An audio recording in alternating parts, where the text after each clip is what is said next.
Мгм. Так, раз, раз, раз. Окей.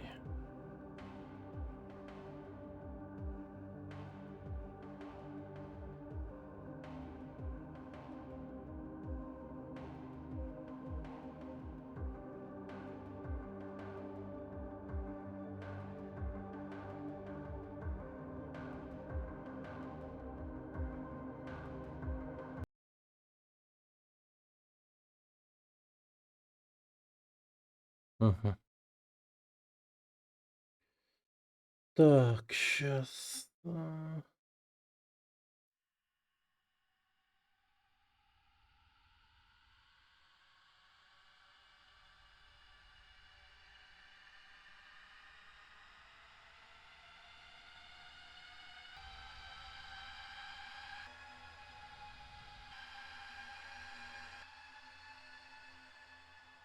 Мгм.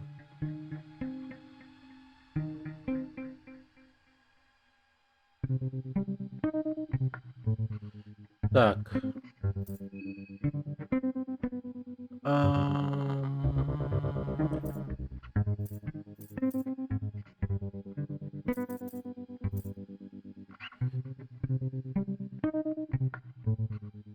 А как было перейти на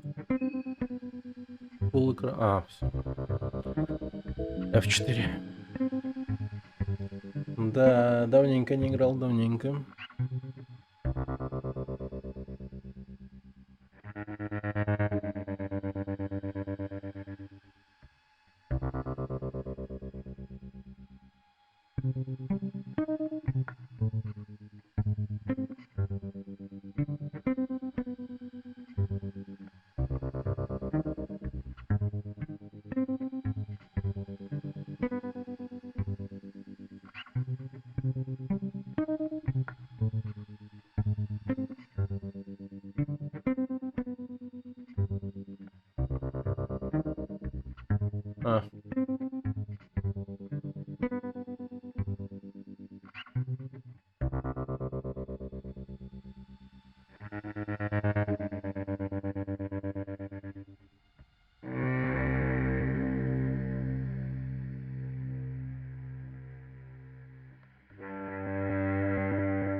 Вот так вот будет лучше, наверное.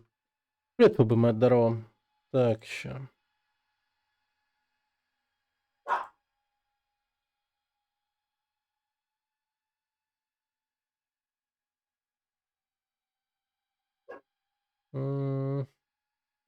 А, ты проходил ее?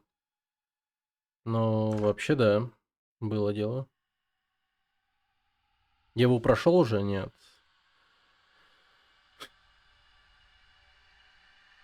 Я его пока еще не прошел.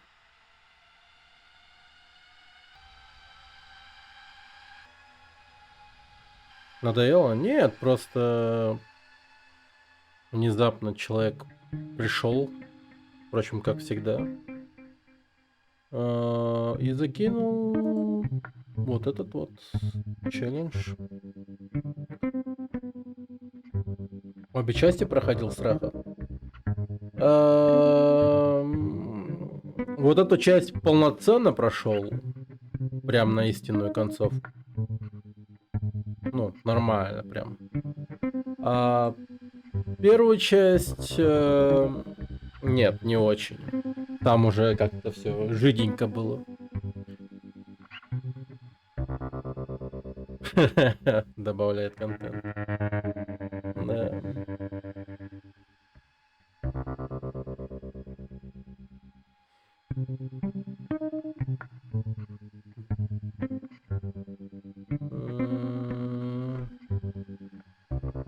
Сейчас.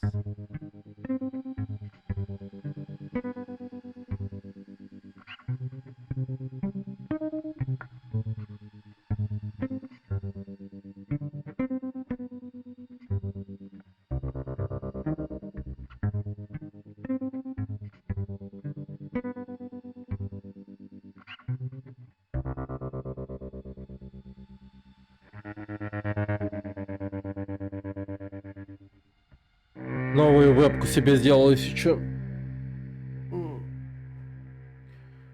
Вот хочу сделать перемещение персонажа как тут. Обрати внимание, он по тайлам передвигаться или как? Не по тайлам. Свободно двигается. Насколько я помню. По-моему, свободно, да. Так, посмотрим, какое тут управление.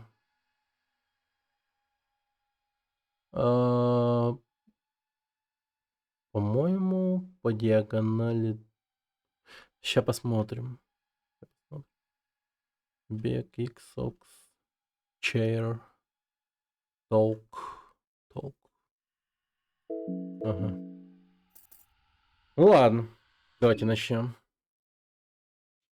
Да, в общем, челлендж.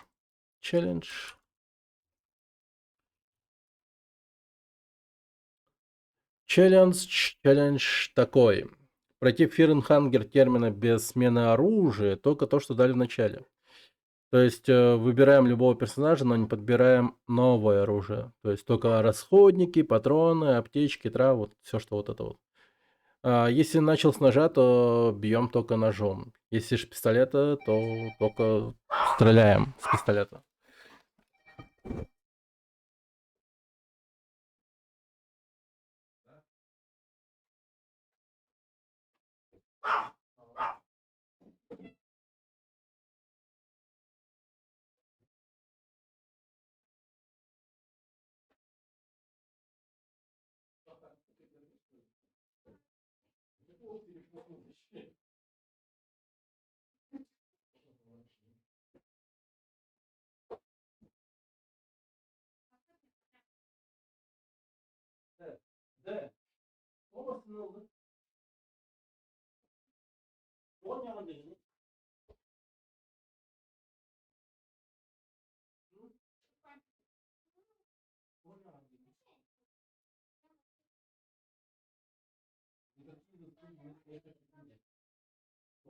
Ну да.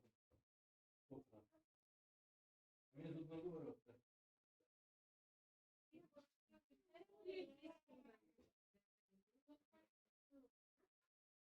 Ничего на то у нас надо. Хотя аппарат вот. Да что ты?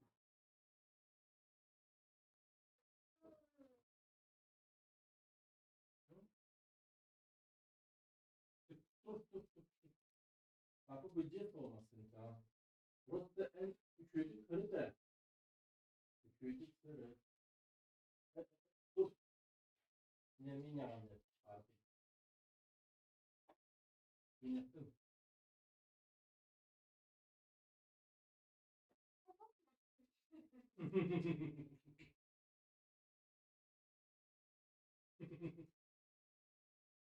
Сын молодец, ему не рановат. Глазу дела. Так что приехал не убийство даже нормально. Senin ahır kini, barkın stil, yakın sonu ya.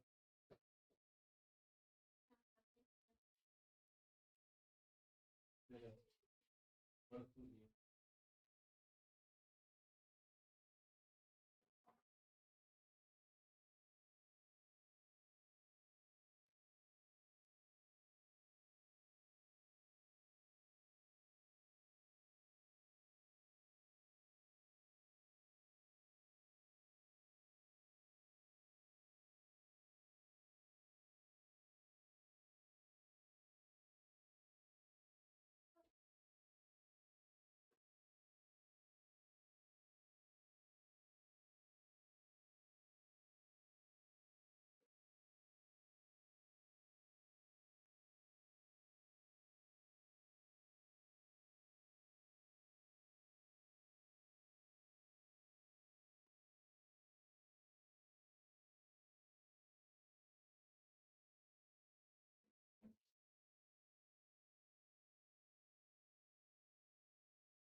Sen orada.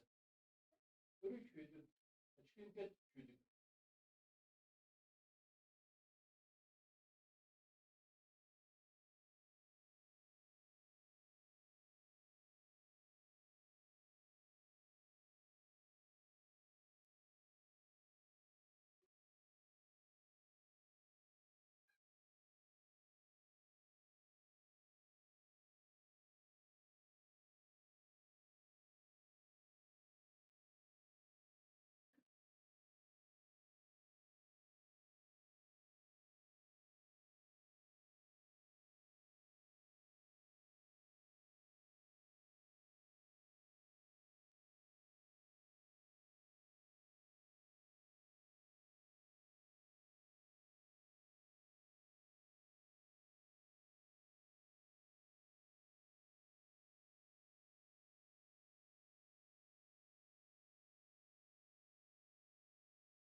Mamanı bundan kayan bitirir.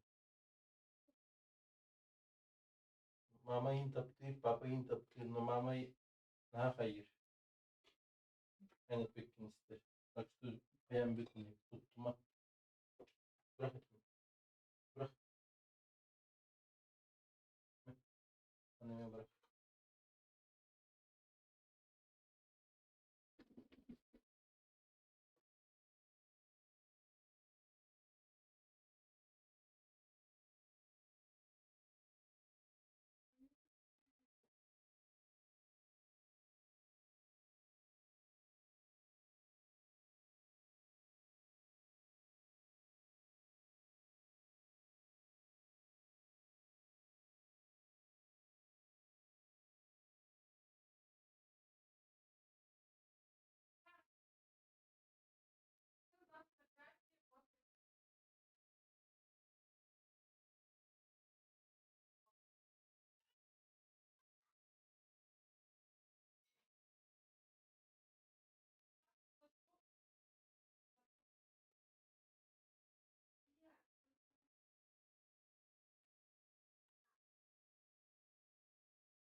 Так, все, я подошел.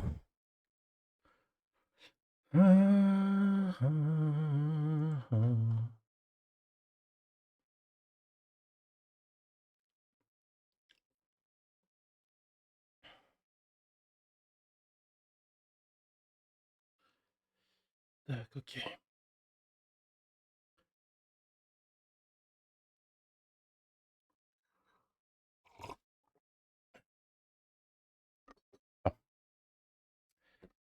Все, все, все.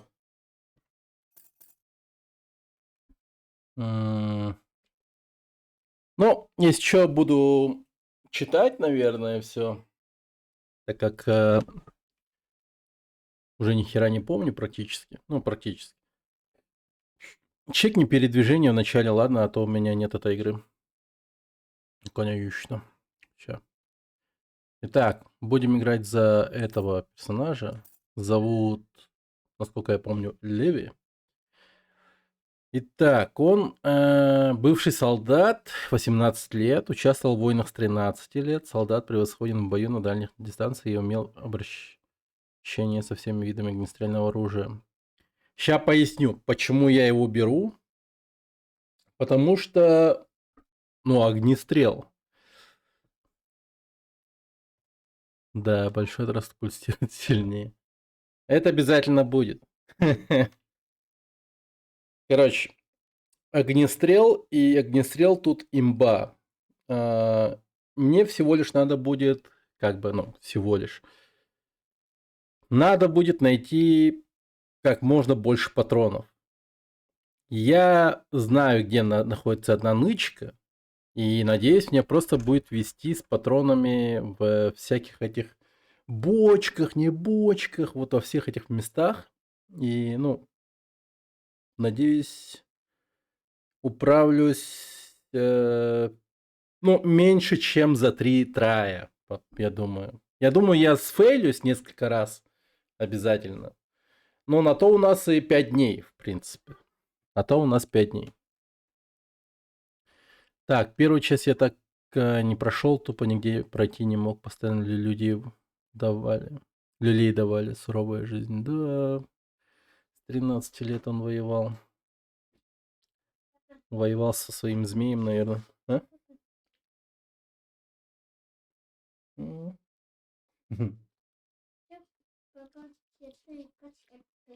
что делать опять? Тянется. Да, со своим переходным возрастом он воевал. Ладно, погнали. Леви. Да, пускай. А давайте назовем его...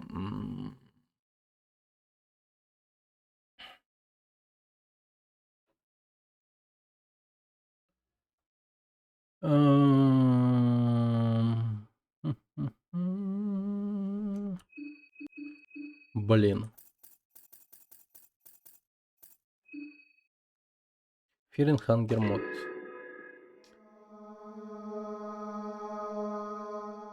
Коси Порше. Первый блинкомом. Пропустить историю персонажа? Нет. Обязательно надо выбрать кое-что важное. Так, успокаивающий звук железнодорожных путей, вы не привыкли к такой мирной, безмятежной атмосфере. Вы погружаете свои мысли и вспоминаете, что привело вас к этому моменту жизни. Брехевилл. Это ваш родной город, даже если на его узких улочках видны темные пятна прошлого. Болезненные воспоминания начинаются с той самой ночи.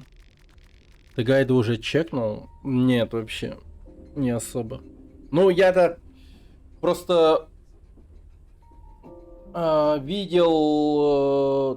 да я и находил, по-моему, это прохождение. Там одна нычка есть, я помню про нее. И так чисто понимаю, что, скорее всего, у меня больше шансов за Леви. В целом. Остальные еще более-менее... Ну, я думал еще про Марка, потому что он типа боксер, и он может бить 2 раза. Но, с другой стороны, ну, типа хз, по-моему... Мне кажется, ну, в любом случае, нам придется много бегать. Вот просто по-любому.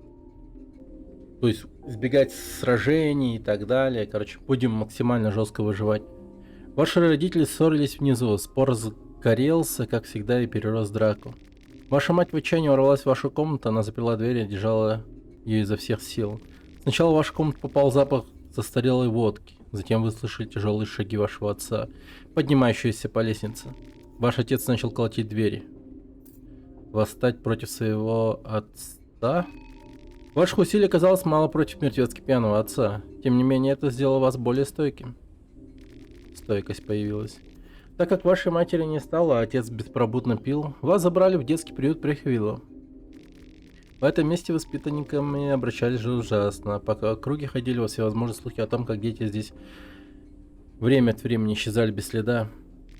Вам не терпелось покинуть это место как можно скорее. К несчастью, ваши желания исполнились раньше, чем вы могли ожидать.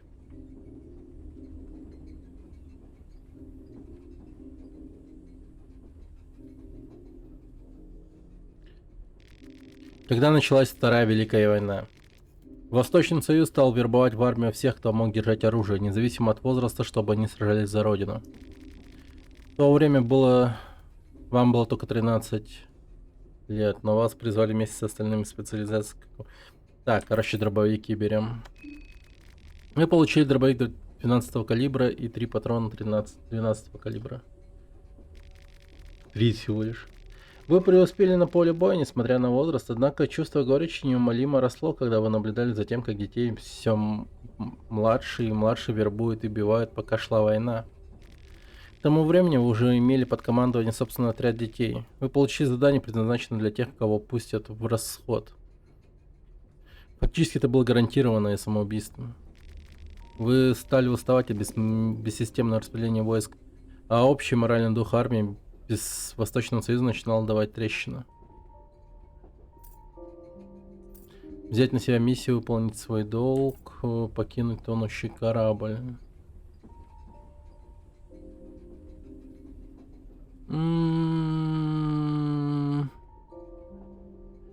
Без гайда вообще возможно играть? Ну, в целом, я думаю, можно было бы гайдами воспользоваться. Все-таки это челлендж такой. И мне кажется, ну, по крайней мере, как говорил Моши, он говорил, что, ну, этот человек, который мне закинул данный челлендж, он говорил, что так никто ничего не проходил. Никто вообще, в принципе. Зеро людей. Так. Но тут не знаю. Насколько я понимаю, если я возьму на себя миссию и выполню свой долг, то я получу героиновую зависимость. А если покину тонущий корабль, то... Я не знаю даже. Вообще. Я хз. Ну да, покинем. Вы больше не могли терпеть и стали дезертиром. Восточный Союз не прощает таких представлений, так что вам пришлось самому собираться для побега. Боеприпас возьмем. Вам удалось найти еще 2 патрона 12 калибра. Как давно это было? Кажется, прошла целая жизнь с тех пор, как вы покинули город. Это не тот город, куда кто-то хотел бы вернуться, но когда у вас нет другого места в этом мире, вариантов мало. Сохраните историю вашего персонажа. Ну давай. Это вот мое первое прохождение, которое было, не помню, давненько. Так, короче, сохранимся здесь, на самом первом. Я также играл за Леви, то прохождение.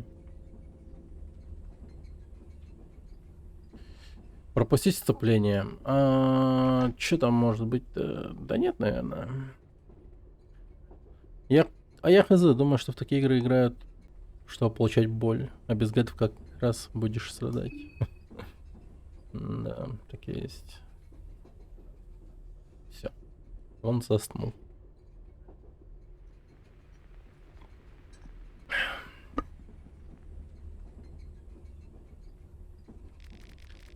Вам кажется, что кто-то наблюдал за вами, пока вы спали?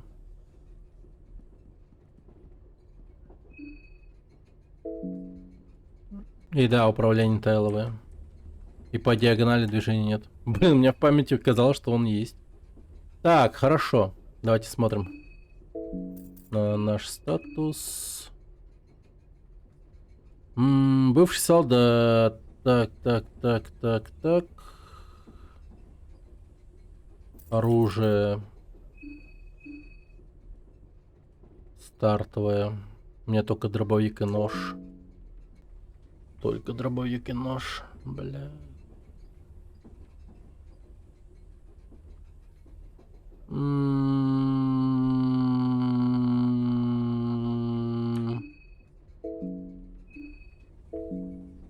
Ну, с одной стороны, хорошо, что есть в принципе нож. Я вообще ждал, что я тупо с дробовиком буду.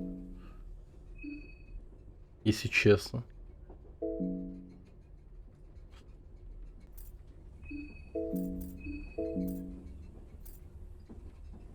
Охереть. Так. Поговорить с группой. Умение. Иногда разговор может вывести вас из неприятной ситуации. Эротофобия. Счастливая монета, шиллинги. Фотоальбом.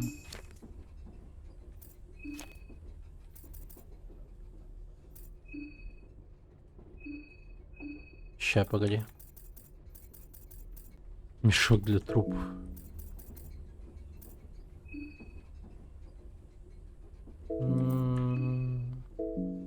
Это настройки.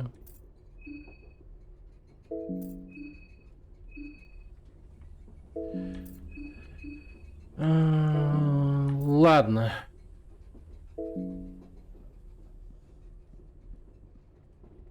Ну, вот такая. То есть один шаг сделал, он вот так вот делает. Если продолжаешь держать, то он вторую ножку двинет. Круто, чемодан был оставлен всегда здесь без присмотра.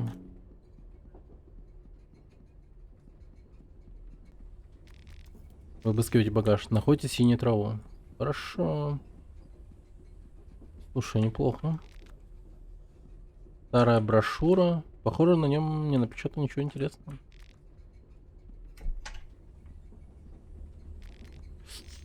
Два шиллинга.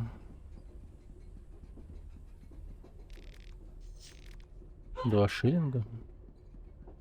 Блин, какие богатые пассажиры. Эти чемоданы, что-то кажется не так.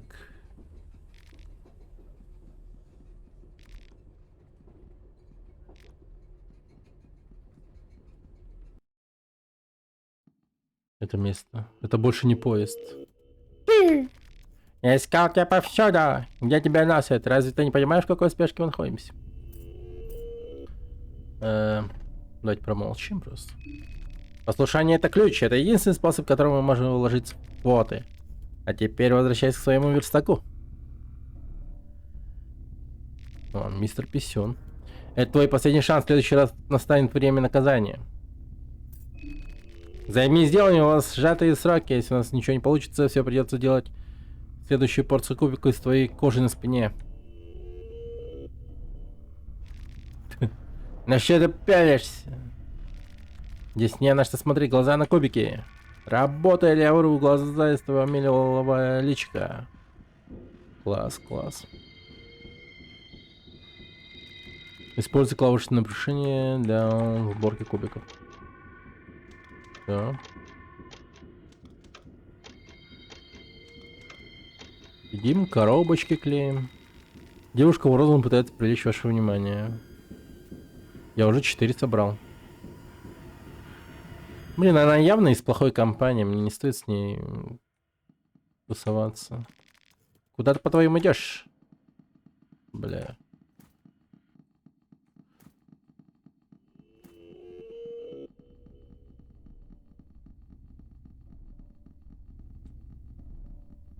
Блин, а тут по диагонали он двигается, кстати. Ну, я смог убежать. У вас болит голова, вам кажется, что вы сходите с ума.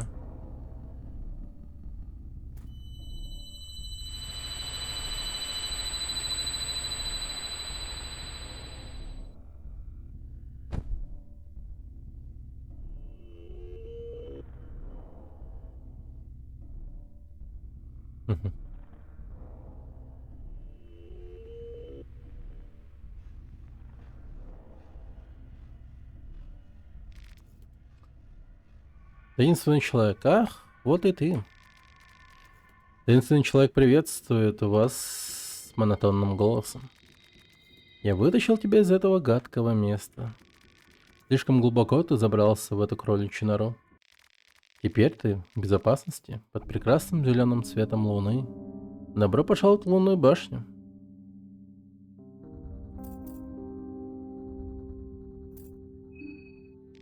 Поскольку наши слова никак не могут достичь моего хозяина, я говорю от его имени. И кто мог бы быть моим хозяином? Ну давайте пока просто скажем, что он обманщик. Рхер. Обманчивый бог луны. А я? Ты можешь называть меня Перкеле. Я всего лишь смиренный слуга его божественного величества. Ты мечтатель, он мечта. Мой учитель пригласил 14 из вас присоединиться к нам на этом празднике космических масштабов. 14 кандидатов, но только один настоящий победитель. Грядет фестиваль термина.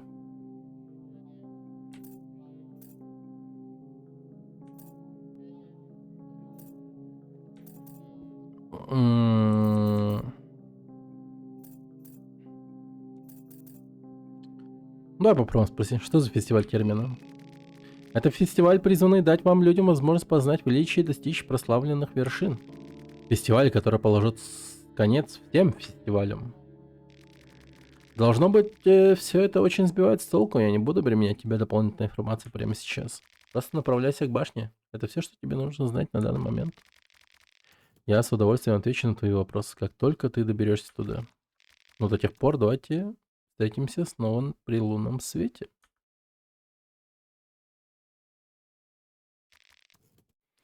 Вы внезапно просыпаетесь. Было ли это все просто сном? Да, звуки хорошие.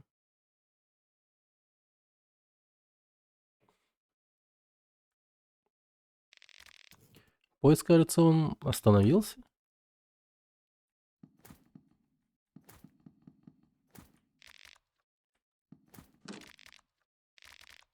Глядя в окно, все изнутри кажется черным.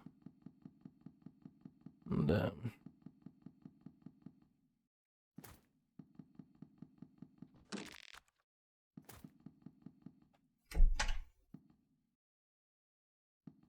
Так, тут я все лутал. Эти сиденья идеально подходят для отдыха, вам просто нужно сначала убрать все бумаги. Вы находите боевое руководство и карту Прехвилла.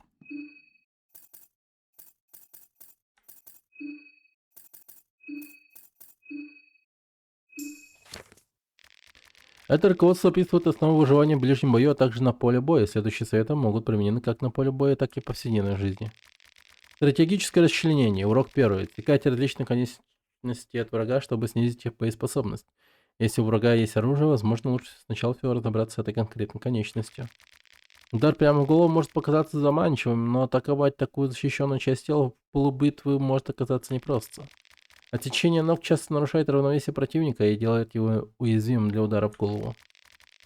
Поднятие концентрации. По мере продолжения... Так, это я знаю, да. Это я помню. Есть также различные навыки, которые требуют очков концентрации. Они упоминаются в описании навыков. И разрушительные атаки. Урок 3. Иногда враг может готовиться к сокрушительной атаке. Эти атаки наносят огромный урон или другие статусные эффекты, которые оказываются летальными. В большинстве случаев эти атаки каким-то образом анонсируются на предыдущем ходу. И вы можете видеть, как они появляются. Вы можете либо увернуться от разрушительной атаки с помощью защиты, либо вы можете рискнуть и подкинуть монету суда. Монета суда — это ваш последний шанс уклониться от приближающейся атаки.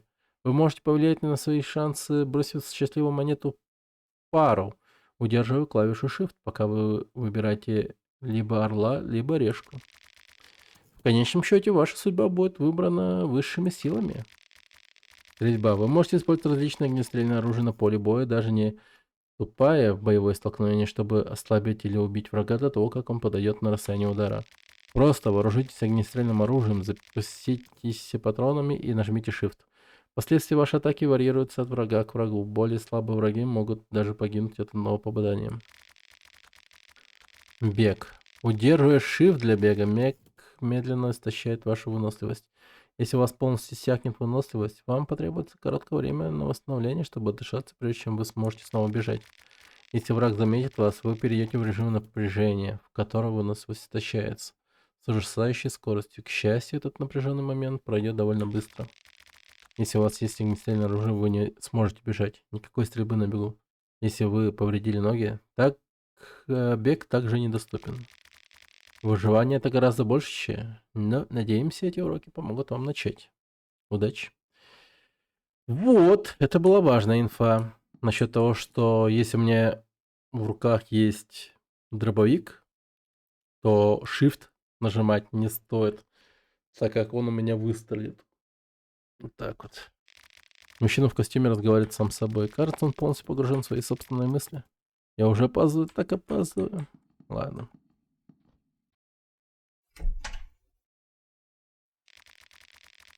Так что должно быть это лучший план действий на данный момент. Мужчина в клетчатых брюках. Я уж не помню, как его звали, кстати.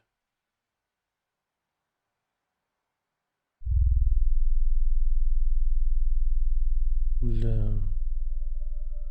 Да, я и забыл, как он звучит.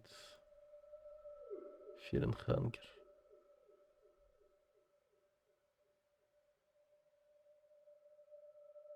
Пу-пу-пу-пу.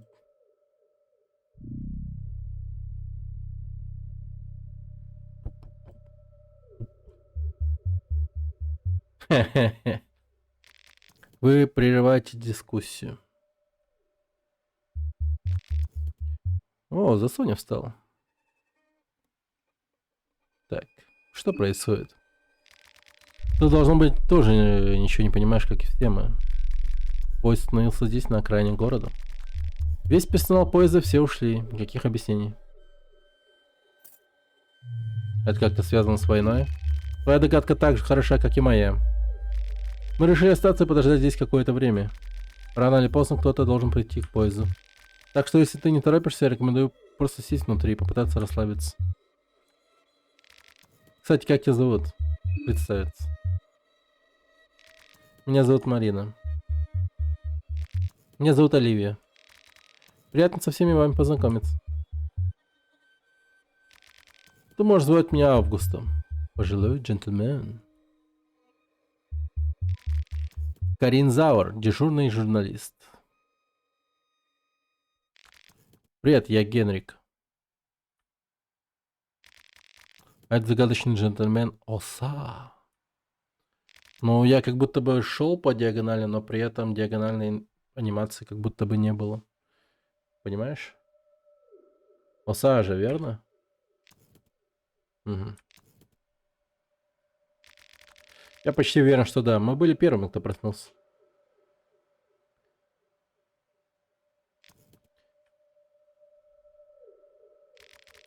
До твоего прихода мы обсуждали это. Тебе ведь тоже доводилось видеть этот сон, верно? Да, я видел кошмар. Все видели один и тот же сон перед тем, как проснуться в поезде.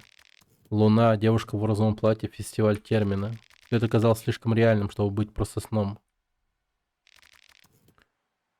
Да. Только не этот разговор снова. Мы должны были спросить эту армейскую свинью, эту бременскую свинью. Он слишком торопился уйти. Держу пари, он что-то знал. Это попахивает садистским армейским экспериментом. Звучит точно как то, что частью чего была бы бременская армия. Они экспериментировали с подобными галлюциногенами на военнопленных. Теперь, когда война закончилась, они должны завести своих подопытных кроликов в другом месте. Хотел бы я обладать твоими способностями и напористостью, но мне действительно трудно поверить во все распространяющиеся теории заговора. Я журналистка, я писала о войнах, знаешь ли? Мне не нужно какой-то чудак с повязкой на глазу, указывающий мне, что возможно, а что нет. Ты не видел того, что я видела за эти последние несколько лет? Ты знаешь, я тоже был на войне. Все мужчины и женщины за последние десятилетия или два были на войне. Повтори, к чему ты клонишь? Как врач, я видел изрядную долю галлюциногенов и могу сказать по собственному опыту, что не существует известных химических веществ, которые создавали бы такие яркие видения. Особенно видения, которые идентичны для такого количества людей. Вы чувствуете, как растет напряжение между этими двумя? Глубокий вдох. Я так понимаю, мы закончили. Как бы мне этого не хотелось, у меня нет времени играть с вами в этих веселых туристов. Мне есть чем заняться. В какой стороне находится город?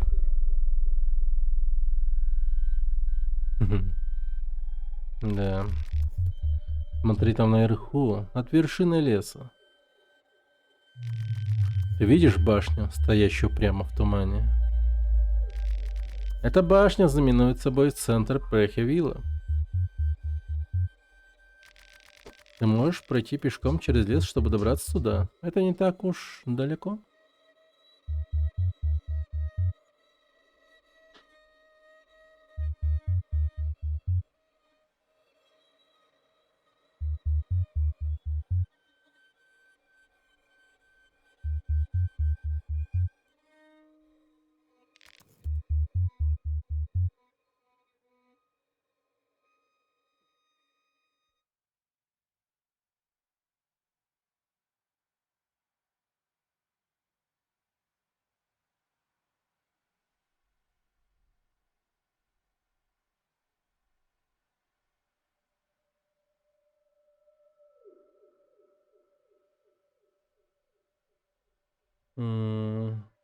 Да, надо было.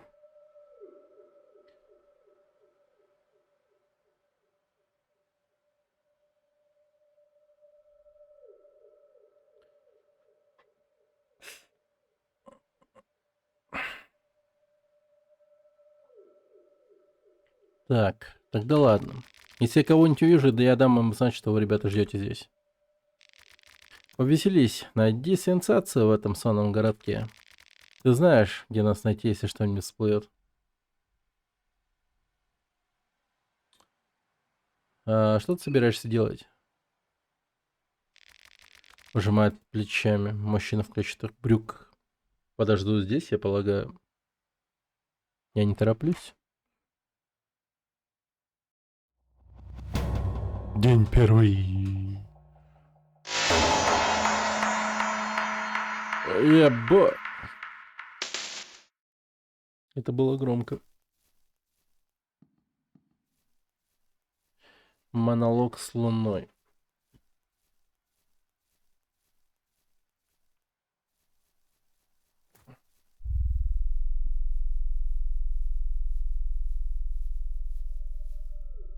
Чё тебе? Куда ты идешь?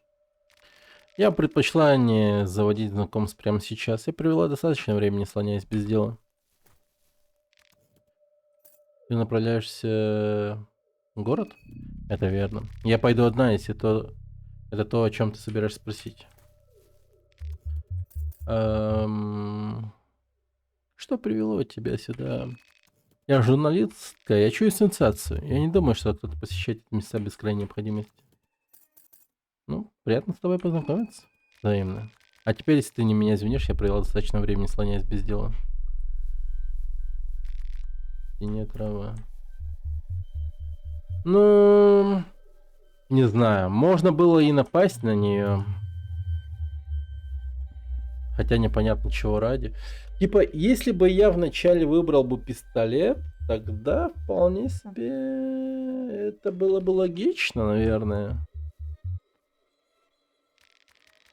Но все-таки эти армейские баррикады наводят на мысли, что, возможно, ее безумной теории что-то есть. Не, что-то здесь кажется не так. Что планируешь делать? Я, наверное, тоже просто пойду. Никто не знает, сколько времени потребуется, чтобы хоть кто-то пришел в поезд. Кроме того, город находится прямо за углом. Так, ну давайте со всеми поболтаем. Хороший денек, не правда ли? Немного тумана. Достаточно верно. Но это и сам по себе мерно не находишь. Но я нахожу это жутким. Не волнуйся, я уверен, если ты останешься в поезде, все будет хорошо. Как скажешь, хорошая погода, чтобы насладиться прогулкой на свежем воздухе. Просто не уходи слишком далеко, мой друг. И привел тебя сюда. Ничего особенного. Возможно, ирония судьбы. Я здесь проездом. Я думаю, мне следует зайти внутрь. Туман сгущается. Мы можем поговорить о сне? О, да, конечно. Как думаешь, что значит этот сон?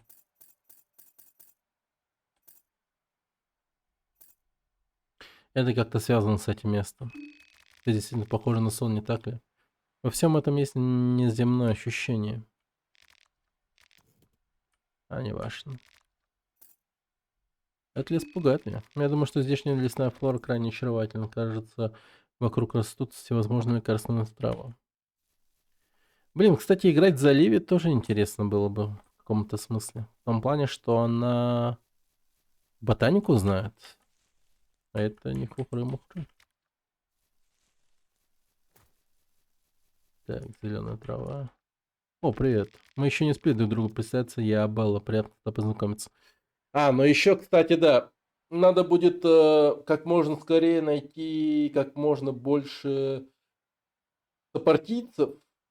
И думаю, что надо будет сразу как-то завербовать Абеллу. И насколько я помню, ее можно будет залутать в бункере, что тут недалеко находится.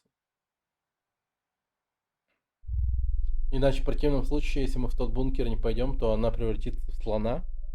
И это будет жопа. Забавно, что тут перспектива меняется иногда. Предметы под углом, а иногда под прямым углом. Ну, типа, да, вещи лежат по-разному. Типа.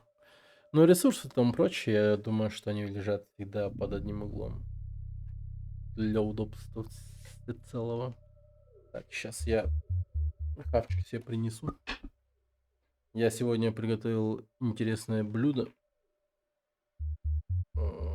Гречку с курицей, но курица мариновалась с копченой паприкой, молотым имбирем, соевым соусом и медом.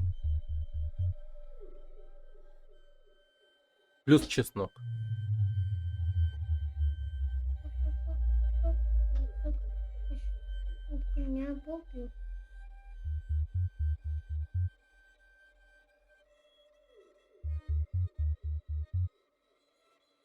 Вон тогда.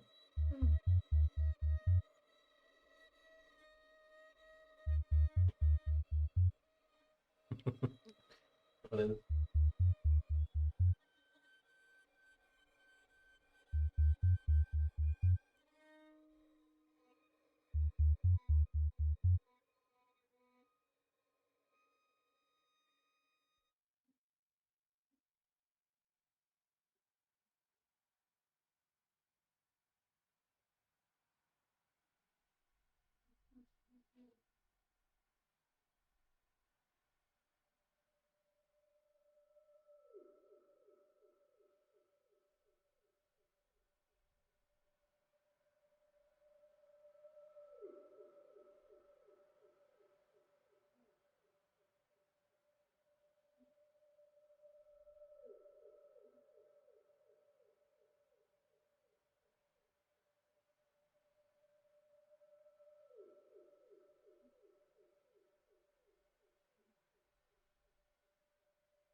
Чё зыришь, а?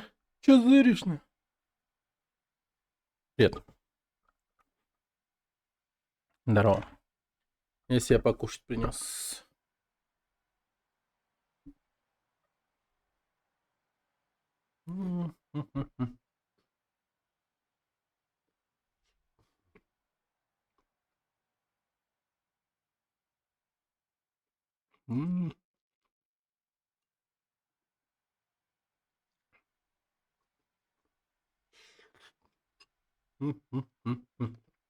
Спасибо. И как дела, ребята? А это хороший вопрос.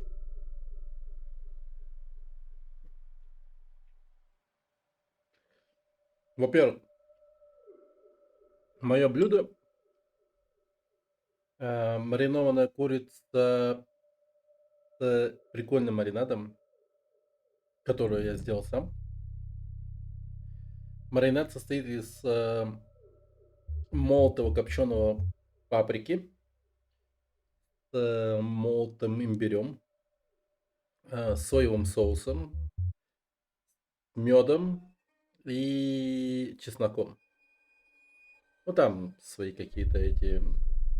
В общем, 3 столовых ложки соевого соуса, 1,5 меда и там всего остального по одной. И 4 зубчика чеснока. Его предварительно раздавить и размолоть, и вот это вот накинуть. Это все маринуется 30 минут. Потом жарим все это в сковороде до какой-то хрустящей, нормальной такой более-менее состояние. Вытаскиваем со сковороды. Потом туда же вот закидываем лучок, потом морковку. После закидываем туда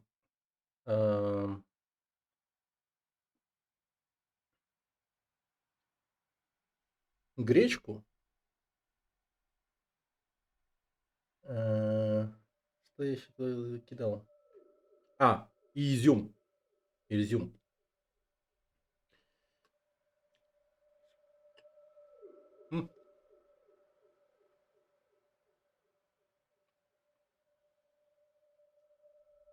Да.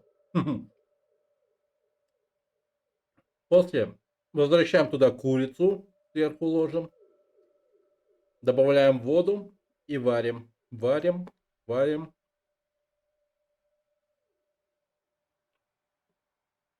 Ну и получается охуенно.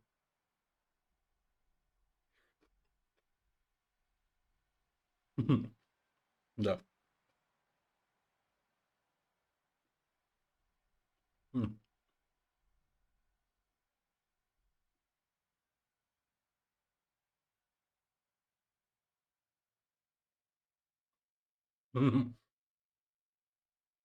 Ну все вместе. Еще жена сделала салат сейчас куриный. Прикольно. В общем, сегодня куриный день.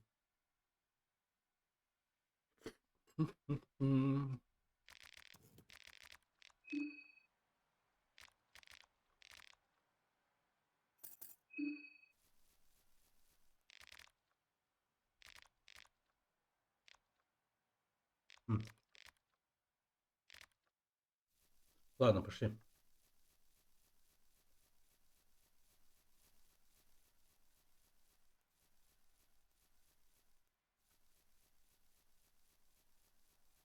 Мы сейчас лутать будем. Жестко.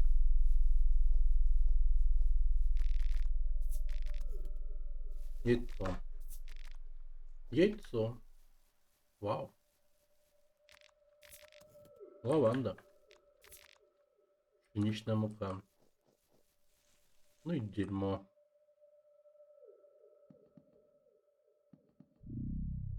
Тайник. Тут неподалеку. Противогаз свиной кожи. Нихуя. Помидор. Угу.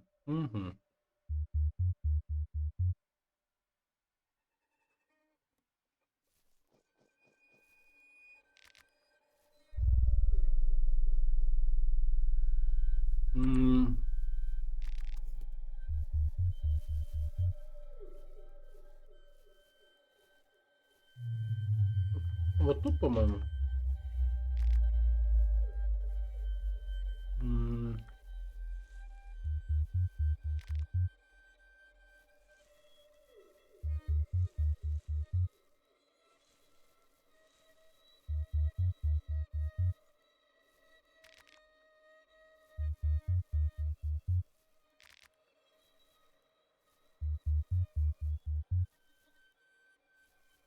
Ищем тайник.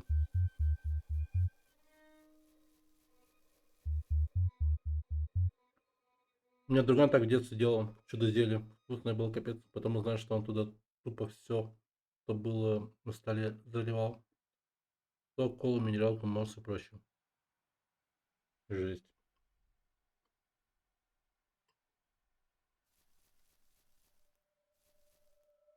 Есть знакомая, которая поддерживает мусульманскую диету. Халяль, не халяль. Свинуть не едят.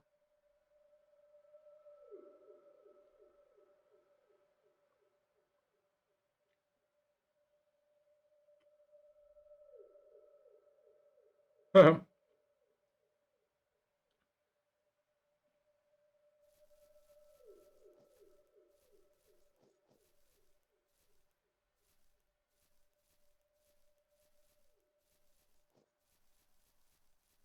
Мгм. А вот он. Что это такое?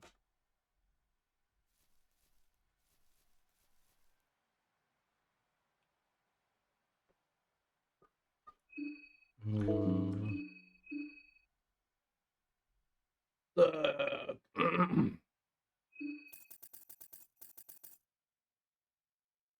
В общем, мы получили болторез.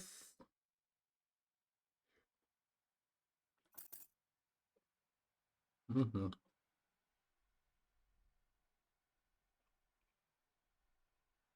М.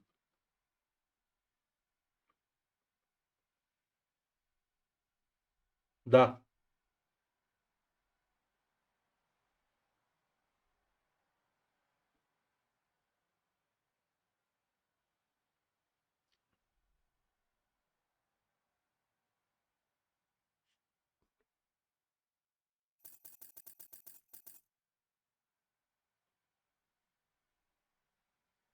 Я думаю, подождите.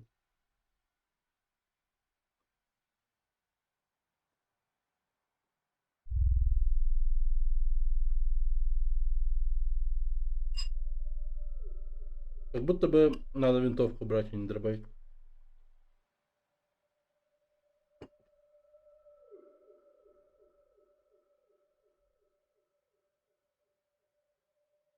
Мгм.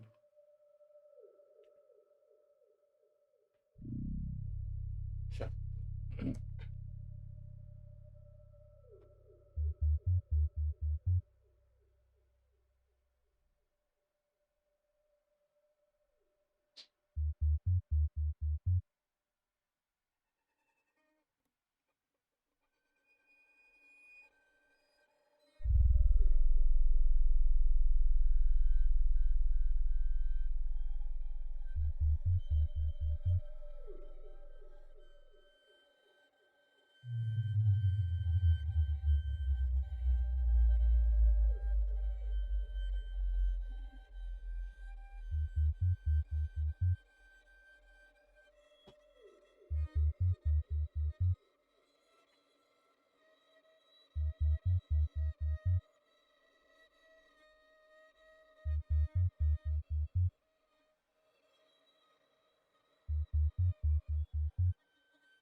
М. М. Мгм.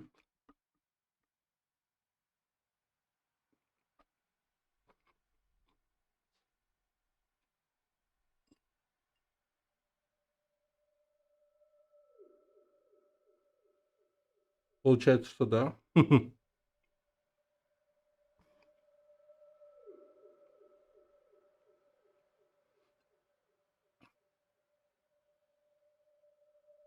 М.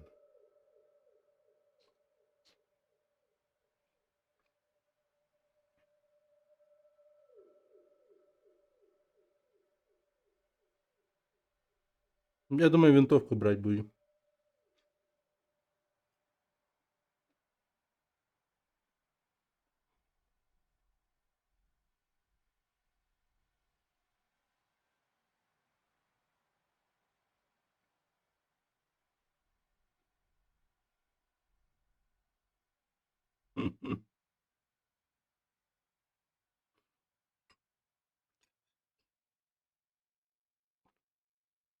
Пердеть там, да?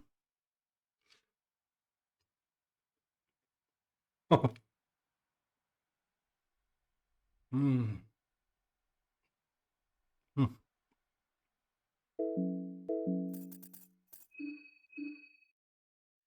Берем винтовку.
Чингачгук.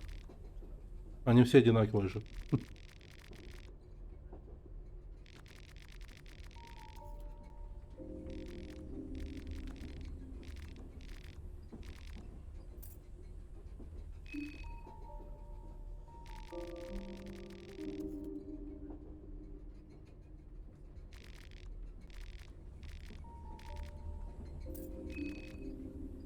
Угу.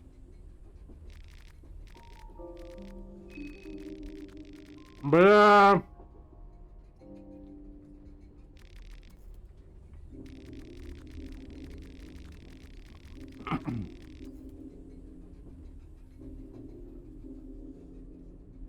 Ну, бля. Меткая стрельба, кстати. Ну,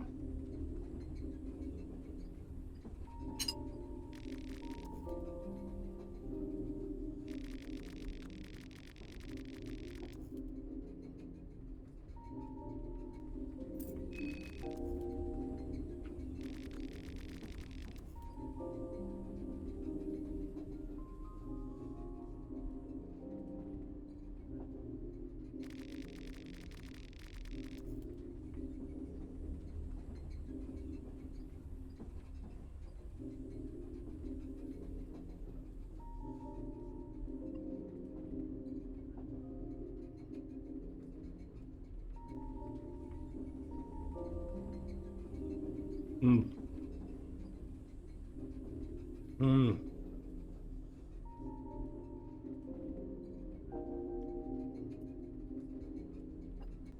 м.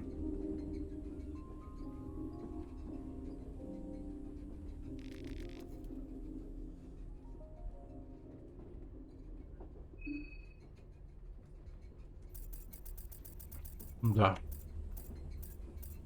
Это было да.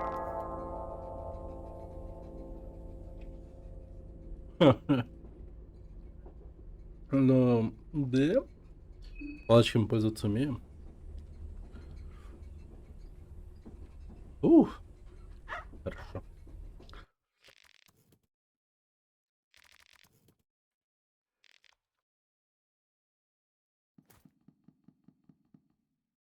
Это было лучше, чем секс. Я все-таки... Ну, блин.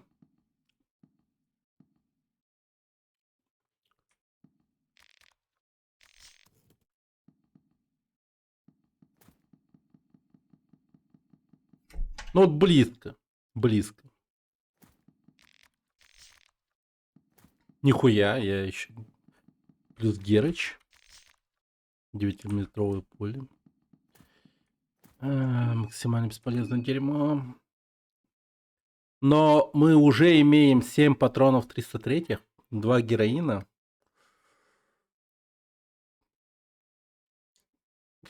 Да, неплохо. Лучше, чем чихать 3 раза подряд. Не люблю чихать вообще.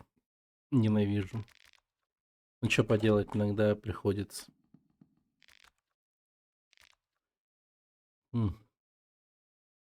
Внутри все еще есть несколько одиноких носков, трусиков, свидетельствующих о том, что кто-то ушел в спешке. Трусики.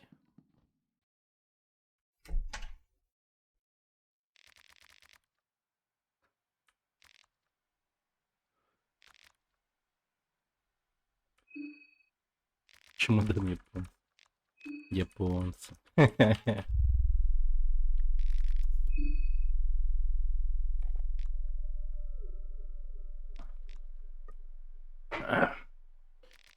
Ох, ой, ай-яй-яй. Там Человек-паук Нуар был в поезде. Не, он на Николаса Кейджа не похож. Там чисто такой офисный клерк. А так... Блин, интересный фильм получится, наверное, да? Человек-паук Нуар. Там вроде как жестокости будет до хера. Наверное, это будет что-то вроде помеси Человека-паука и Роршаха из этих... Из Ватчмана. Или как там называют? Смотрящих. Часовые. Хранители, по-моему. Недавно видос смотрел, где японец говорит, что они никогда в жизни не украдут чужие вещи, телефоны, кошельки. Но только если это не зонтик, не трусики. Почему? Даже он не знает. В генах все они. Я думаю, что японцы проросли из какого-то странного человека, который впервые в жизни... Ну, вот представь себе каменные люди, точнее пещерные люди. Каменных людей не существует. Пещерные люди, и вот один такой пещерный чел спиздил трусы пещерной бабы. Это, кстати, были первые пещерные трусы. И он ушел из пещеры в другую пещеру, и там собрал, так сказать, вокруг себя таких же, типа, чувачков. Ну, то есть, по необъяснимым причинам, типа, все вот эти вот пещерные люди, которые крали трусы, они собирались в одной пещере. И там они размножились и продолжали вот эту вот великую традицию. И так они оказались японцами. Типа. Короче, лор Японии я вам раскрыл.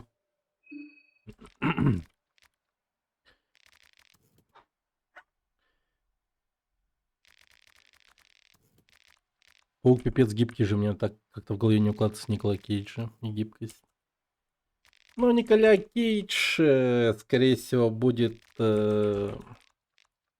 жестко пердеть, изображая типа приземление геройское.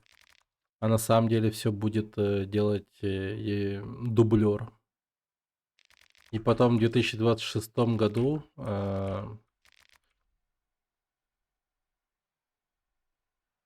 за лучшую каскадерскую работу получит какой-то дублер Николаса Кейдж.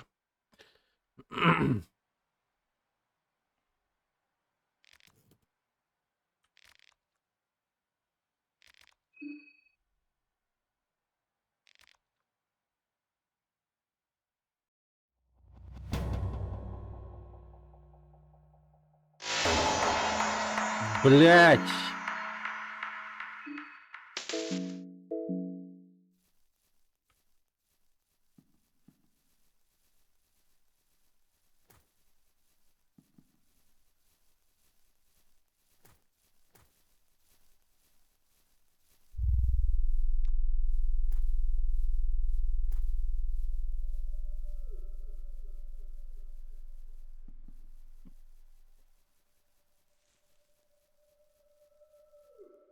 Ну, если так задуматься, вроде бы немного похоже.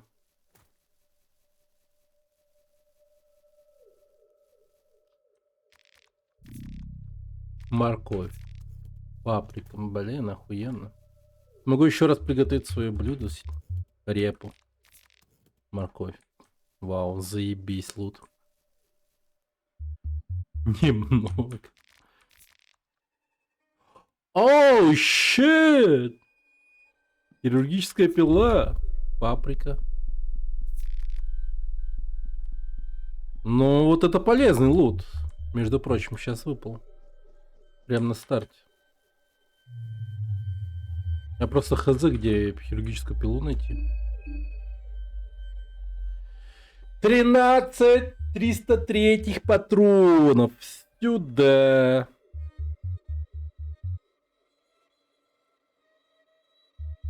Джонни Кейдж.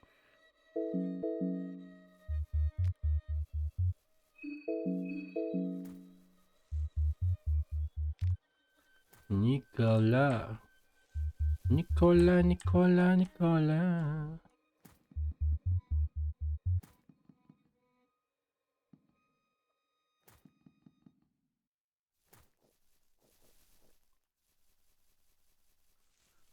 В каком-то доме, помнится, висело ружье на стене. Надо бы найти его.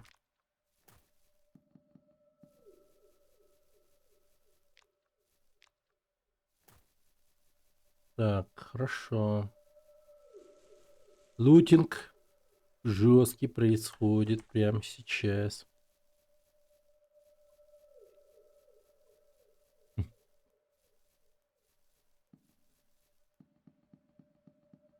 Как тебе передвижение в игре? Удобное? Ну, вполне себе, да. Вот смотри, он по диагонали ходит. Да.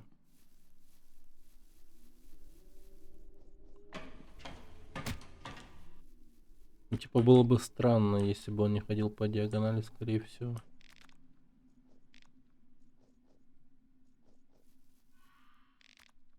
Отрублена рука. Отрублена нога.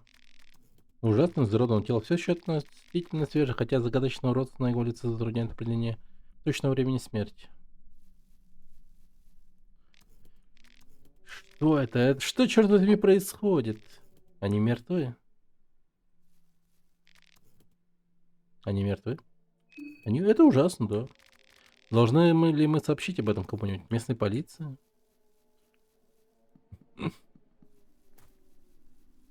Глупый анимешник.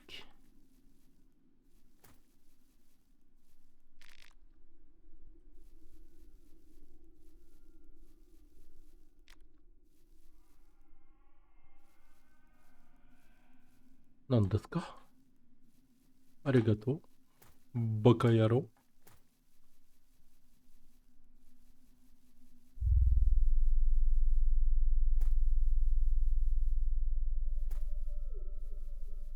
Ну, в первой части то же самое, как будто бы было.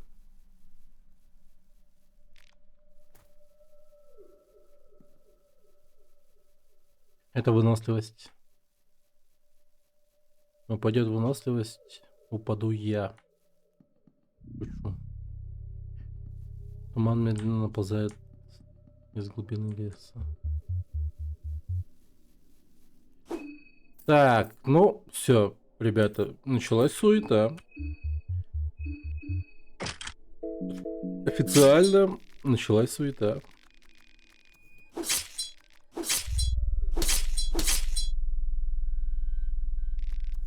Термина надвигается! Блядь, не такая пизда! Господь всемогущий!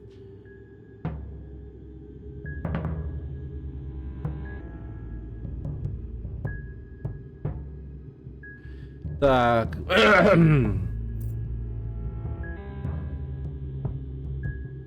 Нет, это паразит. Это, знаете, вот есть же, как его,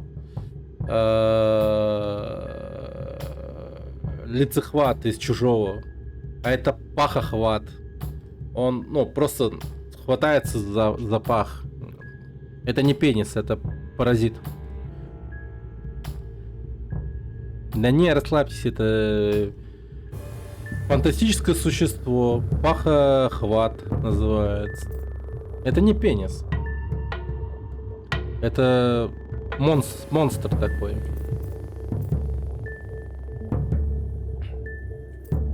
Возвращайте детей к экрану. Постой, я не хочу начинать драку. Что здесь происходит? Я готов защищаться просто, чтобы ты знал. Ваши слова напрасны. Так. Какая же ж мне пизда, походу.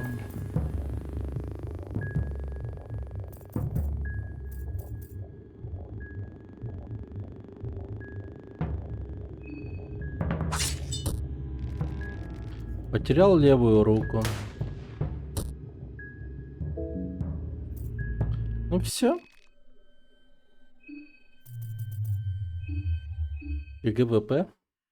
Я не могу держать винтовку. Я выебан.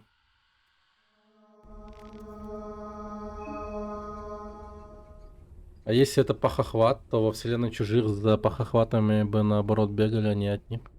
Спидран по потерянию руки был, получается. Да.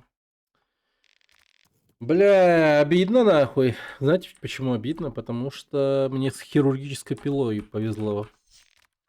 А сейчас мне так точно не повезет. Ну, может быть, повезет больше. Но в итоге я получаю тупо пиво.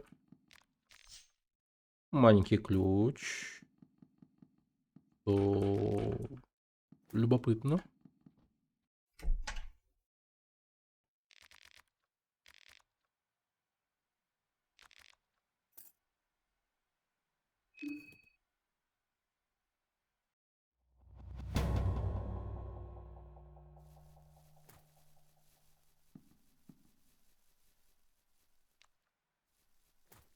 Рука за руку, все честно. Да. Вот что бывает, когда ты живешь в коммунизме.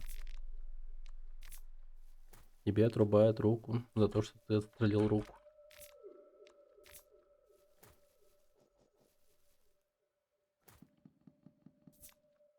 Яйцо. Тухлое мясо. 9-миллиметровые пули. Ну, все. Я охуеть как жестко сейчас соснул. Мощно так.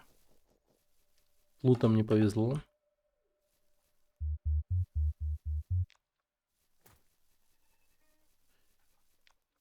Ну, не сказать, что пиздец как не повезло. Хотя бы мне еду подкинули в каком-то более-менее окейном количестве, что ли.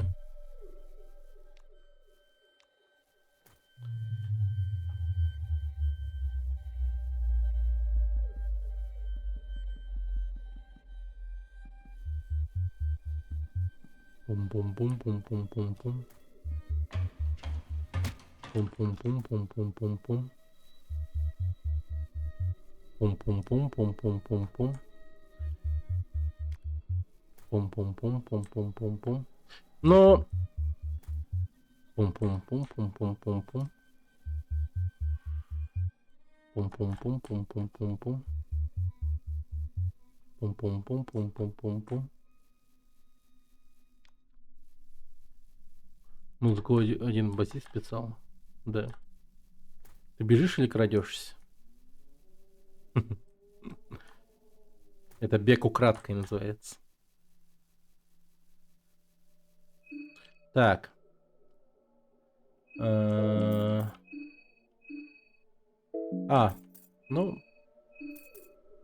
Мне охуеть как мне повезло, оказывается. Дело-то в чем было-то? Я же тогда Герыч нашел дополнительный. А сейчас, считайте, нет. Мне мега пиздец. Мне придется один сейчас принять.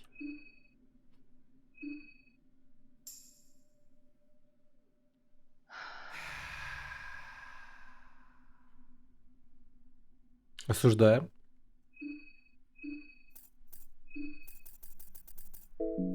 Так.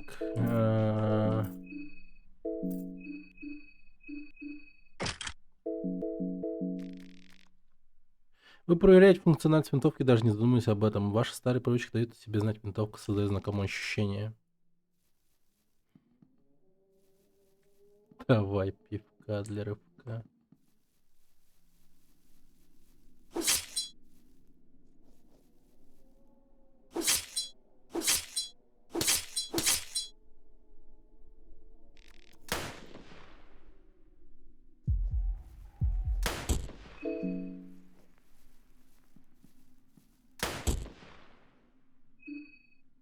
Всё.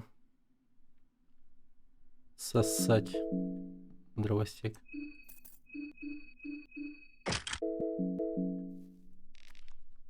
Обыскать. Ключ от подвала. В кармане топор. Ну, топором мы пользоваться не можем.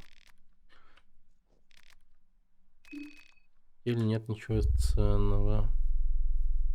Так. Есть один одинокий козел. Кажется, он занимается своими делами, полностью игнорируя ваше присутствие. Козел смотрит вдаль своими остекленевшими глазами. На первый взгляд, существо кажется безобидным, но при дальнейшем изучении его вы сталкиваетесь с чувством огромного страха. Вы не можете толком объяснить, почему это так.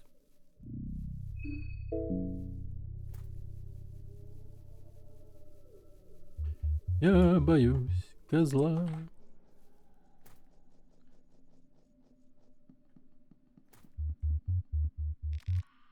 Бочки пустые. Это тот самый козел, который селянка оснащался? Не знаю. Нет таких подробностей. Но если так, то это хайповый козел, да. Но этот козел может вступить к нам в пати. Если чё. Был такой момент. Белый флакон. О, как же я сильно не помню, что вообще происходит. Ну, в плане, для чего мне был нужен белый флакон, я не знаю. Осколки стекла еще можно подбирать, это да. Возможно, прям необходимый лутец. Пара-па-па-па-па-па. Осколки стекла. Радует, что у меня еще 10 спичек есть. Это реально круто. Вы проверяете книжную полку, например, чего-нибудь интересного. Вы находите алхимию, том 1. Ну, совсем неплохо. Совсем даже неплохая тема. В этой книге вы причисливаете эффекты различных трав и растений. Синие травы обладают целебными свойствами. Эффекты почти мгновенные. Так. Инфекции. Так, красная трава усиливает эффект. Лаванда и запах отпугивает пчел. Беспокойство. Ага. Синий флакон. Противоядие от слабых ядов. А, вот белые флаконы, насколько я помню, нужны были для алхимии. Точно не помню, какой том, но, по-моему, уже на 2-м или на 3-м. А всего томов точно я не знаю сколько, но где-то в алхимии он был супер полезен. Вот для чего-то он был очень полезен. Так что белые флаконы очень даже нужны. Всяких ламп вокруг стола. Так.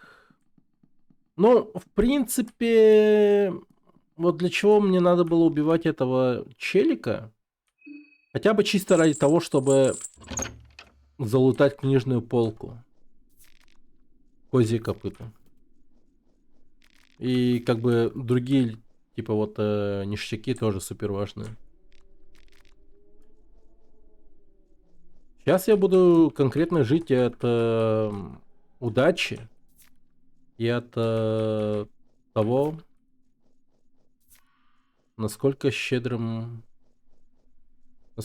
лут мне будет попадаться.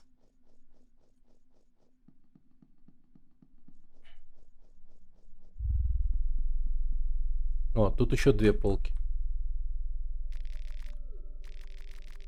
Кожаная Библия главы Винушки. М, Так, цикл разрушения и созидания виден на природе в самом чистом виде, поэтому неудивительно, что сам бог природы Винушка является потомком двух старших богов Грогорота и Сильвиан. Подобно природе человечества, природа Винушки тоже может меняться от огненных бушующих вулканов до безмятежных лугов с обаюкивающим легким ветерком. Сходство между природой и человечеством вполне уместно, поскольку в конце концов оба выросли социально многочисленные груди Сильвиан, оба родились из одних и тех же чресел. Винушка и представитель человечества Алмер вознесенно считаются равными. Ни один из этих двоих не стоит выше. То, что принадлежит Винушке, предназначено для пожинания людьми, точно так же, как природа пожинает старых и утомленных. Да, Винишка Тян, которая стала богом. Знак Винушки усиливается потустороннюю силу его владельца. Да. Текст включает в себя символ Винушки и инструкцию о том, как им воспользоваться. Ну, хайпово. Здесь кое-что написано, но это все бессмысленный бред сумасшедшего. Здесь есть, по-видимому, мертвая пожилая леди. Кажется, она крепко держится за клочок порванной бумаги. Исследовать. Судя по ее внешнему виду, она мертва уже некоторое время. Ее голова была чем-то разбита, а запястье вскрыто. Вы не можете сказать, что именно привело ее к кончине. Срочник начинает чувствовать голод. Блять, но срочник всегда чувствует голод. Похоже, у нее нет ничего особенно ценного. Ну как же я его удачно назвал срочником. Так, ну ты, может быть, схаваешь пока что яйцо. Поганая еда. Так, проверить бумагу. Записка была написана кровью. Я воссоединюсь со своим возлюбленным на другой стороне. Здесь есть, по-видимому, мертвая пожилая леди, кажется, она. Я теперь понял, почему она воссоединится со своим возлюбленным на той стороне. То есть, вот ее трахал козел. И на той стороне, если пойти по этому порталу, то там можно встретить, типа, красавчика, типа, с которым, если ты договоришься, нормально, типа, заобщаешься, то здесь, в реальности, вот в этой реальности, к тебе вступает в группу тиммейт козел. Вот теперь все ясно стало, блин. Вот такие дела, да. Ну, в общем, ничего нового. Обычная представительница фури сообщества, которая ранее была квадробером, и все вот это вот как бы оно как снежный ком накопилось, и вот результат, так с козлом, и разбитая башка дровосека мужа. Вот как бы так, да. Ну и плюс живут как бы в очень отдаленной местности от цивилизации. Ни интернета, ни телевизора, соответственно, веселиться никак ничего придумать нельзя нормального. Вот. И да, случается такое дерьмо. Так. Лошадка. Блять, я кушаю сейчас, что будет. Блин, у меня опять ломка от героина.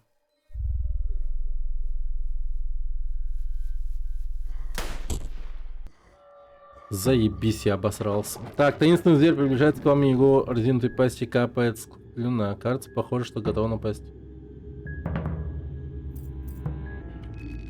Ваши слова напрасно.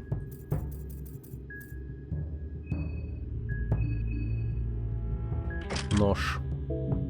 Нож был стартовым оружием, если что. Держу в курсе.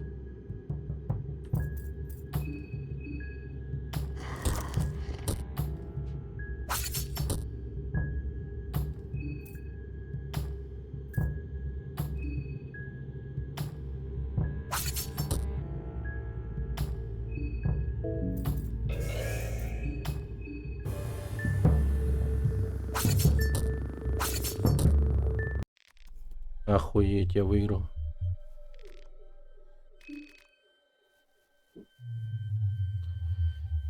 Безголовые собаки. А, вау.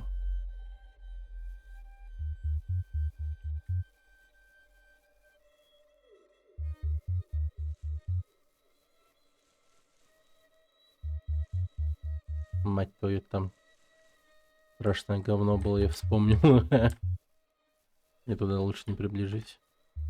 Я не помню, что будет, поэтому не приближаюсь. Да, здесь заперт. Кажется, кто-то пытался открыть ее силой. Да блин, чел. Чё он такой?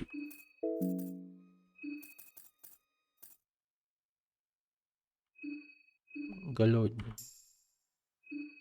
О, вяленое мясо зашибись подняло.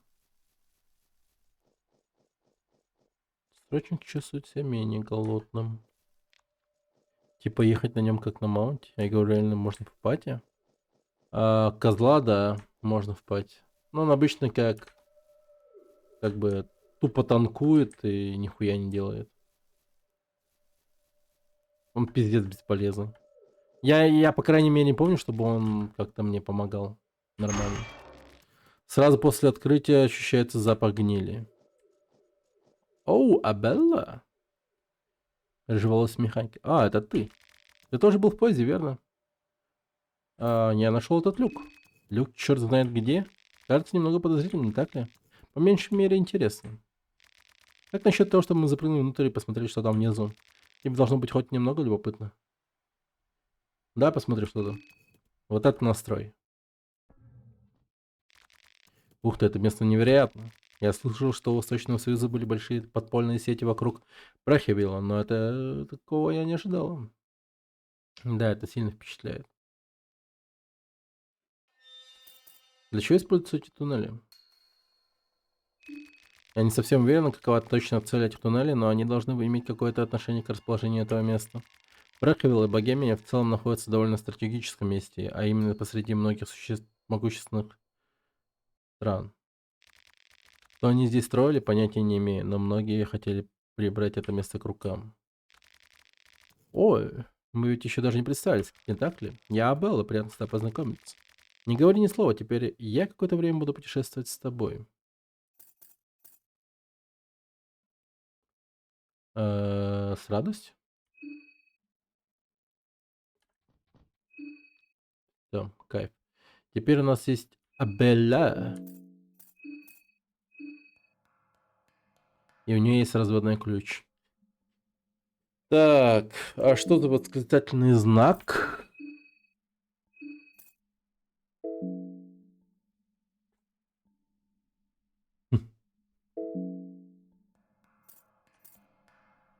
Ну, вот такой вот я плохиш, так сказать. Да, беру и делаю как хочу. Так.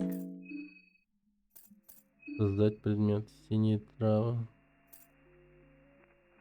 Так, лучше найти красную траву и их соединить, потому что это куда более экономично и в целом полезно.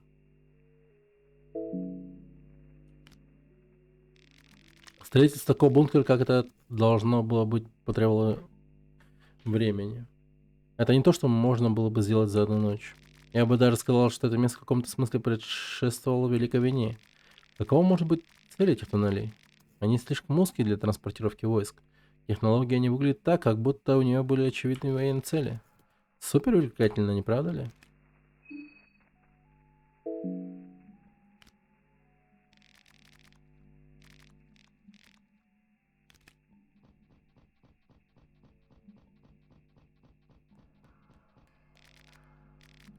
Два болта. Так, сейчас будем жестко лутаться.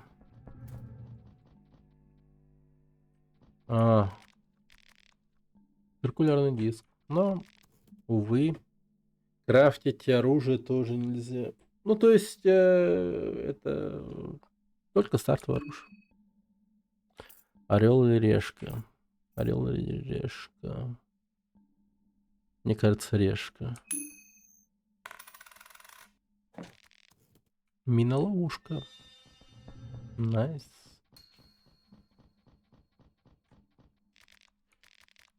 Нажимная пластина. Мел. О, найс, найс. Канистра с бензином. Блин, вот бы мне найти еще книгу с Салмером. Или еще каким-то приколом.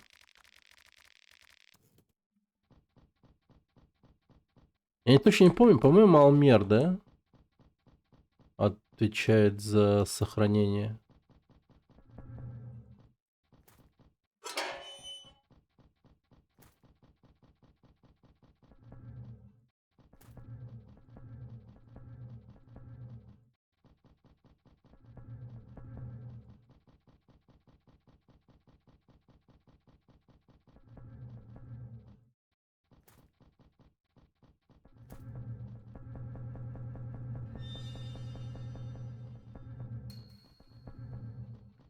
Жутенько.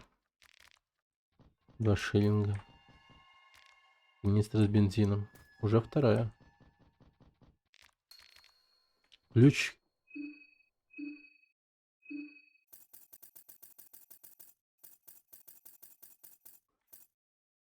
Крышки люка. Кусок ткани. Разводной ключ.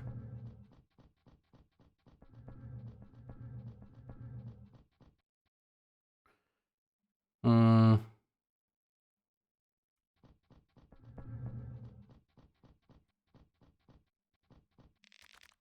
Официальная шляпа. На внутренней стороне шляпы виднеется пятно от пота.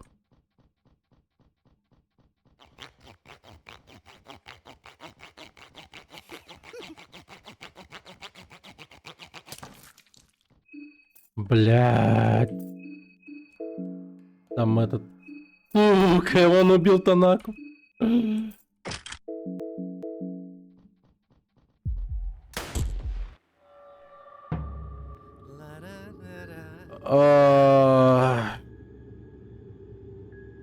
Нидлс фальсируя вошел, чтобы поприветствовать вас. Блять.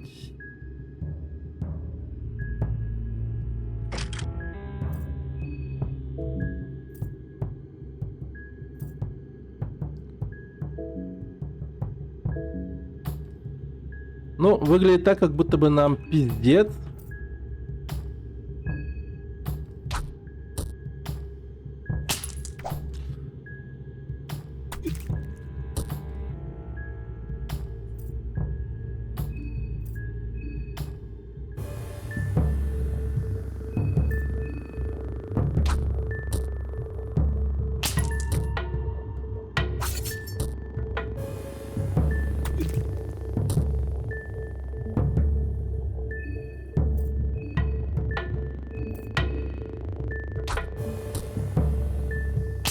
Ну отними эту ёбаную руку у него, пожалуйста.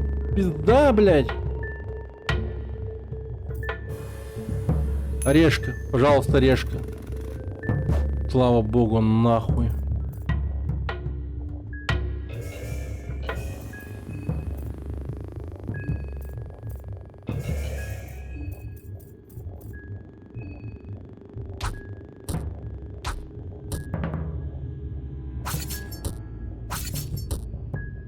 Лаутику. О, бля!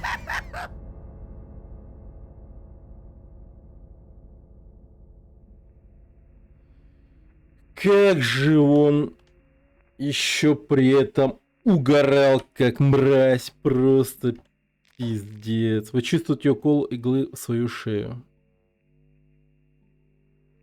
В смысле, я не умер? У вас болит голова, ваше тело чувствует себя немного замедленно, поскольку оно восстанавливается после паралича.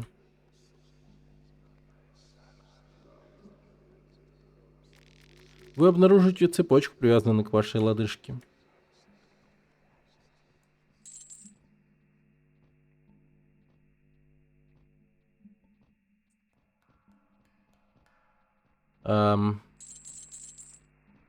Какая-то красная хуйня приближается ко мне.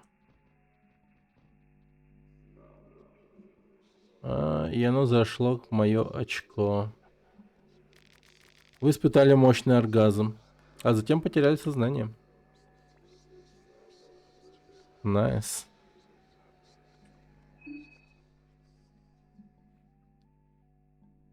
Вот это я кайфанул, ребята.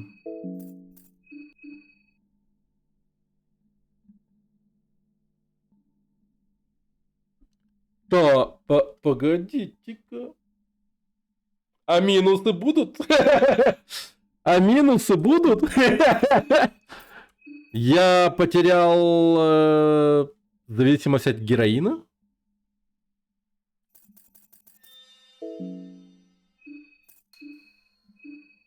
Где минусы?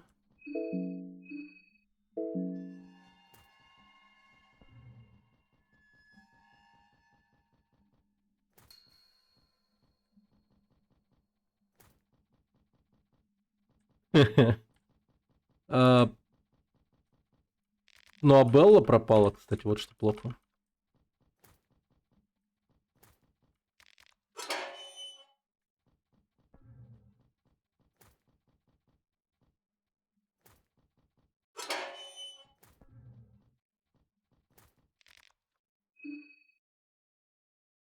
Решка. Блять, ебаный рот.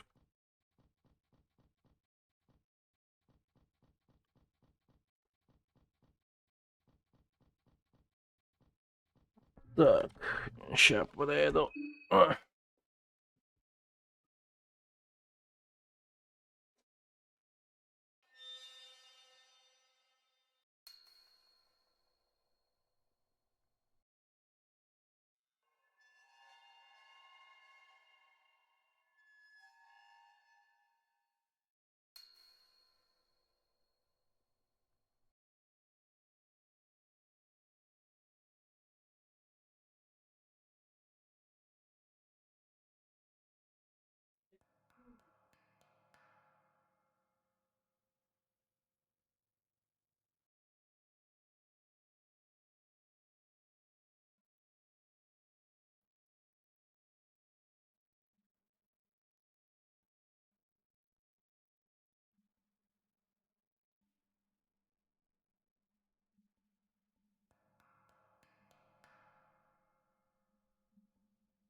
Так.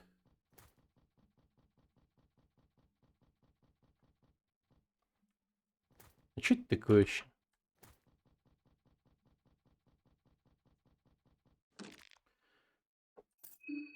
М. А. Блин, мне бы тут Абелла понадобилось бы. Хотя, я не знаю. Могу ли я пользоваться способностями тиммейтов? Сток ткани. Канистра с бензином. Ну, не знаю.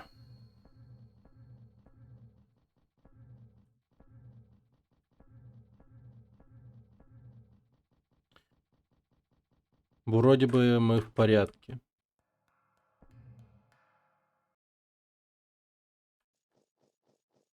Грязная лачуга. А, я понял, где я. Ну да.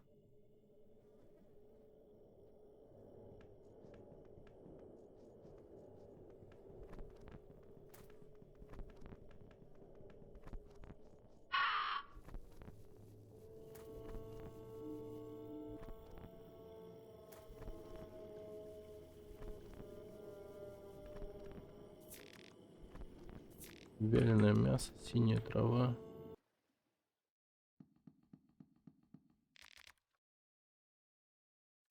М.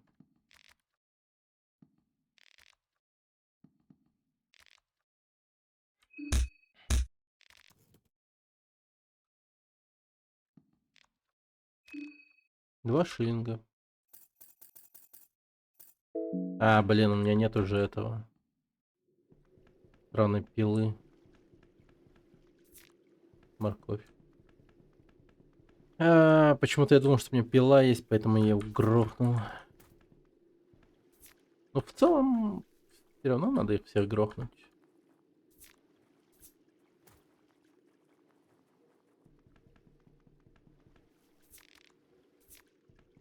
Пшеничная мука. Да, нормально у меня прям. Чего тебе?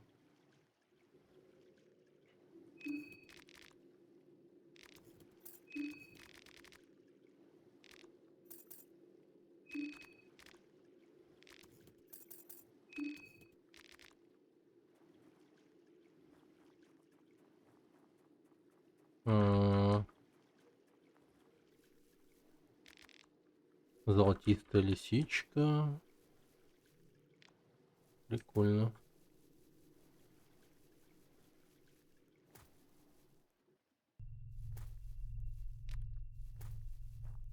А, блядь, ебаный рот!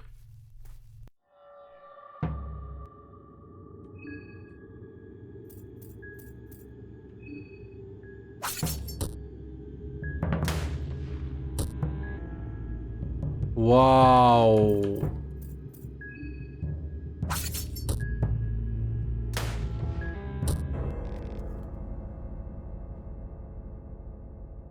Охуеть.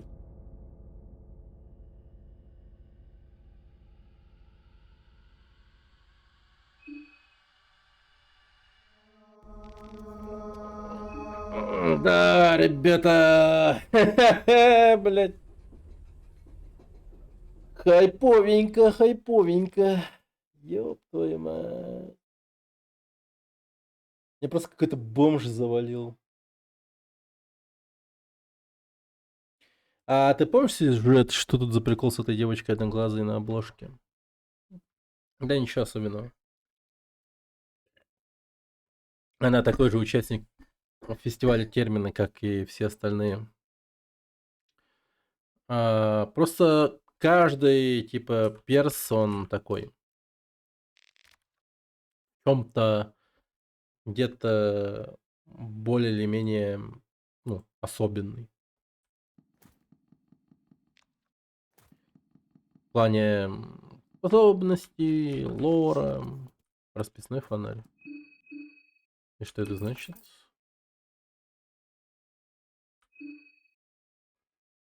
Простой фонарь с орнаментом может поджечь при броске.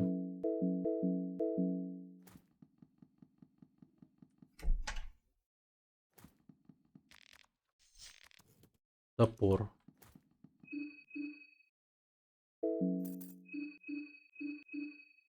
Нихуя. Если бы это был бы не это, как его, то это довольно-таки на самом деле хороший подгон был бы, да. Если бы не челлендж. Довольно-таки мощный подгон.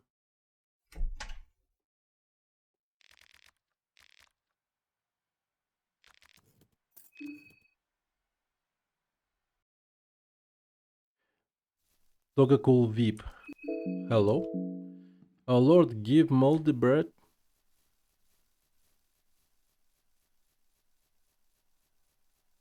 He is not starving right now. Relax.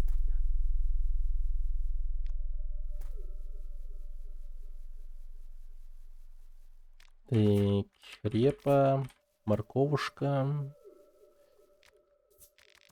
яичко, паприка, мухомор и белый флакон. Мега дерьмо. What the fuck?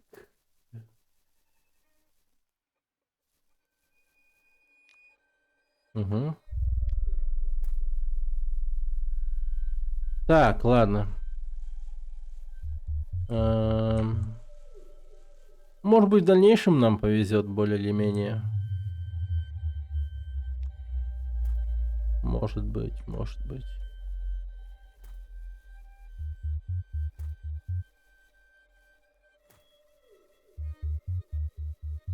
Так, погодите, тут где-то трава была же.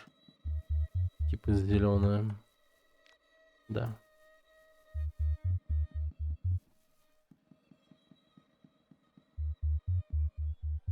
Пом-пом-пом-пом-пом-пом-пом. Пом-пом-пом-пом-пом-пом-пом. Тун-тун-тун-тун-тун-тун-тун.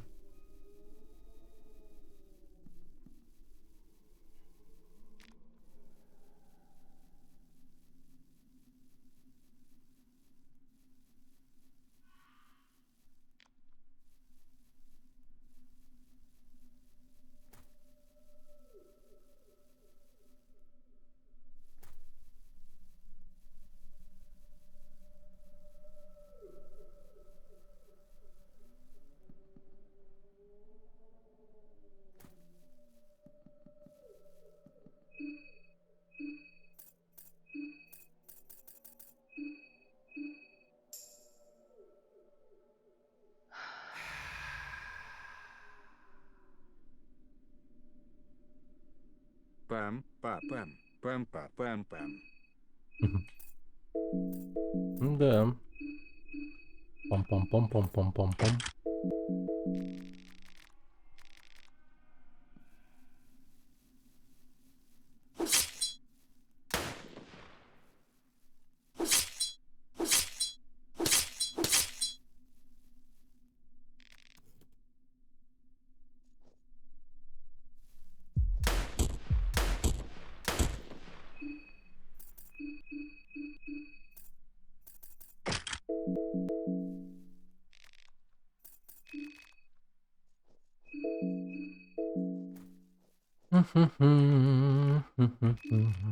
Ничего ценного.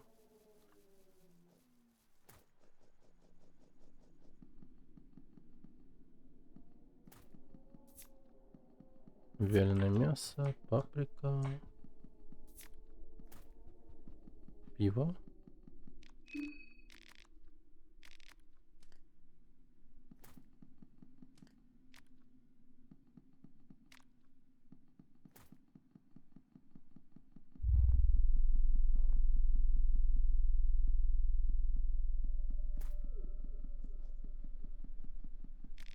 И мы получаем газетную статью. Да. Великая война. Это газетная статья недельной давности, предполагаемое окончание Второй Великой войны. Две крупнейшие державы западного мира, Восточный Союз и Бремен, договорились о мире после последнего агрессивного натиска бременских войск, произошедшего всего за несколько дней до заключения договора. Бременские войска захватили власть в небольшом городе Прехвилл, расположенном в центральной Богемии, к западу от Жертвенного озера. Последняя атака была сочтена особенно агрессивной и, по общему мнению, способствовала продвижению мирных соглашений в более широком масштабе. Еще одним важным фактором, способствовавшим установлению мира, были совместные нападения на Восточный Союз как на западном, так и на восточных фронтах. С запада остатки королевства Рандон продолжали нападать на Восточный Союз, а с востока королевство Эда продолжило свою кампанию после предыдущих поражений. В статье много говорится о мелких деталях, но, похоже, в этом и заключается суть статьи. Да, Кал.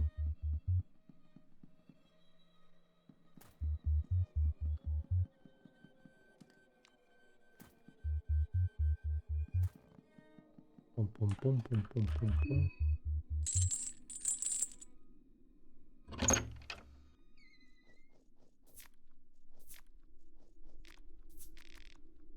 Очищающий талисман. Блин, вот для чего-то он был нужен. Точно не помню для чего, но он как будто бы важный. О, хирургическая пила. Повезло, повезло. Козье копыта.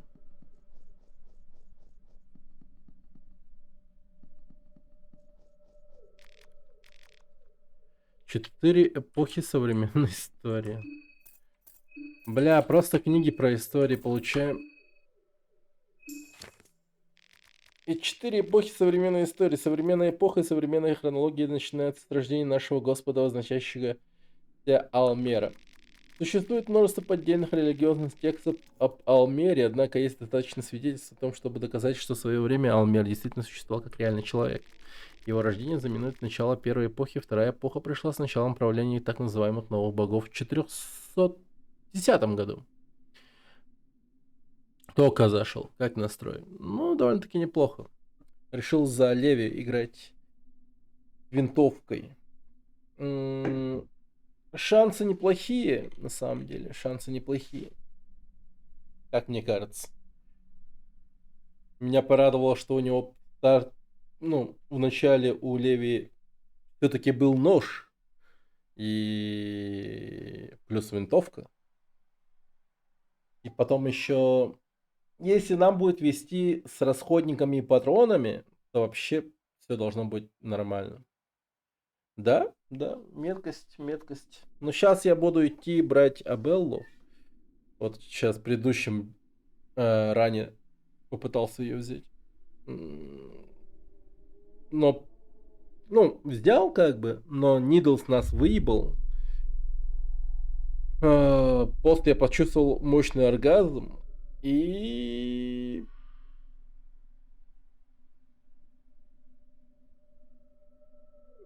потом меня в игре убили.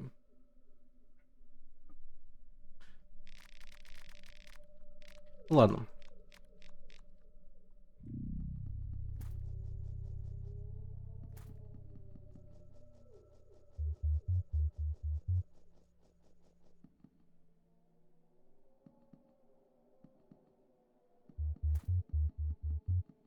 Но я, кстати, не знал, что я потеряю этот самый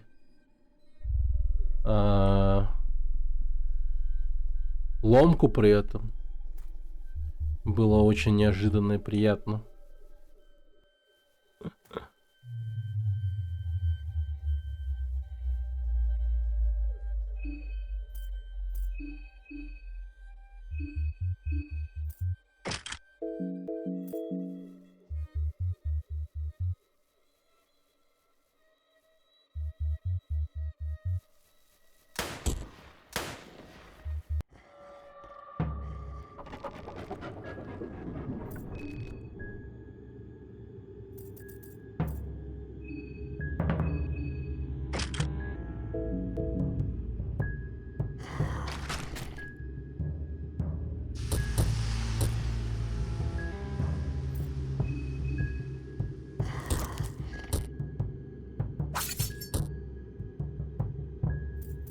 Блять, нахуя я?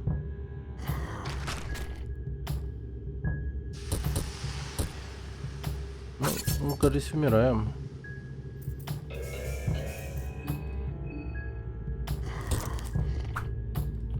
Да ладно.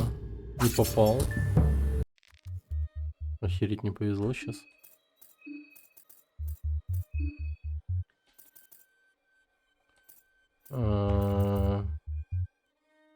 Белый флакон от этого.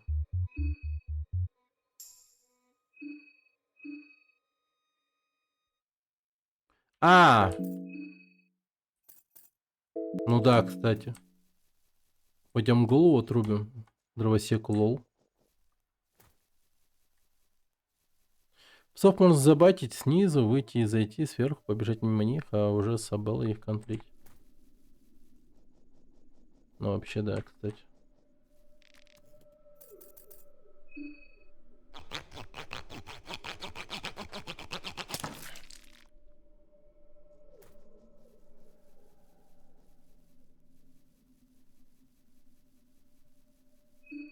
Срочник начинает чувствовать пылить.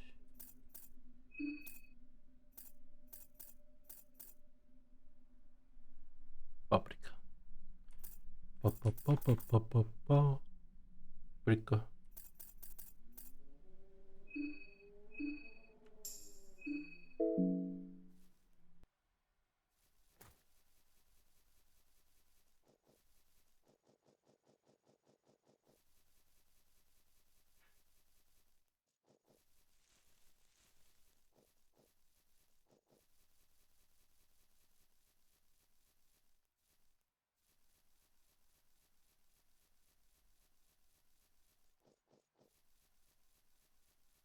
Чем больше убийств других частей, тем больше оружия. Будешь всех убивать?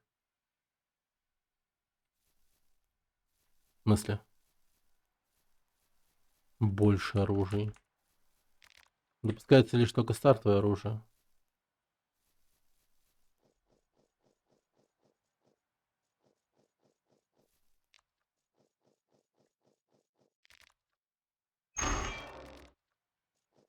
Угу.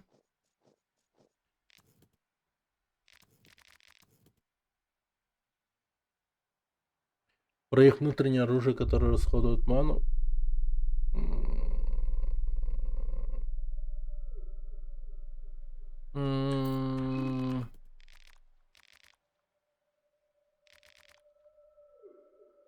Ты про их голову, что ли, имеешь в виду? Ну, посмотрим. Посмотрим.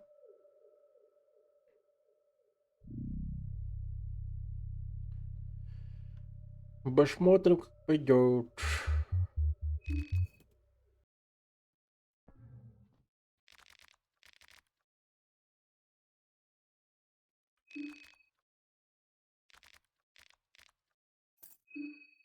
Угу.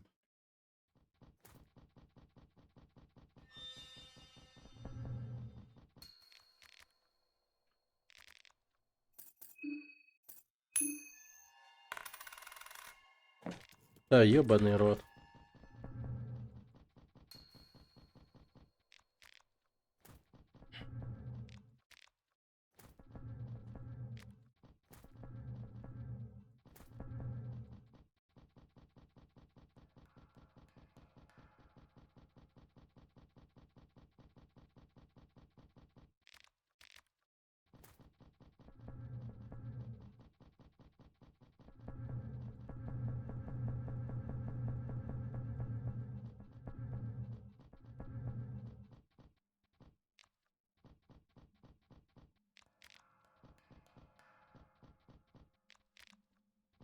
Порох. Одни нажимные пластины.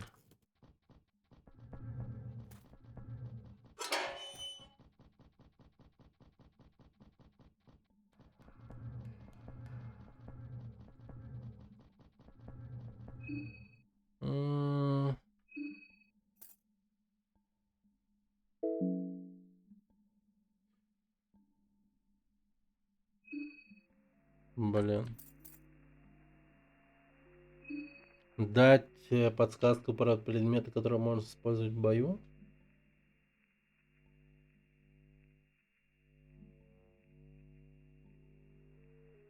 Ну, все расходники.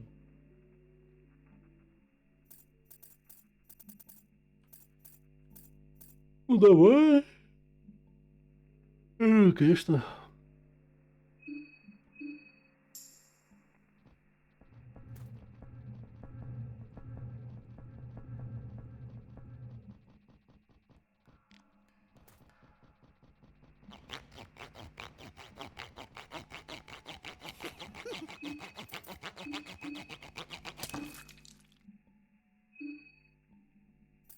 А, ты в этом смысле? Ну да, я знаю.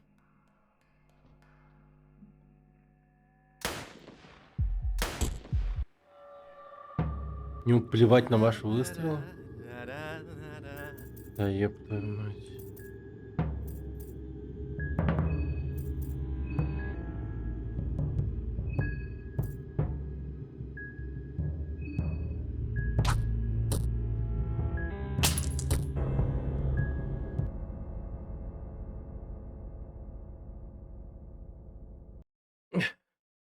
Да. Он мне так жестко захуярил, что игра выдала ошибку.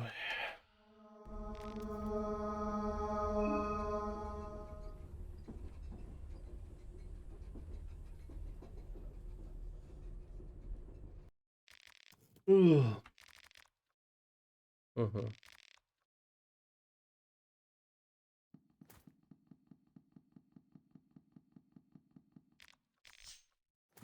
Изолента.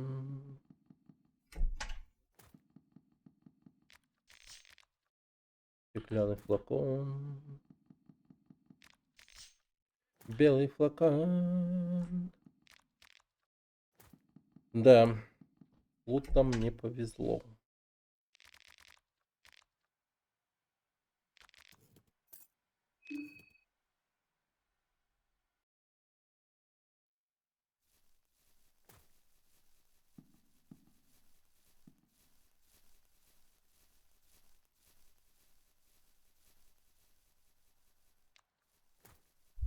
Совсем забыл про эту траву.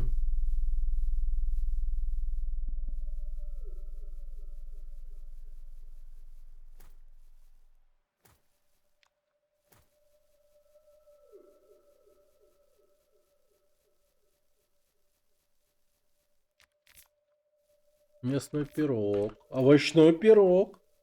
Нормально. Мясной пирог. Мухомор.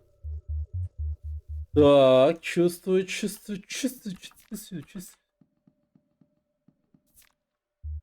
Красная трава, нихуя. Очищающий талисман. Ну, не знаю. Я просто не помню, для чего очищающий талисман был нужен. Так, ништяк. Спасибо, Юби, за подписку на ВК.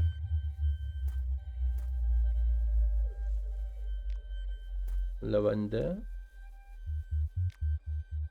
Привет, Влади, здорово. Привет, Юби.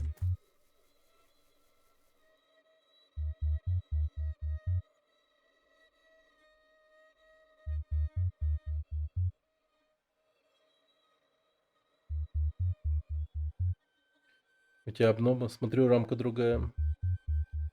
Крутая, спасибо, спасибо. Сегодня сделал. Утром. Ну, утром я прям вообще был в ударе. Слегка кое-что подкорректировал в игре, которую мы делали на Хакатоне. Теперь там все платформенные уровни работают. Это раз. Во-вторых, ну, по работе сделал кое-что. Там большой выпускной альбом надо выпустить для... Ну, заказ. Там типа садик, дети. Трюмо, в виде трюмо альбом, типа такой. И там, короче, дохуя фотографий. Я там все отсортировал, там прочее, и структуру альбома, в принципе, придумал, и нормально. Что еще сделал? Вот рамочку сделал и потом еще еду приготовил. В общем, да. Куда больше упор будете делать жанры решили? М, Ну, скорее всего, ну пока что все примерно так же будет оставаться. Потому что игра будет выпускаться конкретно точно в этом. В приложении TAS называется. Это вот якутское детское приложение от детского издательства Каскель. Там, в общем, дети будут. И дохера их будет там, в принципе. Ну, короче, прикол в чем? Прикол в том, что такую возможность впускать нельзя. И лучше пойти навстречу и сделать все как надо по возрастному рейтингу. А потом уже, ну, из того, что вот это вот, в принципе, есть, можно будет другую игру сделать, как изначально хотели. Типа все более вот немного мрачно, жестко, вот это вот все.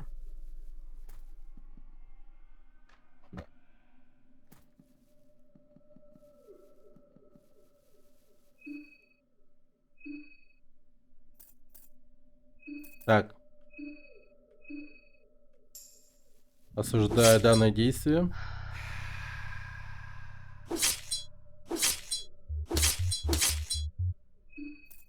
Прямо перед. Вот это я рисковый парень.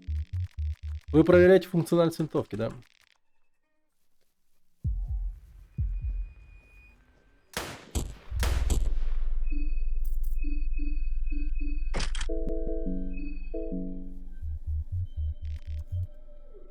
После сбора лута не хотите сохраняться? Пока нет. Потому что мне Белла нужна. И встреча с Нидлзом тоже.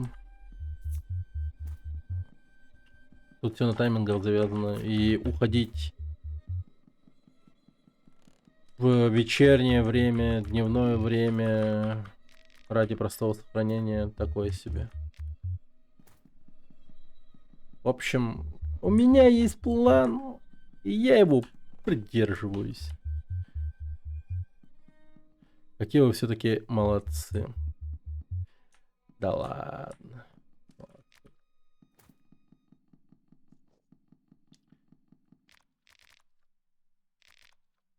Вот, блядь. Ну теперь вот, кстати, с книгой не повезло. Книжной полки. Вот однажды мне крупно повезет, я надеюсь, с книжной полкой, так чтобы там книга сохранений выпала. Я просто заору от счастья. Если не заору, тогда, ну, я, считайте, сдержал свои эмоции. И восторженный клик. 5 шиллингов. И рацион. Порох. Ничего. Пиво. Так.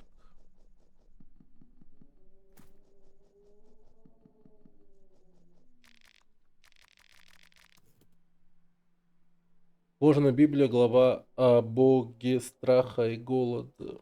Блин, я не помню, а что она давала там? Бог страха и голода. Бог страха и голода. Есть популярные тексты, в которых рассказывается история о ложном боге и избранном человеке, соединяющем вместе в самых темных и влажных снах. Забытый, долго дремавший бог глубин погиб той ночью, только более старый бог никогда по-настоящему не погибает. Вместо этого бог страха и голода пустил свои корни и начал наращивать свое влияние на поверхностный мир. Коварное ложное божество надеялось, что ее дочь станет светом человечества. Только истинная тьма не порождает свет. Бог страха и голода был чистым ребенком, чистым листом, рожденным в самых темных ямах человеческого творения. Вот где она выросла. Это все, что она знала. Она была чистым воплощением страха и голода, не испорченным, даже проблеском надежды. До этого момента человечество пережило немало застоев и страданий, чтобы подняться из этих гибельных ям. Необходимо было пройти через боль роста. Прогресс имеет свою цену. Это если чё, считайте, вот из первой части типа штука. Вот видите эту девочку в книжке? Такая вот девочка была в первой части. И она потом перерождается вот в бога страха и голода. Страх мотивировал людей, в то время как голод заставлял их двигаться вперед. Люди дорожили своими трудностями и черпали в них вдохновение. Они извлекли из этого урок. То, что последовало за этим, было прогрессом, которого человечество не видело со времен забытых веков. Мрачные облака дыма, поднимающиеся из труб современных городов, прямое следствие этой эпохи. Эпохи, которая стала называться жестоким веком. Знак страха и голода повышает ловкость его владельца. Текст включает в себе символ страха и голода и инструкции о том, как им пользоваться. Ловкость повышает. Я просто типа буду уворачиваться.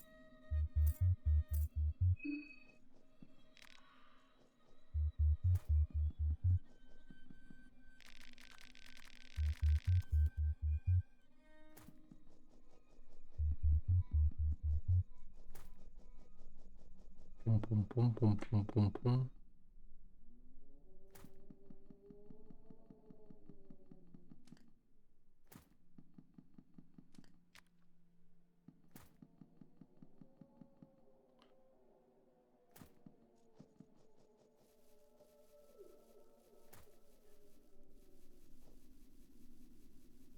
М-м. Дополнительный ход.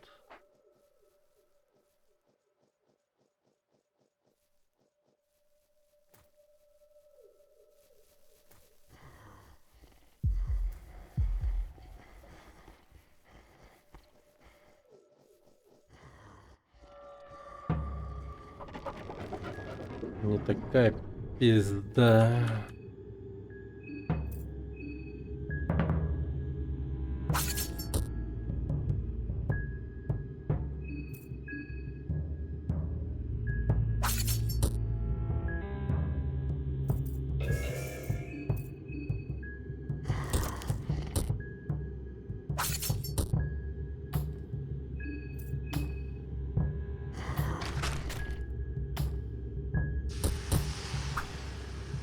Слава богу.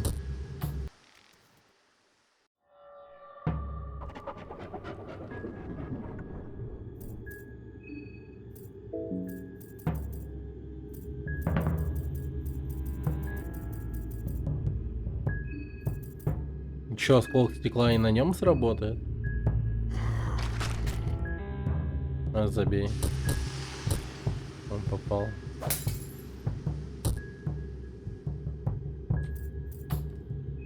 Да нет у него добав никаких. Здесь какая? Да.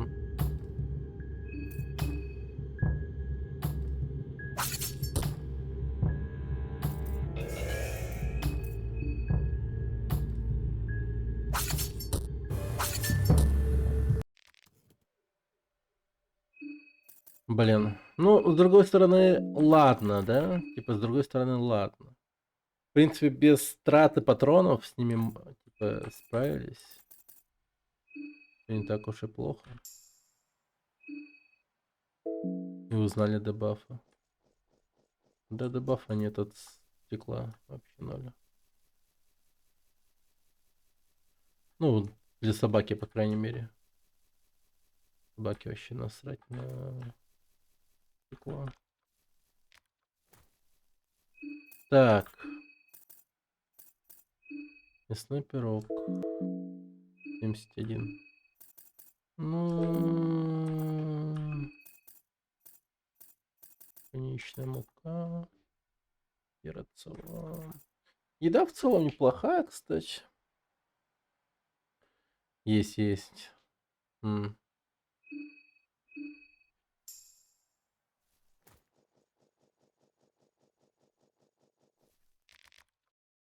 А такую игру тяжело сделать?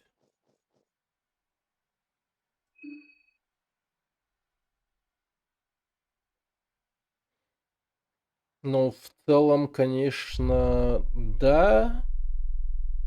Но я думаю, что вполне реально сделать, типа, одному. Просто дохуя времени уйдет. Ну, типа, реализовать всю эту пошаговую тему и так далее. Просто разобраться во всем этом надо. А так вполне себе реально. Да, сложно, но реально.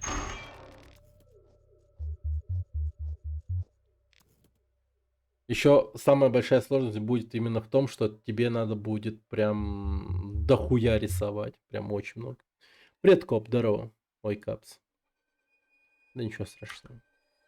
Ты же не нарочно. Так.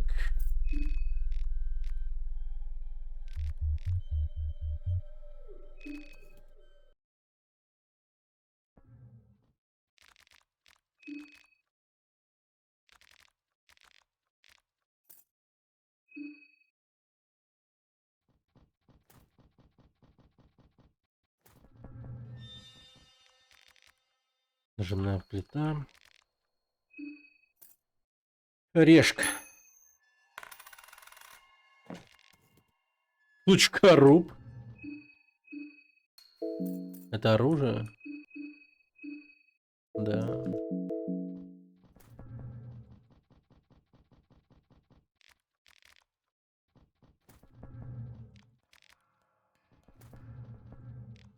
Руб.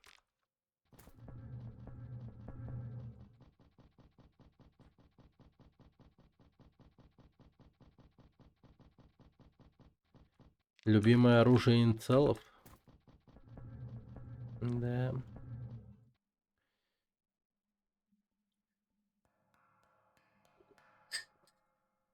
Я вот вчера поиграл Happy Game. Там тоже супер большой труд художники проделали с игрой. Happy Game.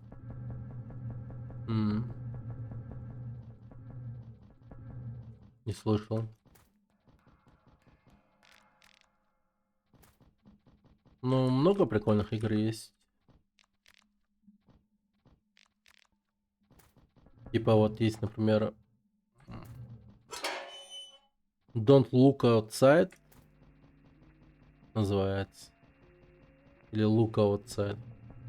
Короче, вот это вот тоже прикольная игра. Она по геймплею очень похожа на Fear and Hunger.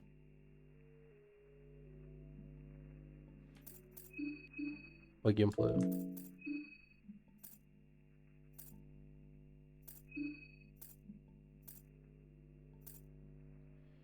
Пиво плюс 30 разум дает. Реалистично.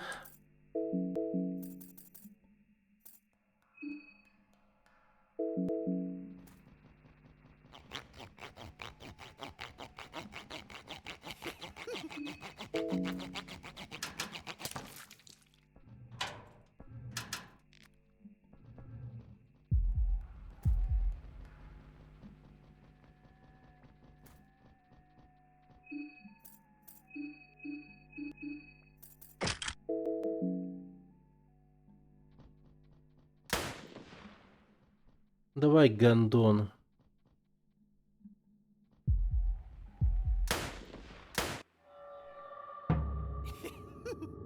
А почему? А почему? Поясните мне, пожалуйста.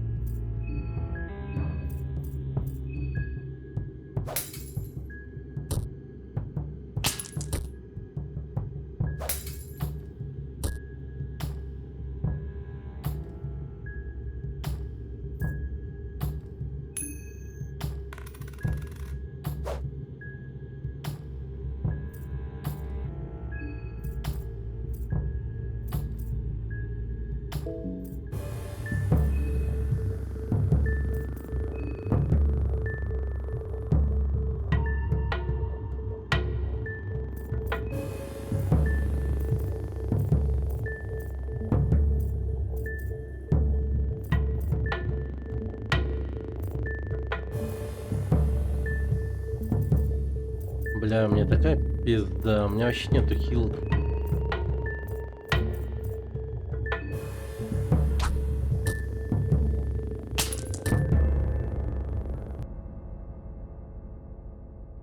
Да, это жестко.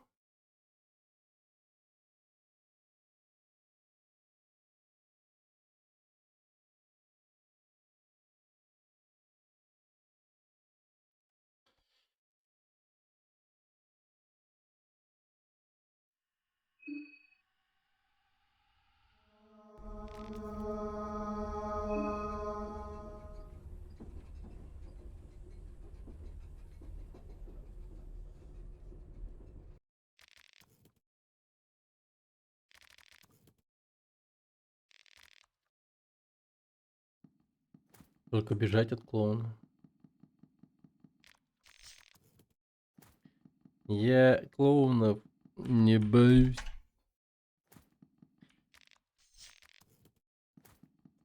Я его ушатаю. Этого драного клоуна. Это ужасающе, да. Очень похож на ужасающего. Это же клоун арт.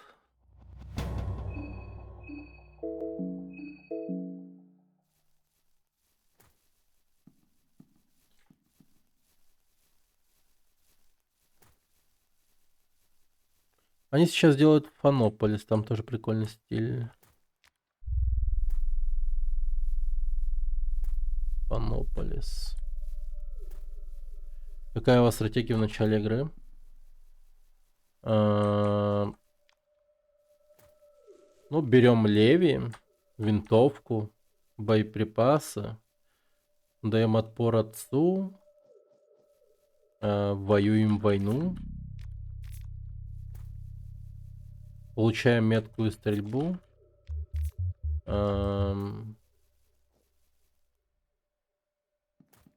лутаем все, что есть поблизости.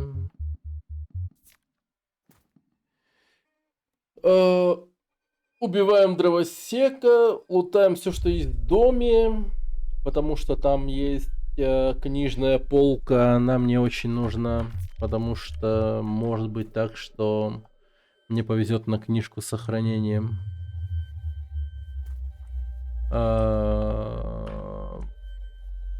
После идем, ну тут тайник еще мы лутаем, конечно, там тайник с патронами есть. Что еще, что еще?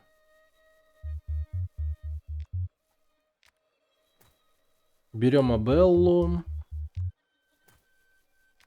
С Абеллой лутаем бункер. Сражаемся с Нидлзом. И тут как бы два варианта. Побеждаем Нидлза или проигрываем ему только со словами, ну, точнее этими, с особыми условиями. Тут как бы можно было бы еще сделать так, чтобы...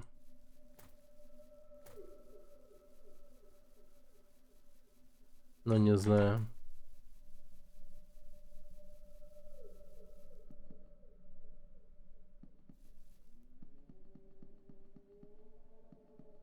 Может быть, перед Нидлсом стоит уколоть себя.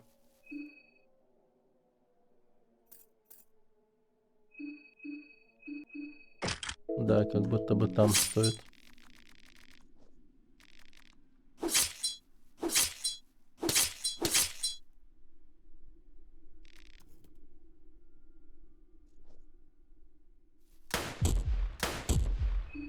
Угу, да.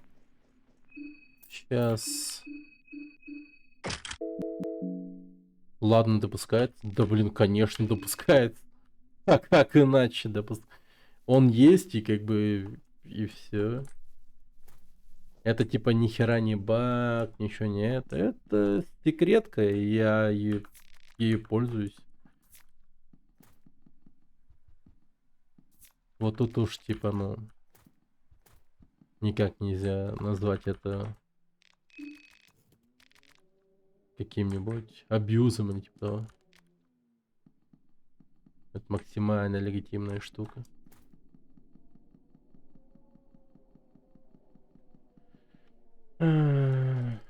Так.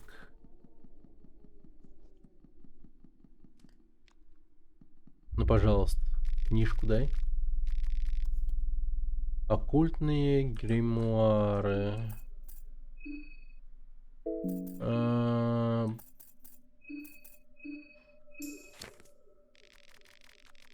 Оккультные гримуары, магия и теория практики. Автор Самири Зимри, переведено Оскаром Ренте. Чтобы человек не потерял рассудок вместе с душой, он должен быть готов ко всем ситуациям. Основа любого знания всегда самые важные, и вам нужен прочный фундамент, чтобы построить башню богам. Чтобы выполнить какие-либо обряды на ритуальном круге, сначала должен быть вырезан круг основания. Сверху вниз, первый это асимметричный круг. Асимметричный круг представляет старших богов и их одностороннее представление власти. Распределение власти. Второй называется несовершенный круг. Несовершенный круг — это знак новых богов, которые стремились к совершенству с момента своего зачатия, но так и не достигли его по-настоящему. И последний называется круг совершенства. Круг совершенства представляет собой бесчисленные спиралевидные циклы, о кульминацией которых является рождение вознесенных, те, кто смог выйти за пределы человеческих возможностей. Нельзя присваивать знаки, не предназначенные для круга основания. Это урок, который нужно извлечь отсюда. Ага. Красота этих ритуалов в том, что вы не можете изменить их, но они могут изменить вас. Понял.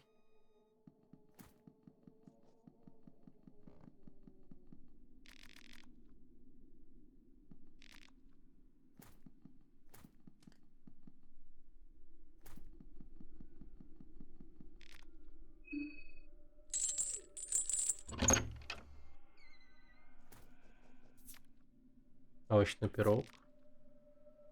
Заплесневелый хлеб. Вы находите кольцо духов. Угу. Кольцо с кровавым алмазом, оно повидало так много смертей, что стало спускать жизненную силу. У священников Рондона есть рабы, добывающие эти алмазы ценой собственной жизни. Кольцо духов.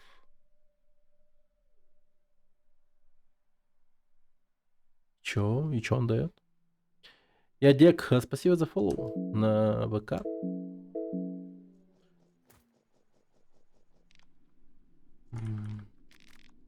3 болта. Нажимная пластина. Паприка. Пшеничная мука. Да, не везет. Не везет. Крепко, причем не везет. Вы находите Махабра. Махабра. Книга о древнем городе Махабра. Достопримечательности Махабры. Вы тоже их видели, не так ли? В своих мечтах вы путешествуете целую жизнь силуэтом этого города на горизонте. Вы видели башни-близнецы, которые возвышаются рядом с черным ночным небом. Эти жуткие обелиски, рассказывающие историю какой-то более древней, более жестокой эпохи. Вы видели великие ворота с их сводящими с ума фресками, спиралями. Закономерности, недопустимые пониманию. Не похоже, что звуки ветра, воющего между этими пустыми улицами, было недостаточно. Вы также слышите голоса местных жителей, даже несмотря на то, что все разумное подсказывает, что это место давно заброшено. Вы все еще слышите их. Вы не одиноки в этой мерзкой части света. В своих снах вы видели это, не так ли? Город Махабры, город богов. Вы знали, что он существует здесь. Вы же не собираетесь убить клоуна? Шанс пока 0 с такой экипировкой. И он не из поля с огнестрелом.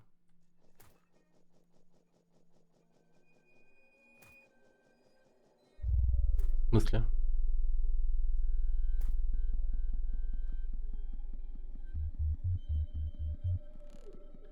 Та я выебу этого клоуна вообще. Клоуна. Не клоуна. Клоуна то и клоуна. Он не убиваем с огнестрела?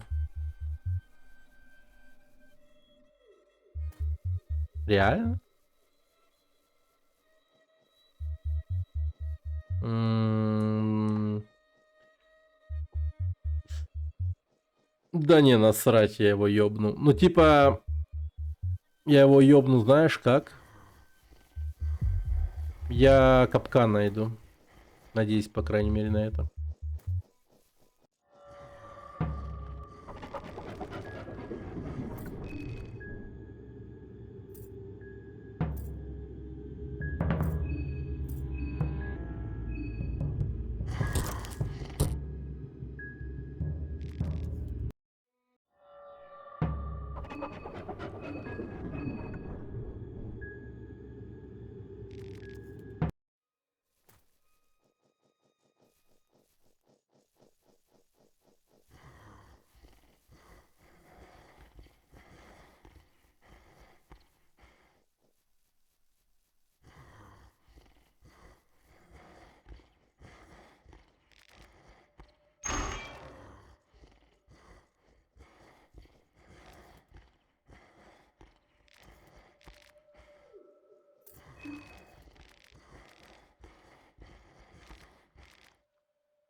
Угу.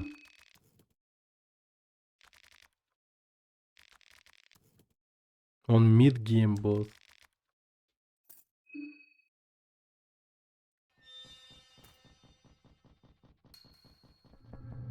Ну, не знаю, не знаю.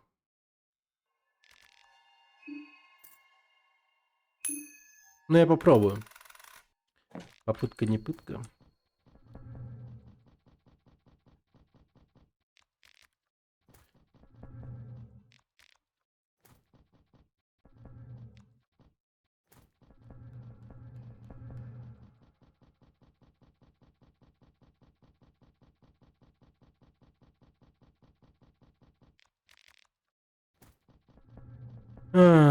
Одни нажимные пластины. Можете перед битвой с ним сохраниться. А как сохраниться? Никак нельзя. И причем, если я сохранюсь, то я пропущу его. Его уже тут не будет. Это очевидно.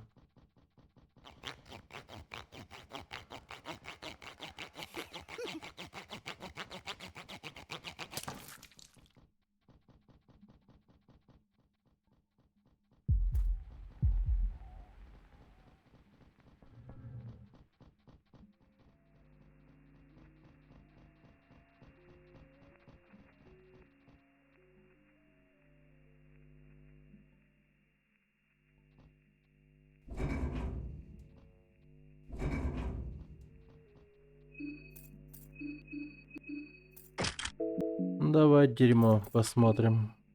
Кто ты и как тебя звать.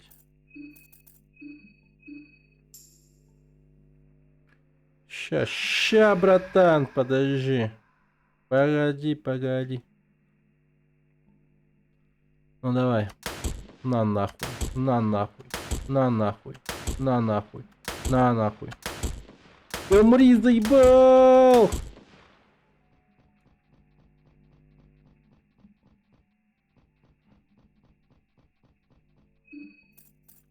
Так. Чудовище повержено. Однако, вы находите 3 шприца с героином. Добить.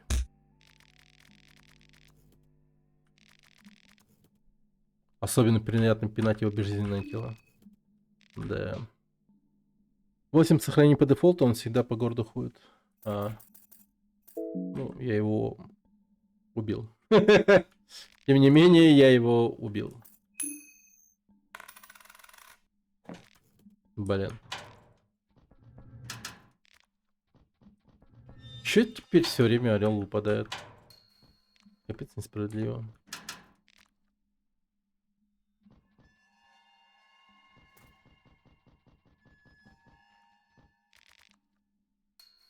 Его голова была отпилена. 3 спички, 10 шиллингов. Счастливая монета.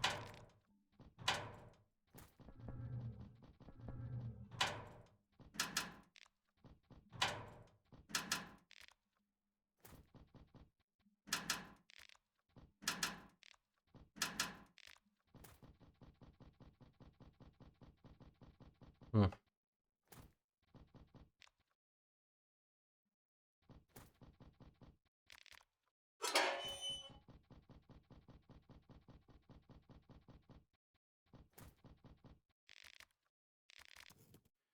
Да.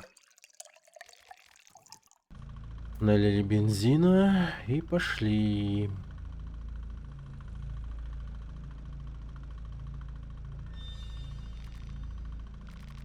Ой, это мой шанс блеснуть. Вот так вот просто Белла закоротила электронный замок. Красотка, чё? Туннели ведут все более давящую тьму.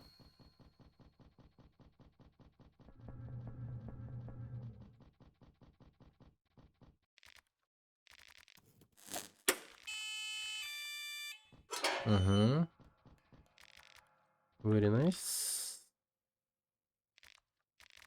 2 болта. 3 болта. Нажимная пластина.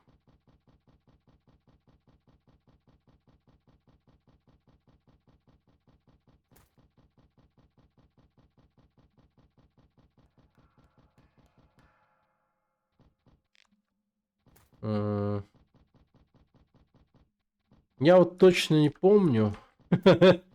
Но один хер как-то неспокойно мне на душе. Тут, по-моему, никого же не было.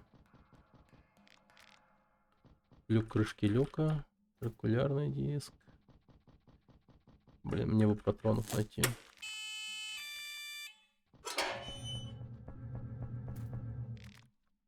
Бля, пожалуйста, решка.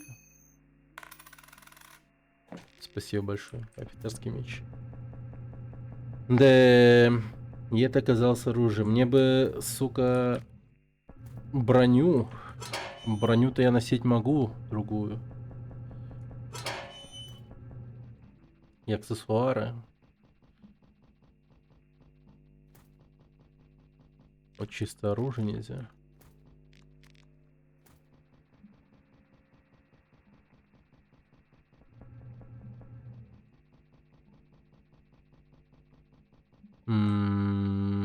Так, там была лестница. Ну-ка, пойдем.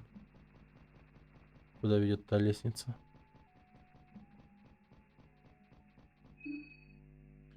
Так, похавать.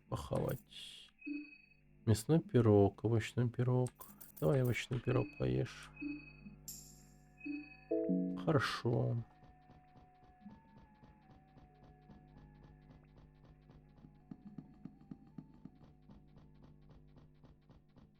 В канализации.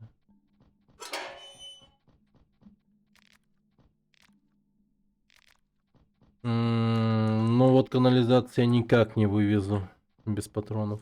Вообще невозможно.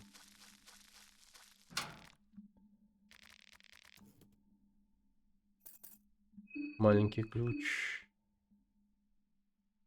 У меня 2 маленьких ключа. 2 маленьких ключа.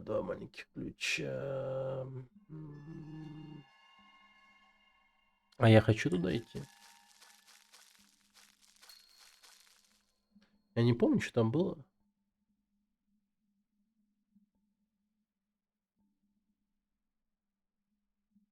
Ладно. Сначала вернемся лучше. Потом я сюда пойду. Мы вернемся сейчас вот в ту секцию, где убили клоуна. И пойдем до упора налево. Мы все-таки включили генератор для того, чтобы заработал лифт. И с помощью лифта мы уже едем вниз. И внизу мы... Ну, по идее, не должны встретить никаких проблем, так как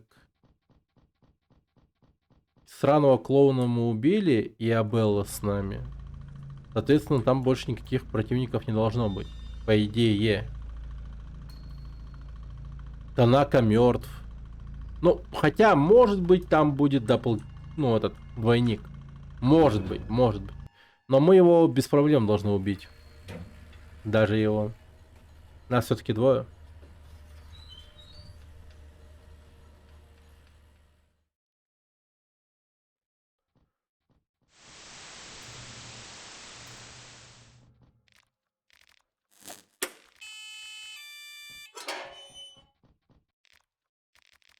Осколки стекла. О, патроны.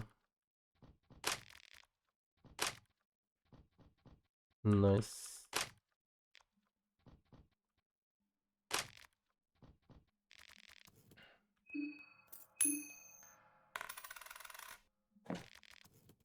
Кольцо духов. Второе кольцо духов.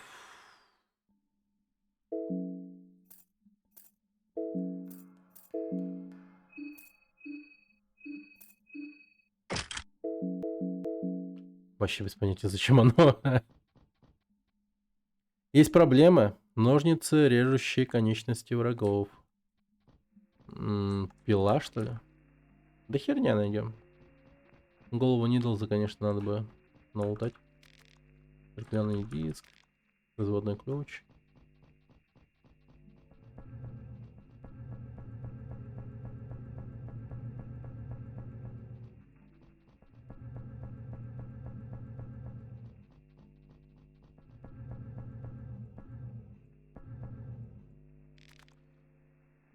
Так, обыскать. Письмо солдата и латунный ключ с орлом. Угу. Вот оно. Вы проверяете книжную полку на предмет что-нибудь интересное. Вы находите флаер «Человек из снов». Сука. Это вообще не то, что я хотел взять.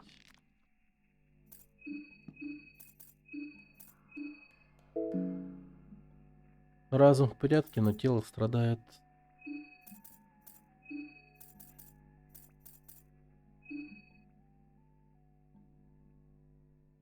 Портал не обязательно для прохождения. Вы видели этого человека во сне? За последнюю неделю или около, или около того, начиная с полнолуния, люди по всему Прехивилу и соседними с ними поселениями видят это лицо в своих снах каждую ночь. Если вы один из них, или если у вас есть какая-либо информация, которая может помочь вам идентифицировать этого человека, пожалуйста, свяжитесь с нами. В листовке указано связаться с нами, но нет контактной информации. Там враги. Ну что поделать. Это игра про врагов.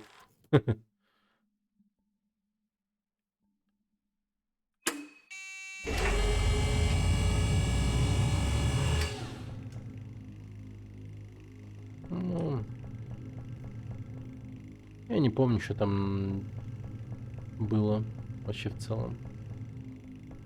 Может, позже сюда вернусь.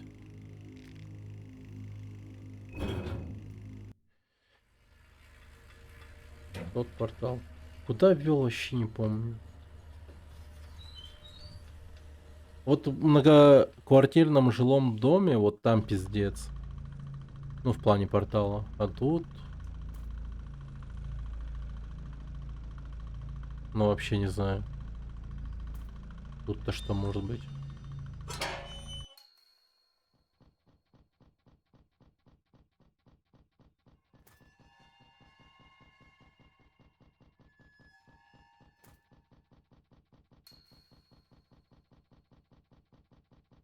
Портал идет от туннеля наружу, он полезен на случай, если Абелла гонится за вами, больше бесполезен.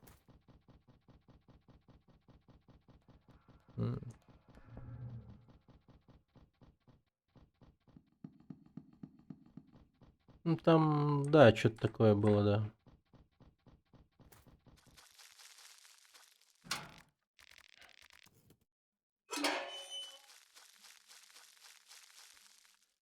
Ну все, тут стараемся не... Запах грязи фекалий почти невыносим.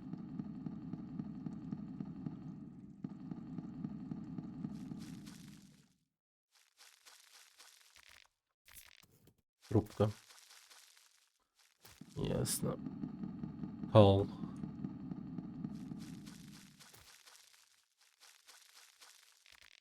Деревянный сундук. Вот это уже интересно. Паскудное говно.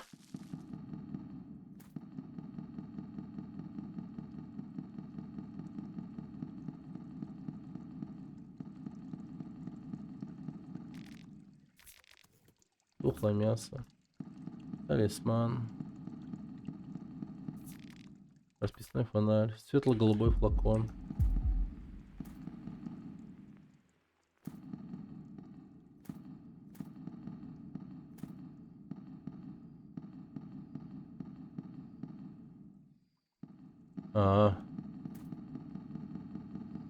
Вот стрёмная бабка. Так, ну... А я не помню, в чем прикол этой бабки был. Да надо бы. Не. Город, наверное, не через канализацию.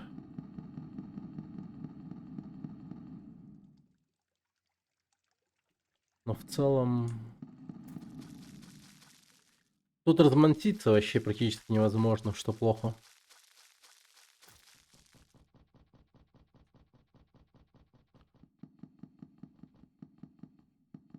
Мне, блядь, показалось, там кто-то ходил.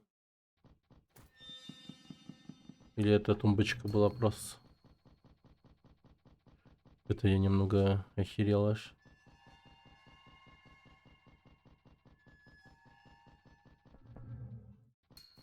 Тут шорткат в деревню. Правее канализация. Ничего. Так, пойдем.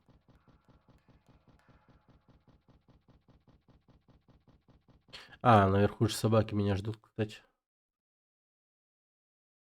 Нет, ёбнем их. Господи. Сейчас бы собак бояться. Угу.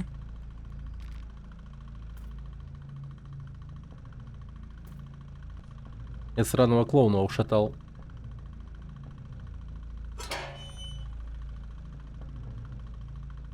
О чем разговор вообще?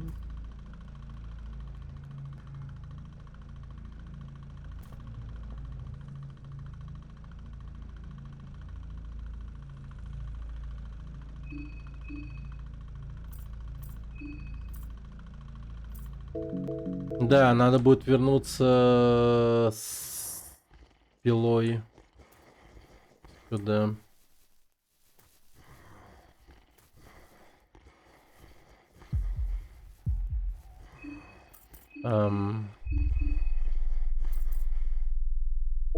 Нет, не то.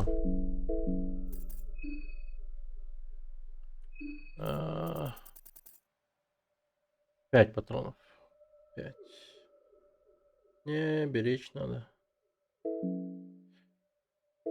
Так, 63 хп, да? Исцеление. Светло-голубой флакон. Дорогой, дорогой. Ладно.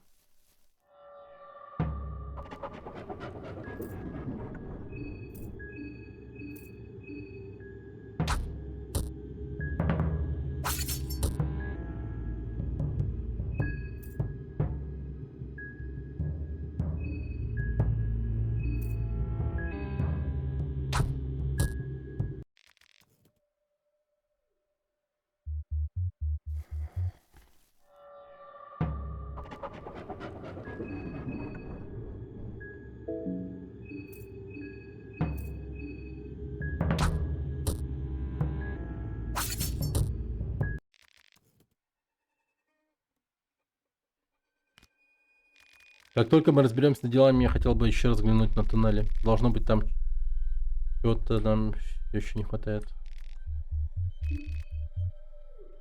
Кстати, я с ней там как-то нормально не поговорил.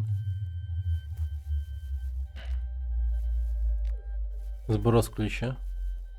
А.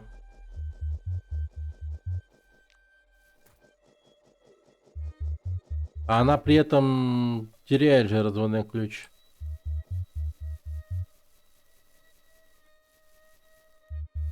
Меня это парит как-то.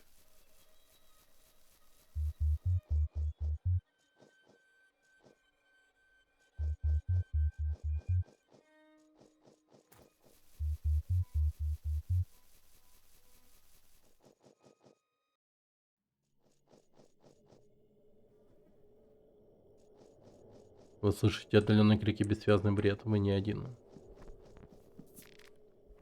О, 303 патроны.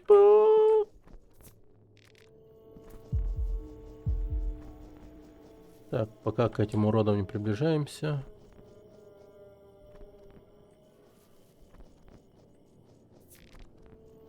Да, я в целом буду осторожен.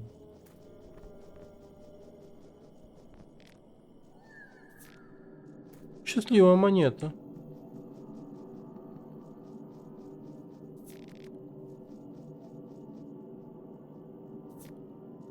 Look outside. Класс.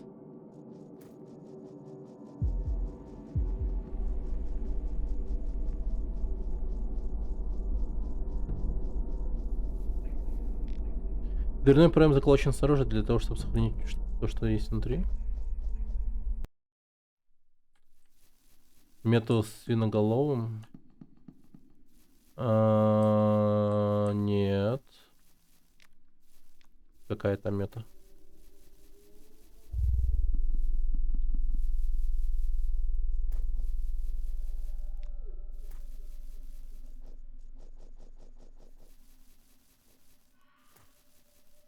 Блин, мне пила жестко нужна.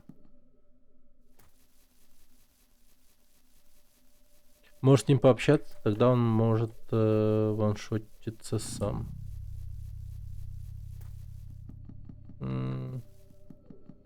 Понял. Прикольно. Спасибо.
Но это делать не следует, 50% всего шанса. Лучше набрать full stack team.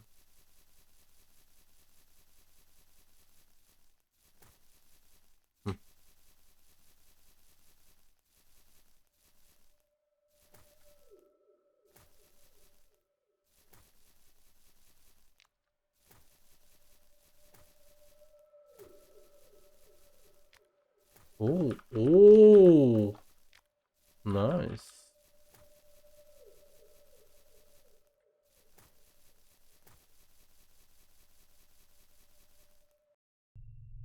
Блядь.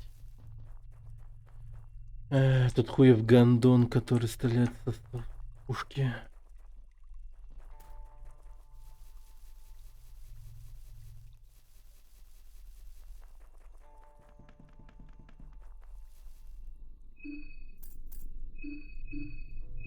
Я лучше вытащу ствол, пожалуй.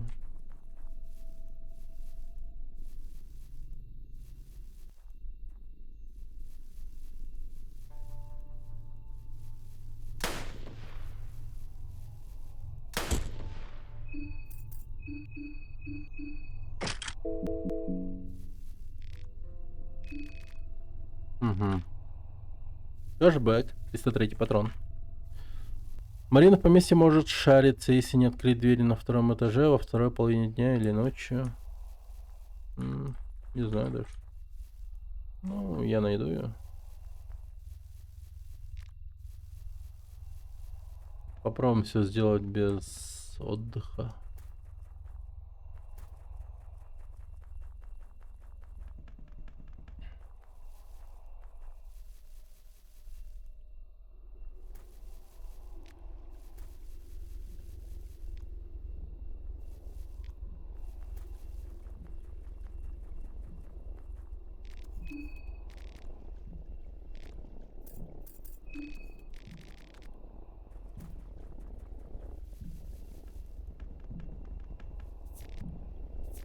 Водка, морковь,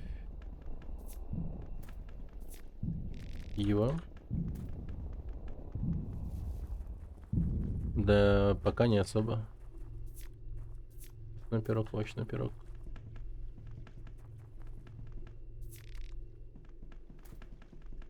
Да какие способности у нее?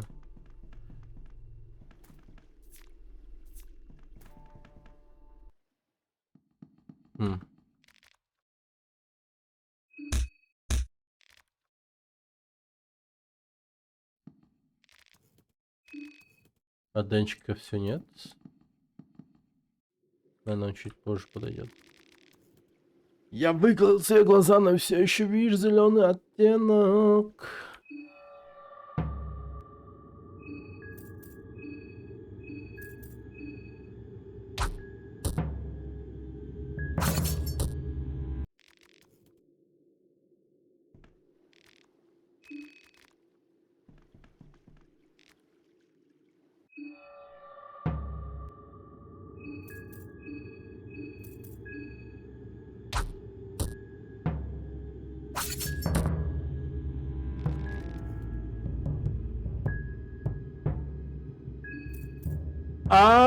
Ёпта! Да ну нахуй! Реально? Эти кольца... У меня столько имбовые кольца. Они дают мне реген. Вот это нормально. Вот это хорошо.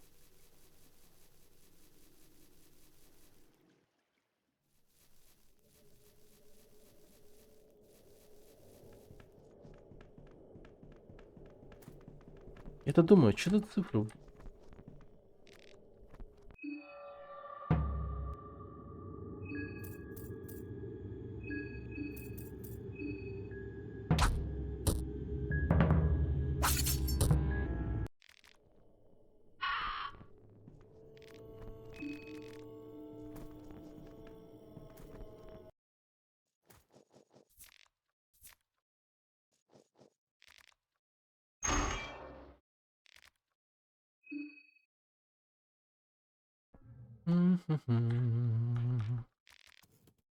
Порох. Дайте уже пилу, ёб вашу мать. Да вы прикалываетесь.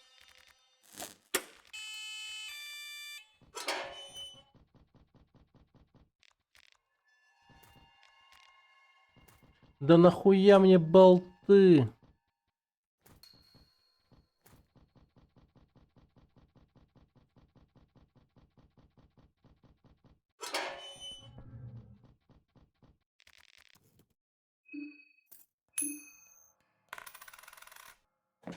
Блять, орел один выпускает.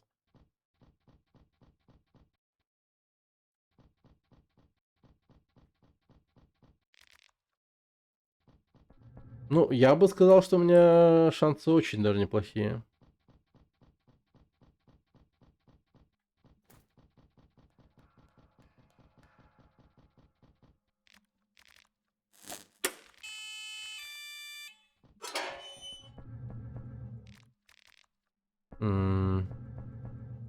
Почему я не пользуюсь сохранениями? Так все просто. Дело чисто в том, что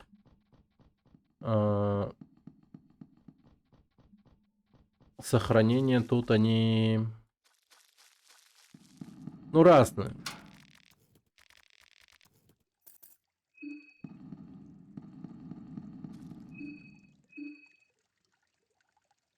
Есть сохранение с помощью, вот как обычно, кроватей. Есть сохранение с помощью книги. Кровати, они, как бы это сказать, они двигают время суток.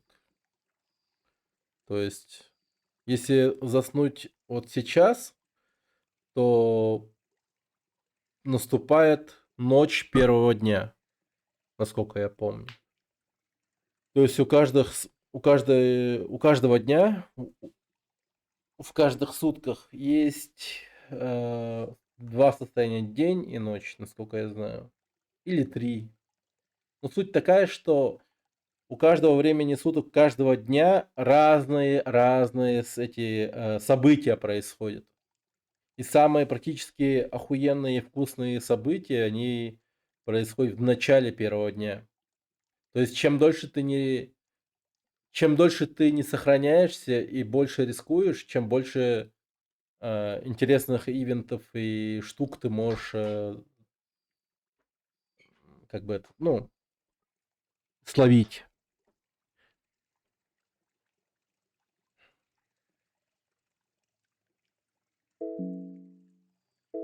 Кровати дают шанс, может быть, с Мариной там какая-то такая тема была. Так. Перед смертью. Открыть, не открыть.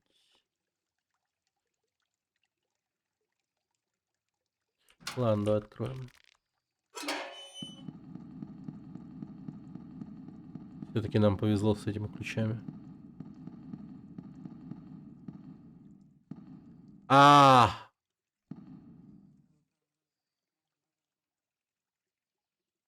Бля.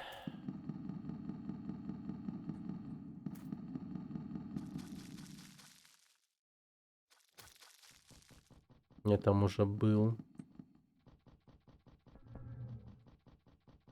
Почем зря потратил ключ. Этот ключ я мог потратить на дом какой-то, я точно не помню. Но какой-то мог.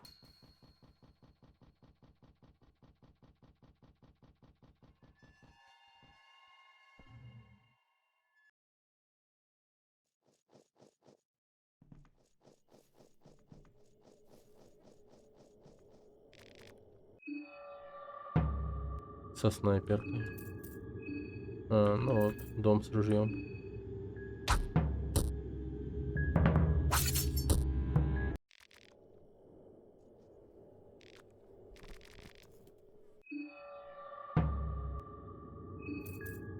Ну ничего.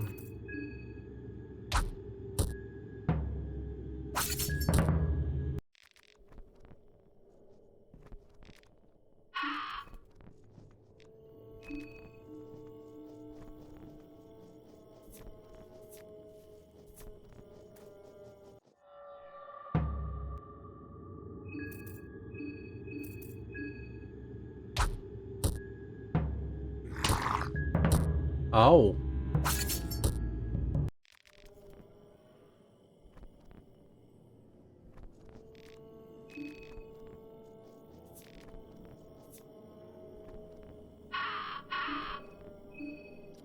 Так, чисто ради интереса, у меня точно, ну, у меня вот реально, да, это или как? Сейчас, погодите. У меня в натуре сейчас 3 ружья. Да, у меня 3 ружья. 3 ружья.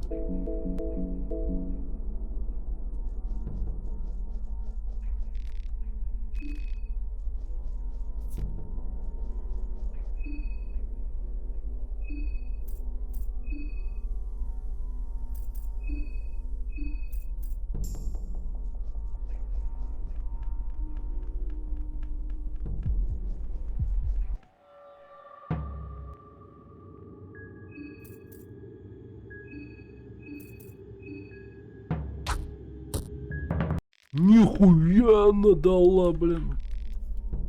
Просраться ему. О! О! Вообще хорошо, нормально.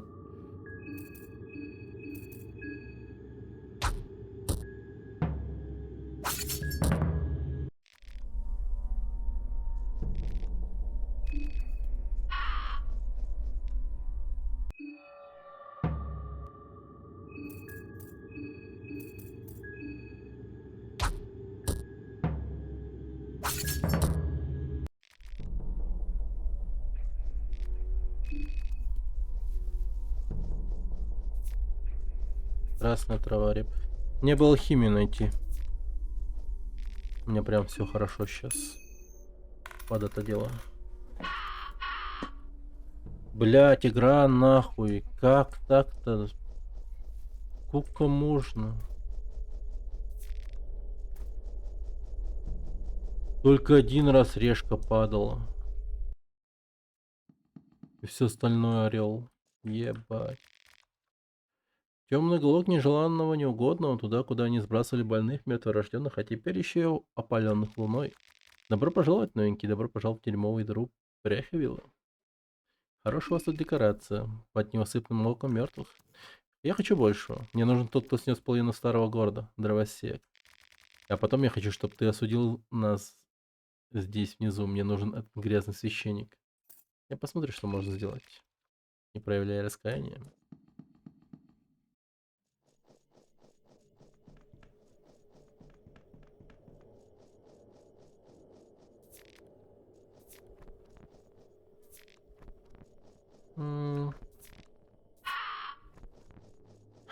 Стеклянный флакон.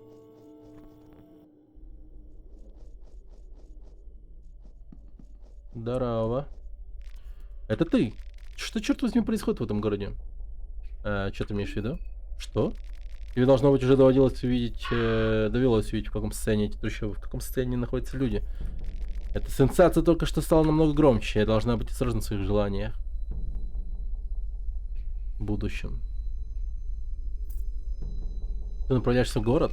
Да, но я не уверен, что теперь делать. Я полагаю, что город тоже будет не намного лучше. Что ты знаешь об этой сенсации? У меня есть связи с различными организациями и группами. Одна из групп сопротивления бременской армии предупредила меня, что здесь в Прихове что-то должно произойти. Очевидно, существует очень специфическая причина, по которой бременская армия оккупировала этот район. На самом деле, мне больше ни о чем не сообщили. Я могу говорить... я не могу поверить, что мне даже не предупредили об этом месте. Этому парню придется чертовски дорого заплатить, как только я вернусь к цивилизации. Что нам теперь делать? Нам ничего не нужно делать. Я работаю одна. У меня есть сенсация для расследования. Теперь ставки просто стали выше. Вот все.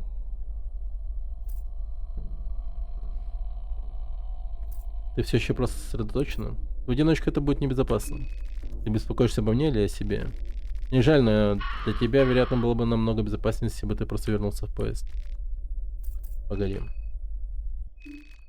Я бы ничего не добился, если бы бегал домой, поджав хвост каждый раз, когда ситуация обосралась. Это ерунда, бывало и хуже. Ну тогда ладно. Пускай делает, что хочет.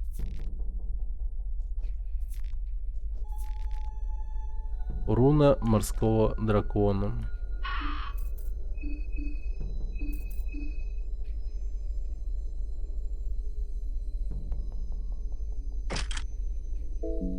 Ну что ж, это, по-моему, охуеть как круто.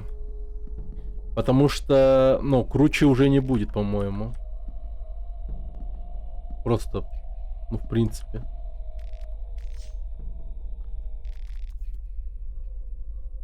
Я просто нереальную имбу нашел.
Вкусно.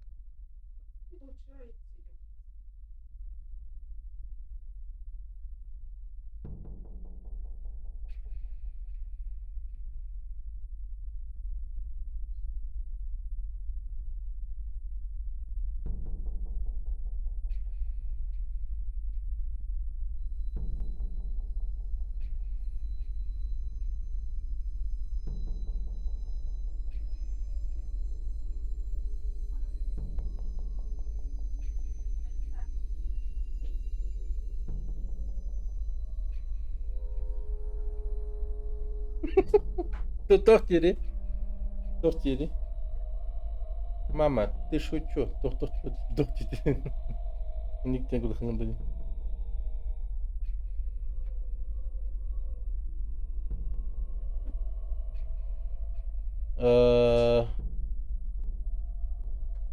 Ня, а вы реальный возраст поставили, что ли? Реальный возраст поставили, да? Ну вот в этом дело.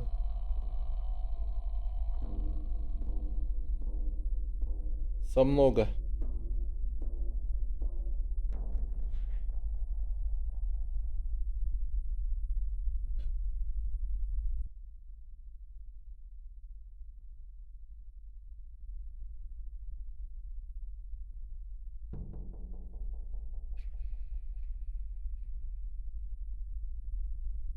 Погоди, что, России нет, что ли?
Говорит, удары делать может. Это да.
Папа, М. вот хафик. А? Вот хафик. Садик-то. Ага, вот. Антон, сегодня что? А? Сегодня вторник, завтра среда. Три садик. Видишь? Да.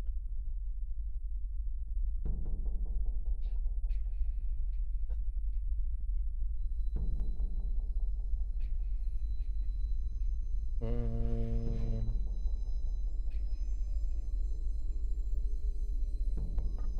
Блин, Казахстан выбрать, что ли?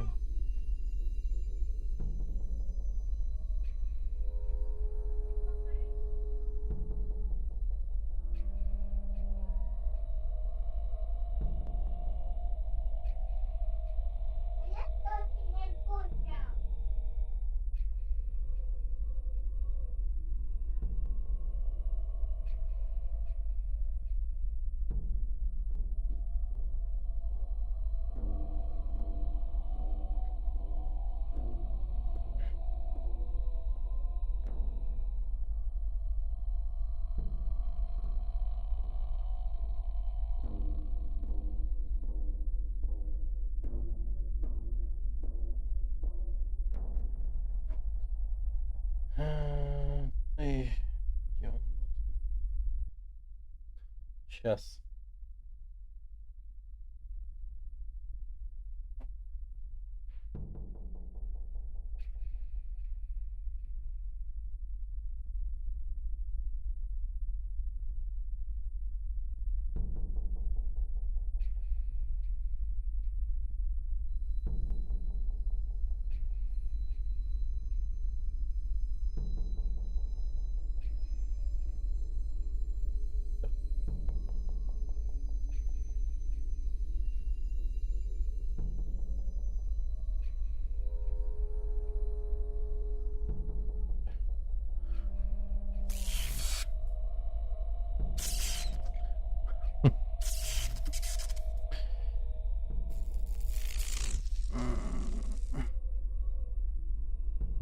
Все.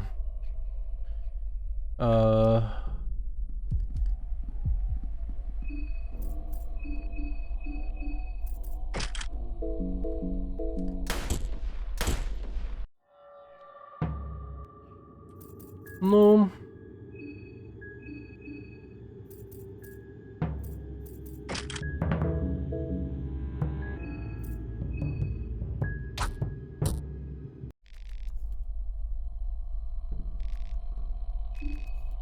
Эрп.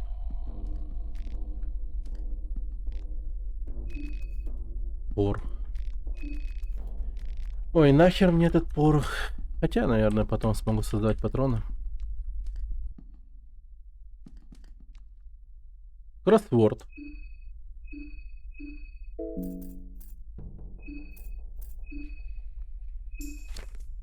А Белла начинает чувствовать голод. Morning has gold in juice mouth.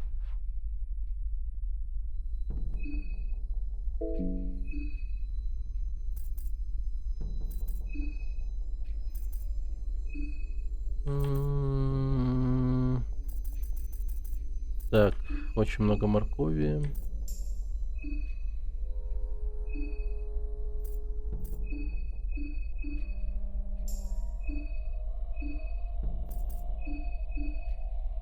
А?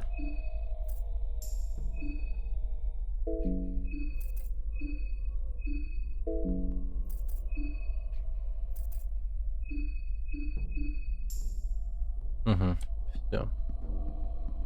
Замечательно. Еще сохранение дает книга страха и голода. Ну, золотая книга. Или другая книга. А та книга, о котором я говорю. Нет, книга страха и голода. Понял.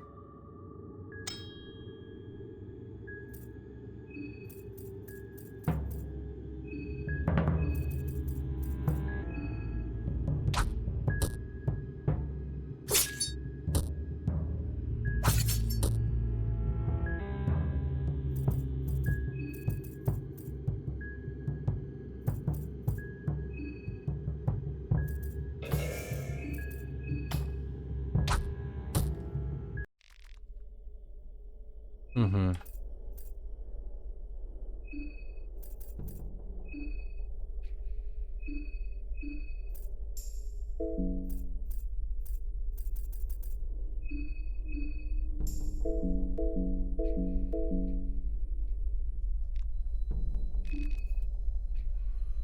Защита срочника снимает капкан сразу. Защита срочника. Звучит славно. Трудно определить причину смерти, но лицо не так уж много физических травм. Приступ. Дневник солдата номер 1.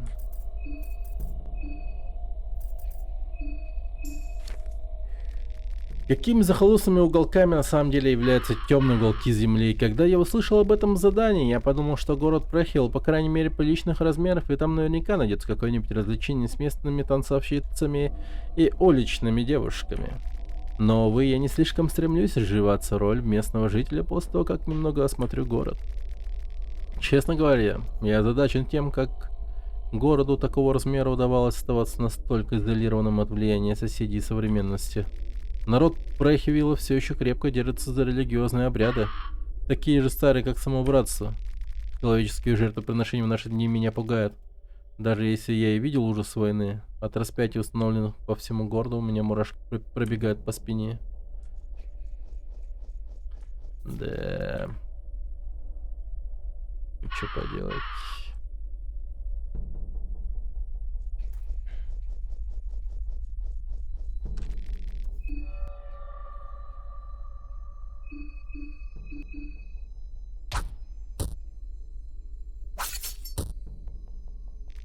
Блин. Дерьмово быть мной. Грязная туалетная бумага, лаванда.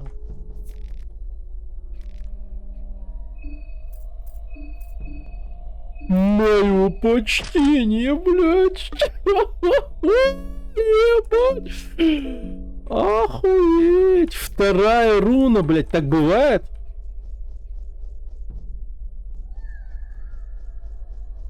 Пиздец. А так бывает? Использование защиты снижает... Ну, окей. Это я... Ну, хорошо. Ну, это, блядь, жестко, нахуй. Кольцо духов еще!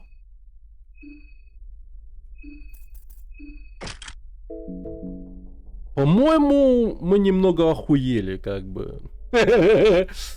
Это как бы что-то, я не знаю. Не стакает. Да похеру, короче. Но все равно пускай будет.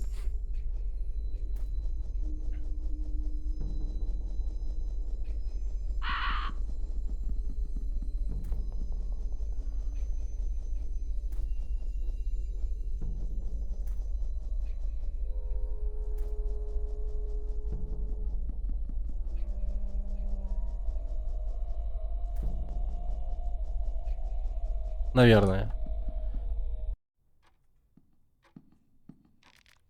Издалека статуя выглядела убедительно красиво, но при приближении рассмотрения сказал довольно грубой. Красная трава, ебать.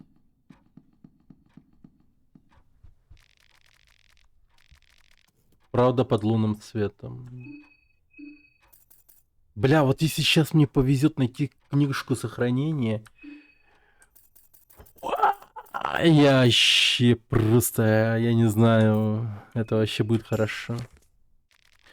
Истина под лунным светом. Страх овладевает вами. Кто из нас не скрывает свое истинное лицо, не прячется за личиной, самоубийство всегда... Блядь, и вон нахуй. Ты давай, не дури. Нам такие мысли не нужны. Пиво всегда вариант. Пиво. Ну и свечка.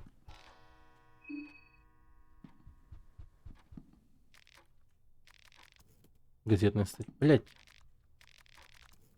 Рецепты 15 века. Это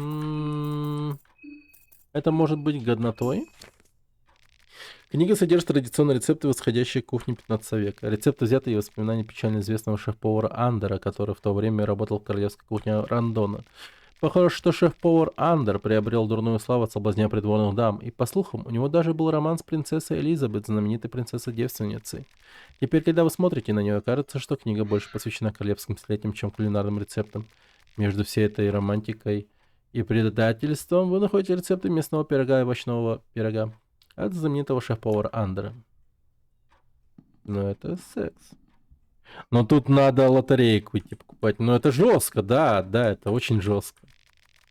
Кожная Библия, главу о боге страха голод. Так, подождите, я это уже находил уже, да?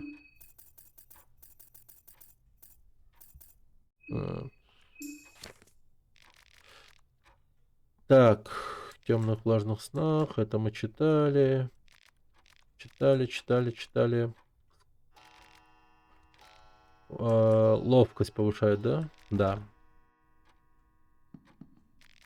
Вы проверяете книжную полку на предмет чего-нибудь интересного. Вы находите алхимия. Оно! По-моему, оно! Это вообще, походу, вообще... Так, это нормально. Это хорошо. Средний уровень алхимии. Том 2. Здесь перечислены эффекты различных веществ. Желтое масло, противоядие, питательная жидкость. Не, хуйня. Вообще хуйня. Вяленое мясо. Ммм. Ммм. Ну да. А, ну хотя...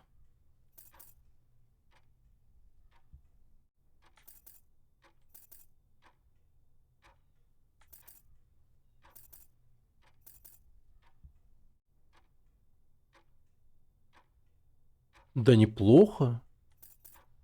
Особенно вот это вот. Я вот точно не помню, но в каком-то прикольном моменте я мог очень даже это интересно использовать. Последний рубеж, глава 1.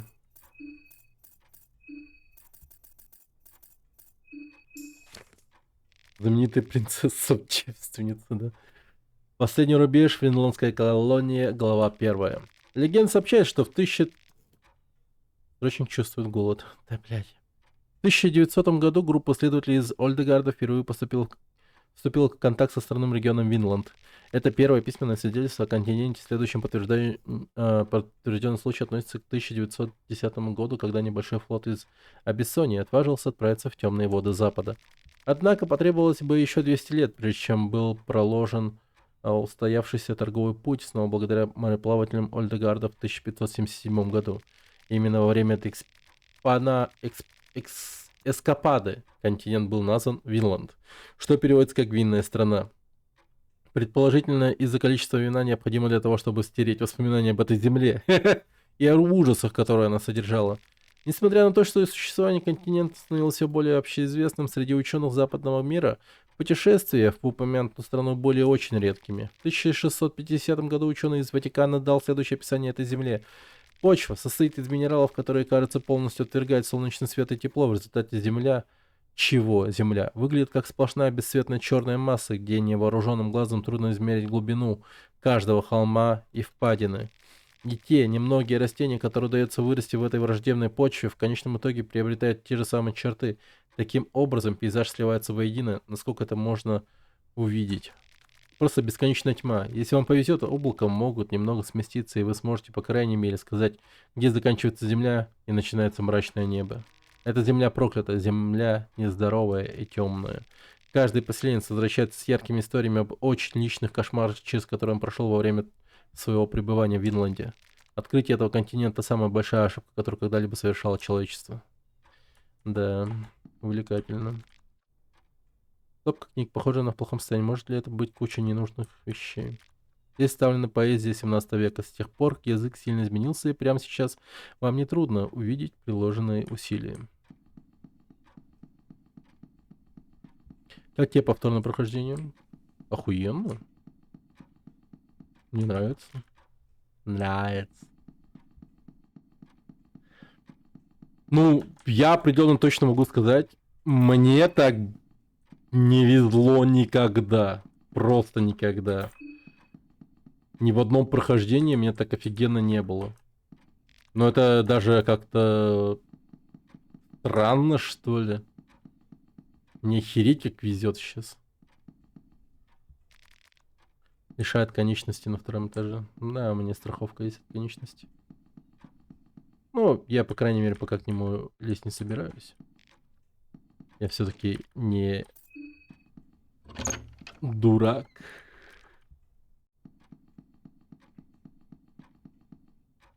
Или дурак. Так, сейчас посмотрим.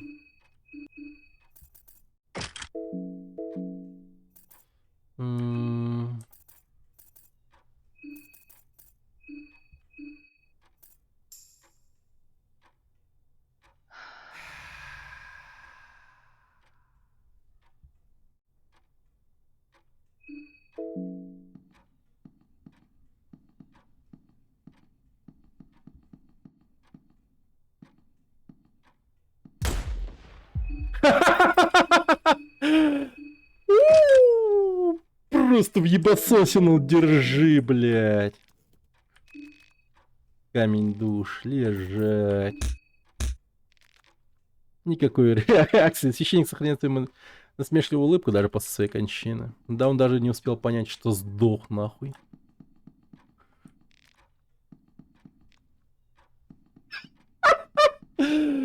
Да, это, сука, просто...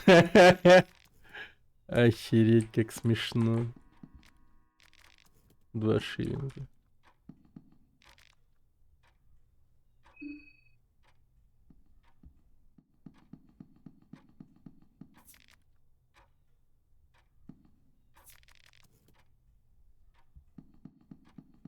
Если открыть эту дверь, Марины не будет? Хм. Печально. Кожаный доспех. Ну, наконец-то какой-то доспех, сука. Ключ от поместья. Деревянный сундук. Орешка. Да ёб твою мать налево. Хотя грех жаловаться. Мне бы сундука такое счастье не упало бы точно. Как руна морского дракона X2, блядь. И кольцо духа X3, блин. Да. Хуй дождался бы такого. Можно спрыгнуть с перил. Да погоди. Там было.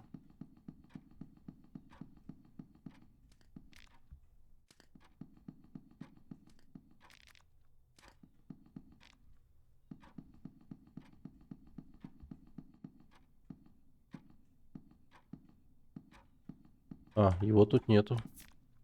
Ну. Я, кстати, что интересно, к нему так рано никогда не приходило. Это прям у меня впервые такое.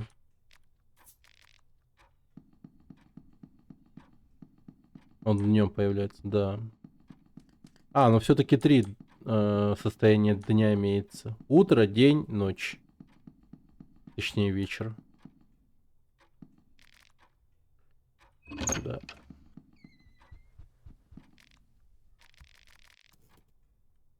Кожаная Библия о Грогороте. Так.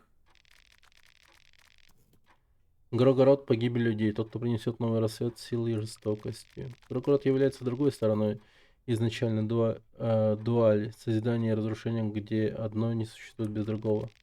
Слово разрушение чисто... Лол, вспомнил. Да, я, кстати, могу сейчас использовать книгу страха и голода. То есть, точнее, не книгу, а руну. У меня мел есть. Картинка есть. Я вспомнил, да, я же могу использовать тотем. Реально. Блин, кайф. Нет места для появления нового, если для него не выжжено свободное место. Человек боится разрушения, человек привыкает к миру и покою, человек обрастает жиром и начинает бояться перемен. Перемены неизбежны, так же, как и Грогород. Что нужно менять? Так это то, что разрушение носит чистый характер. Оно не нацелено на конкретного человека, оно просто существует. Грогорода связывает с богом творения Сильвиан и их ребенком, богом природы Винушкой.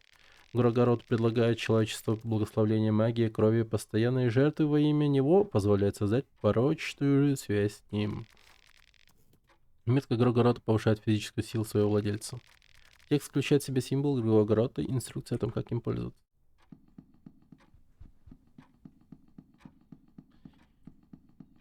Да. Блин, мне бы хирургическую пилу.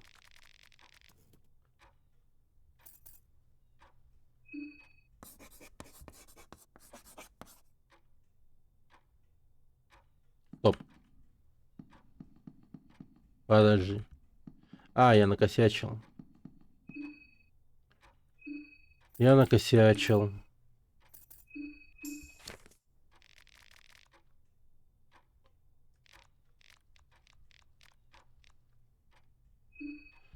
Бэ.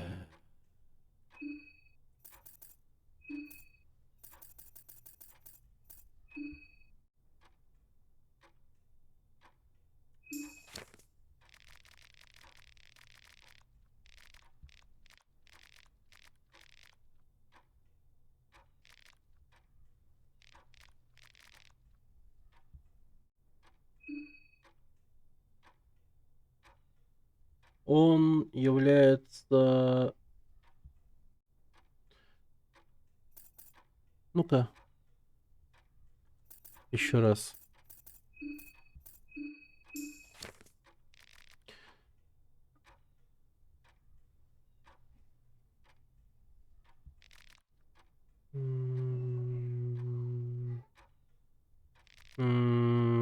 Так.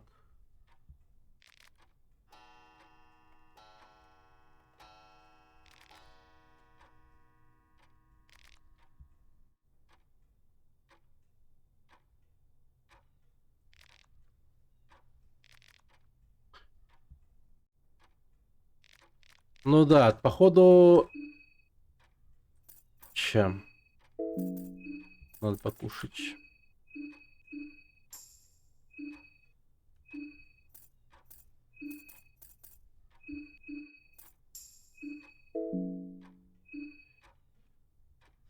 Походу... Страх и голод должен быть на этом. Как он называется?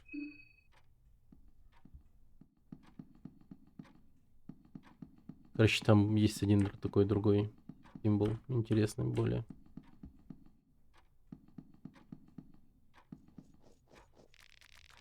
Корни пробиваются сквозь потолок. Вы могли бы использовать их, чтобы спуститься вниз, если бы захотели.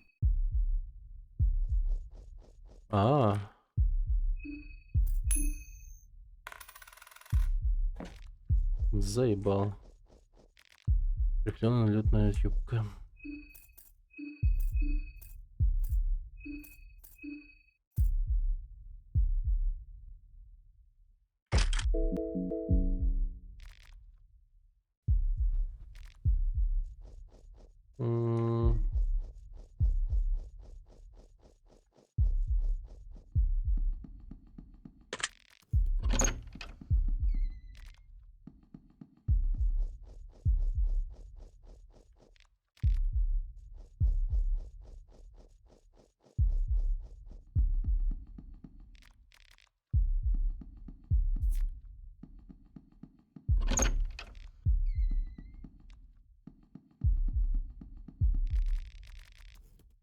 Должно быть, это был продовольственный склад в старом городе. Привет, Френди. Первую часть проходил? Ну, проходил так. Не на истинную концовку. На сыкливую концовку, где я за бандита нашел девчонку, и мы вместе направились в подземелье, нашли этого, как его, ну, за наемника, то есть играл, нашли этого рыцаря, которого должны были завалить. Не, я даже не был наемником, я был варваром. У меня была цель ёбнуть этого чувака. Я нашел его, мертвого, и ушел. Типа так.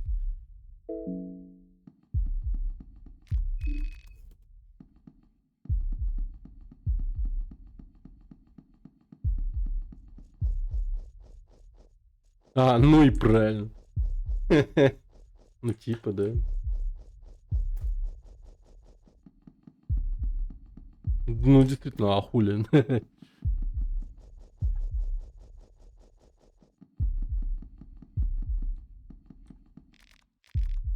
Изолент. Ну господи.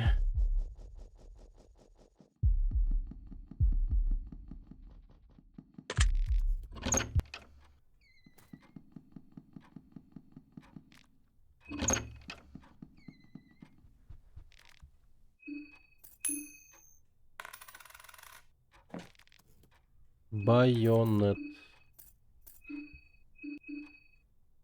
Это тоже винтовка.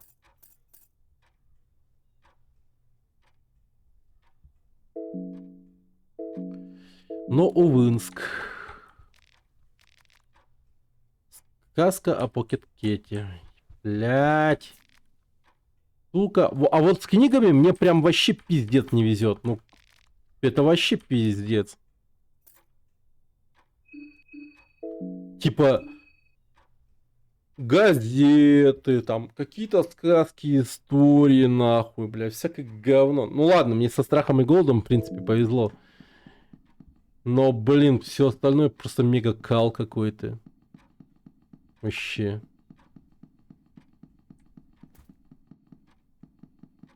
Но вот с книгами не везет, но во всем остальном, конечно, грех жаловаться.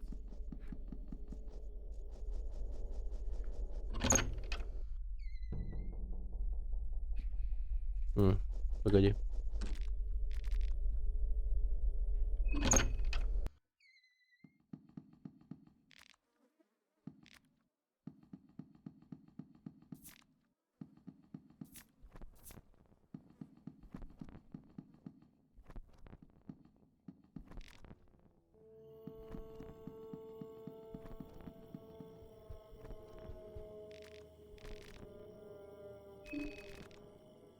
Угу.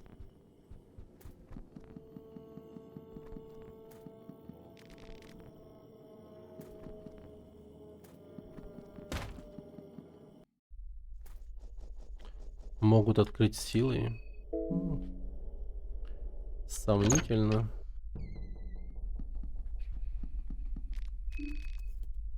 Ну, скорее всего, можно. Если они меня кританут и все такое.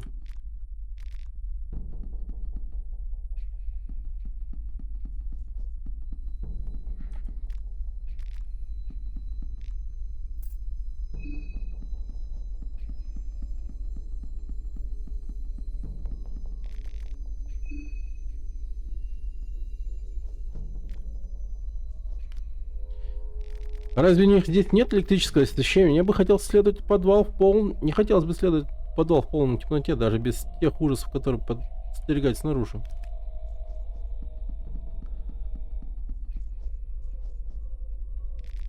Есть ритуальный круг.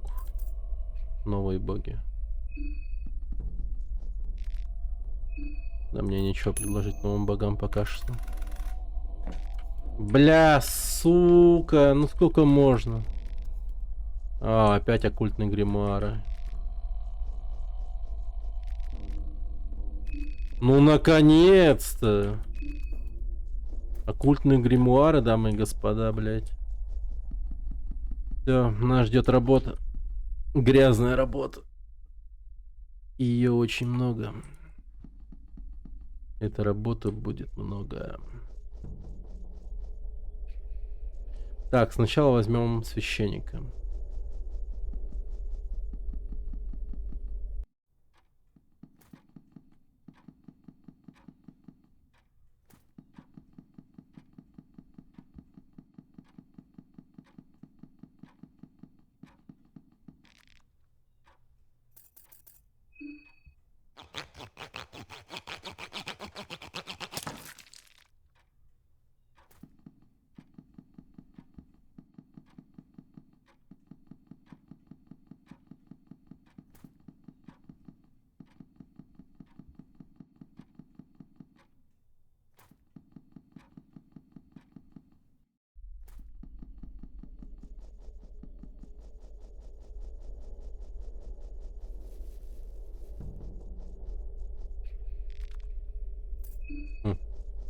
Ну да, солдатов отпилить голову нельзя было, по-моему.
Капканами максимально аккуратно.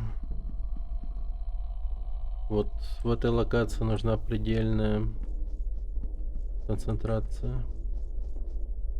Ловушек полно.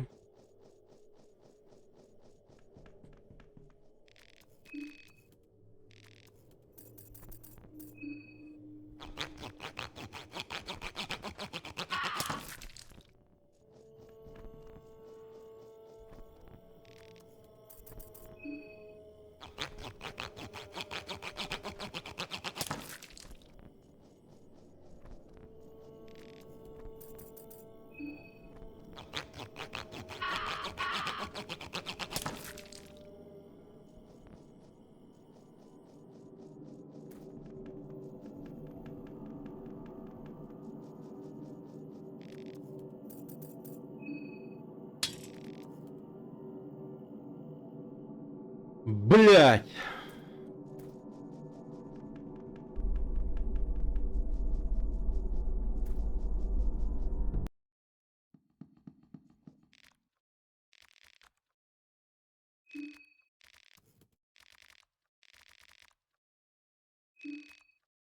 Священник даже после смерти его лицо вызывает у меня отвращение. Так, отдал ему голову священника, чтобы она случайно в пул бассейна кровавого не упала. Вот это вот точно не хотелось бы.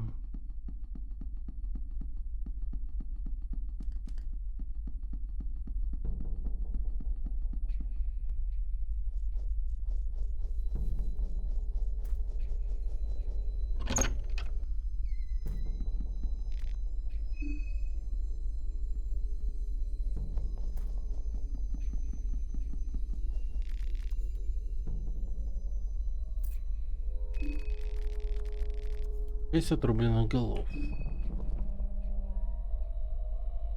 Испорченные медленно поднимаются из лужи крови. Невыносимое существование, страдания и агония. Мы играем секретную песню, которая отдается эхом изнутри. Звук, который подобен тому, как бритвы вонзаются в плоть. Ты можешь это слышать? Да, в конце концов, ты можешь слышать мой голос. Ты, пришедший с подношением, проси, и ты получишь. И получайте 6 осколков камня душ. О, исследователь дальних регионов. Прощай. Я Христофор Колумб. Воздух снова стал легче. Такое чувство, что с ваших плеч валилась ноша. Ну, конечно, 60 рубленых голов.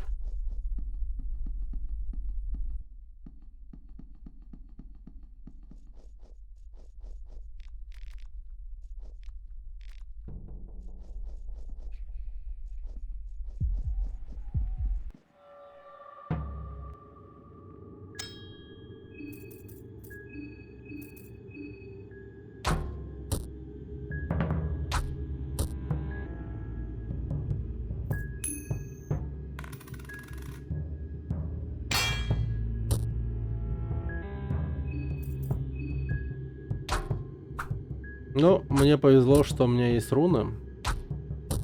Вот что я могу сказать.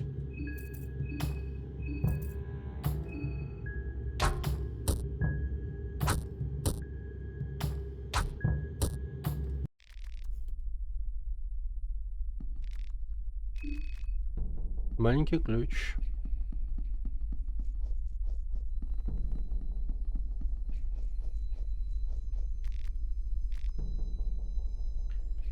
Человек... А, заебал! Сколько можно этот флэр получать? Канистр с бензином. Ну давай, орел! Ну естественно, орешка в этом случае. Ну естественно, блядь. 9 раз подряд орел выпадал, а сейчас нахуй орешка. Да, давай, давай. Плюс маленький ключ. Счастливая монета.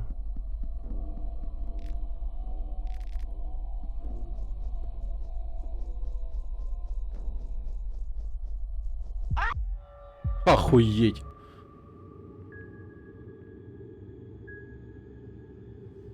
Ну...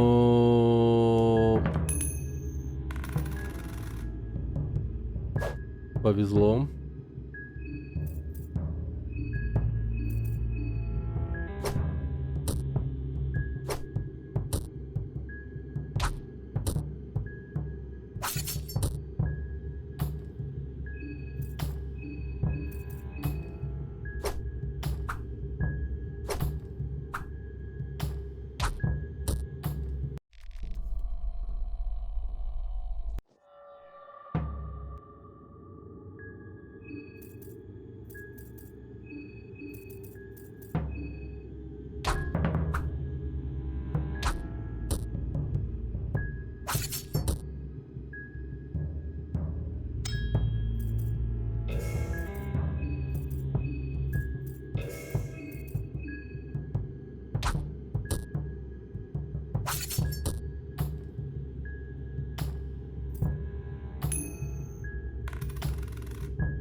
Ух, вы перепрыгиваете капкан.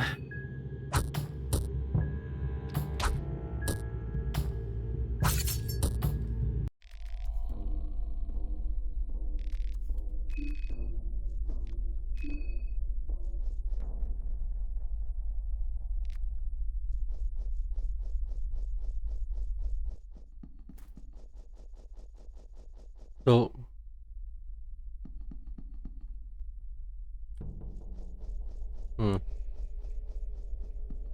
Ты же в курсе, что у Абелла тоже есть? О, хирургическая пила. Что у Абелла тоже есть руна дракона.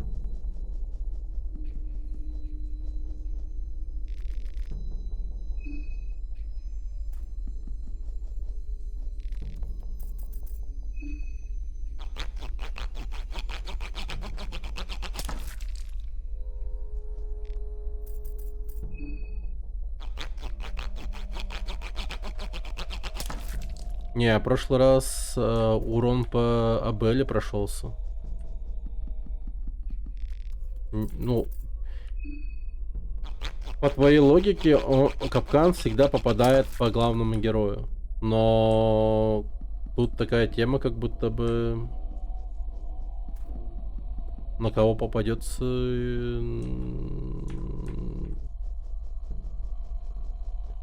Тут как будто бы слегка рандом, то ли что. А Белла тогда получила урон, но ноги не лишилась. Только на леве действует. Ну это странно. В том случае.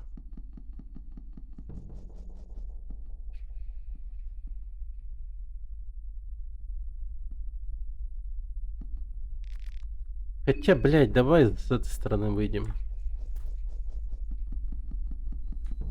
Хер с ним.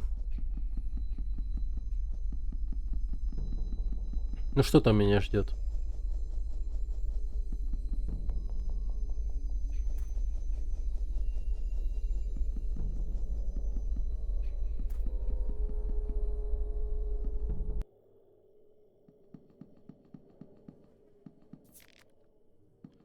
Мясной пирог. Закрыто до завтра. Вы могли бы использовать маленький ключик здесь.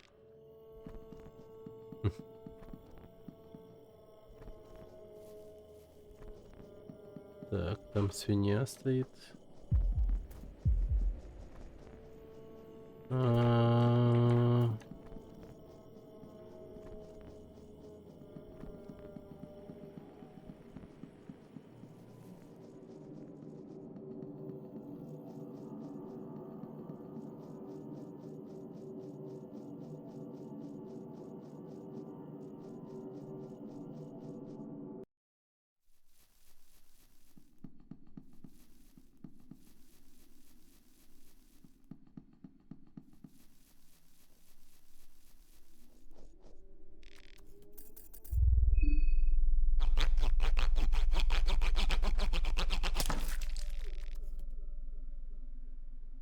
В подвале подходит круг рун. для страха. Тут, что ли? Куда дровосека не подходит? А.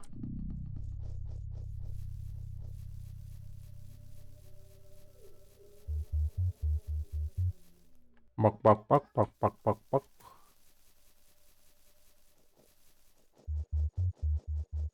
Дук-дук-дук-дук-дук-дук-дук.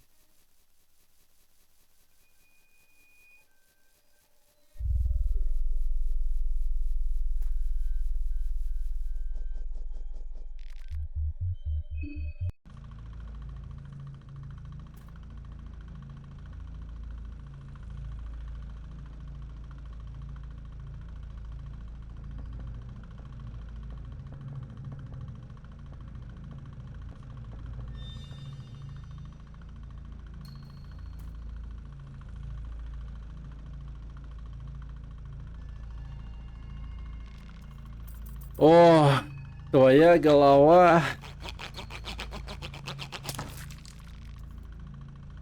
Голова Нидл. Найс.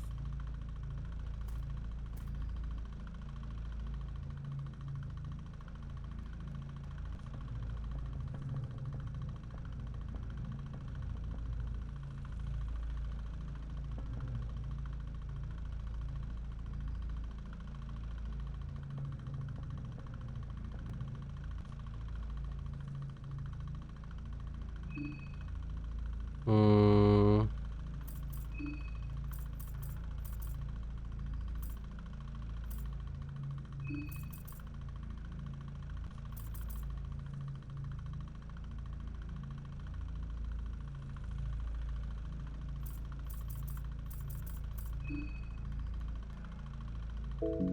А, лол, у меня трубки нету?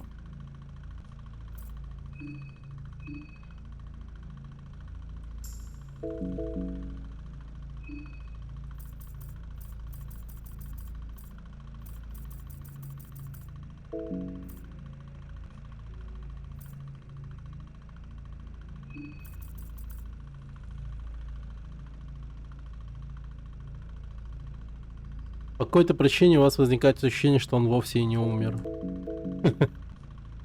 Стрёмно, блядь. Это за что?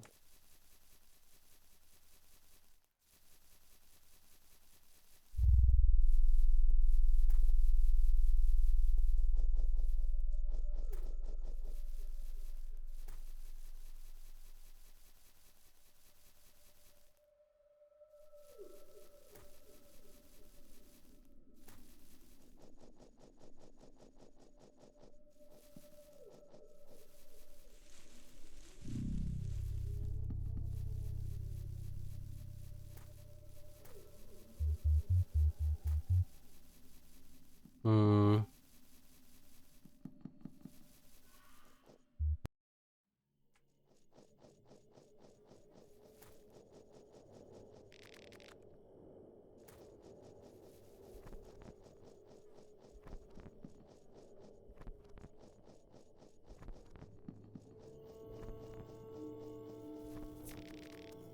Патрон для дробовика, морковь.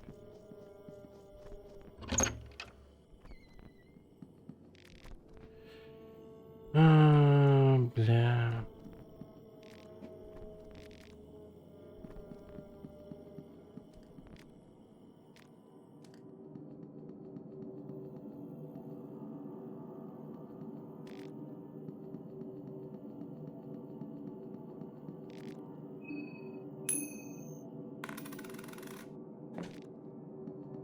Эта игра дрочит меня, просто дрочит жестко.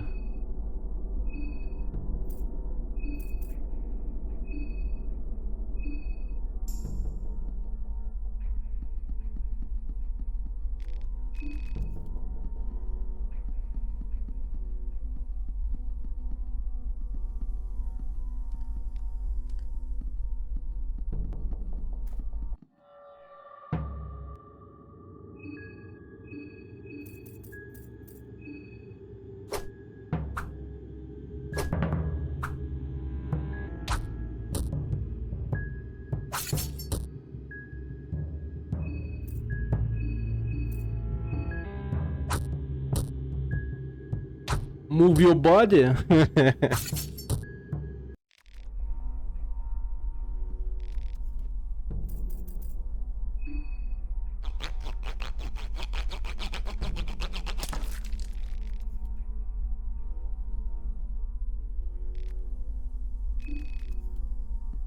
Нихера мне этих ключей много.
Балдеж.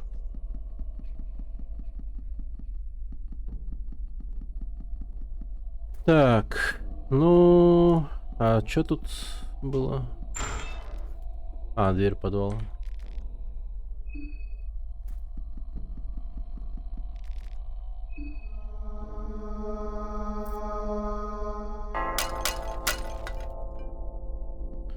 Ну все. О, да, вот все, считайте.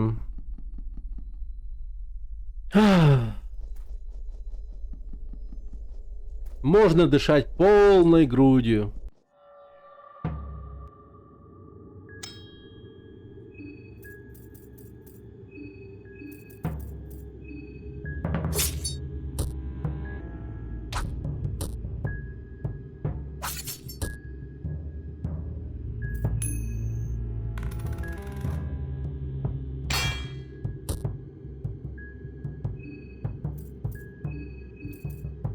Да.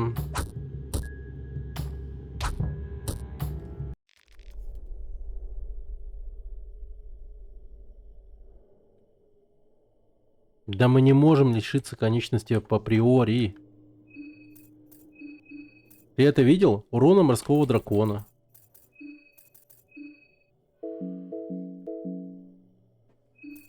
Урона морского дракона. Это нереально. Мы не можем лишиться конечности. Ну, типа, по определению просто.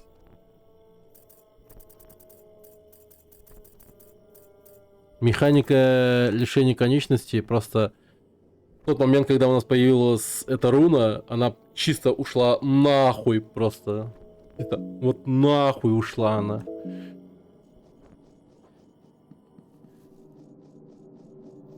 Поэтому я так охуел от 2 рун.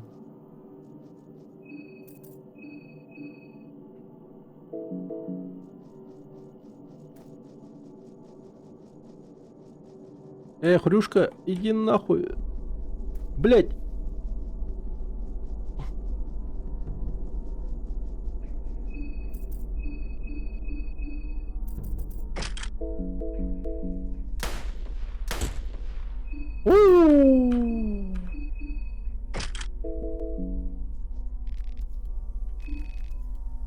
Маленький ключ.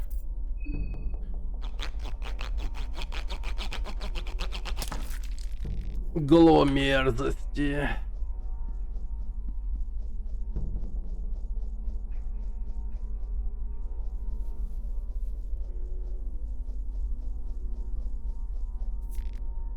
Красная трава, белое мясо.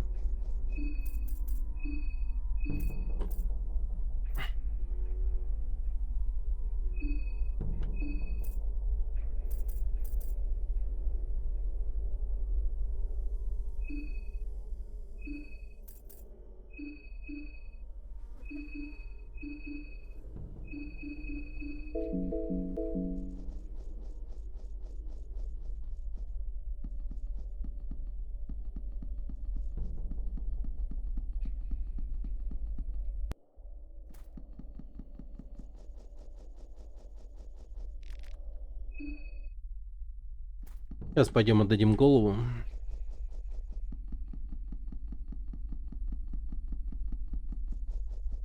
Не сюда.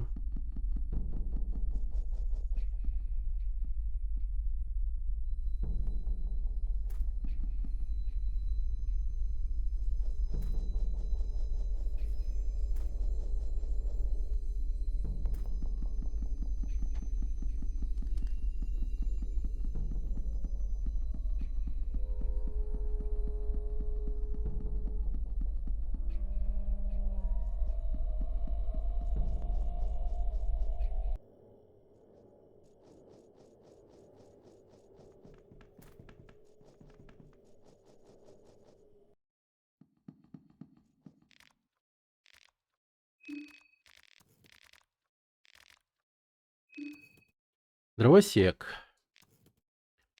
Стена завершена. Берегись. Вы получили щит 4. Охуенно.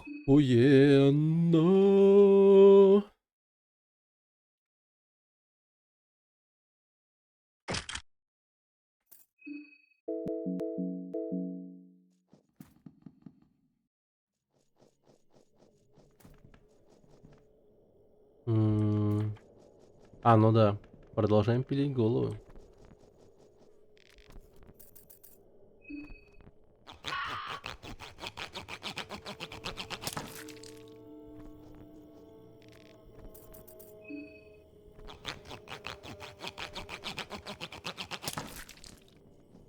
Мечтательно смотрю вдаль, пока я пилю голову.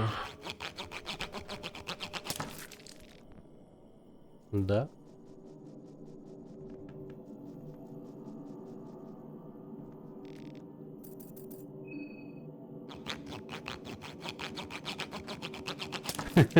Закритично. Да. Какая ваша дальнейшая стратегия? Посмотрим. Сейчас все голову сдам.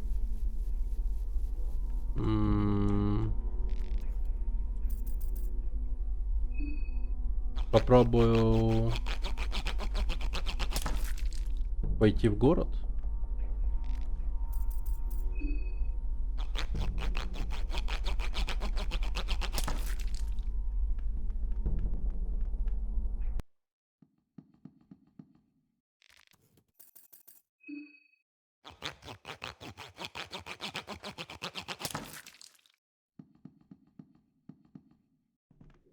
Великолепно.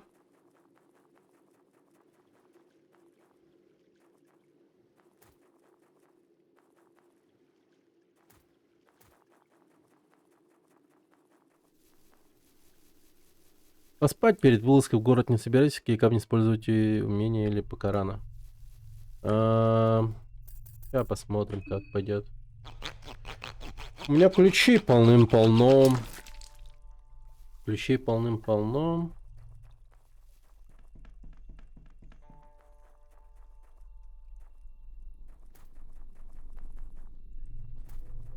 Ну да.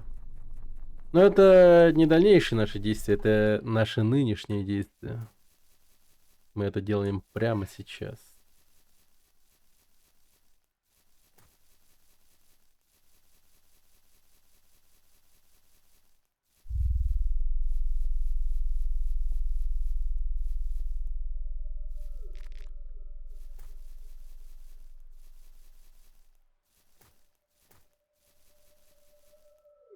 Вы понимаете все, наверное.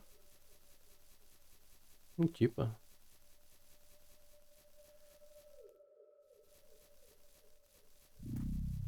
Тут разве хиллеры есть?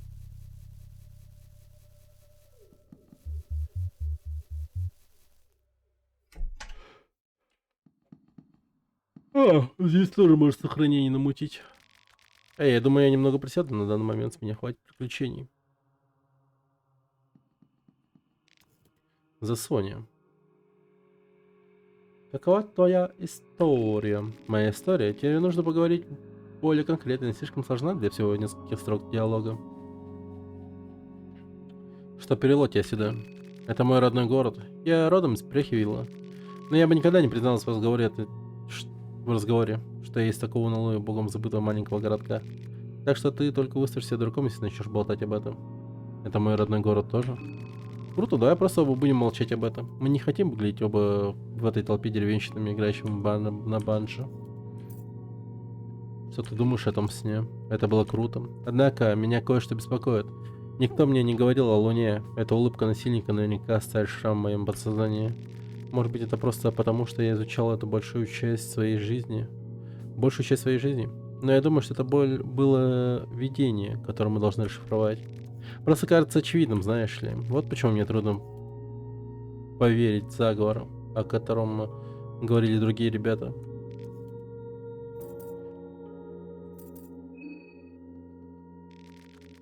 Остальные ушли в город, и я думаю, они устали ждать. Док действительно сказал, что ему здесь помогут как можно скорее. Ты решил остаться здесь? Происходит что-то плохое. Плохо, что ты имеешь в виду? На меня напали местные жители. Что, напали? Ты в порядке? Я не знаю, что с этим делать. Туман уже нес с собой отвратительный запах и ужасные звуки, но вот почему мы попали внутрь.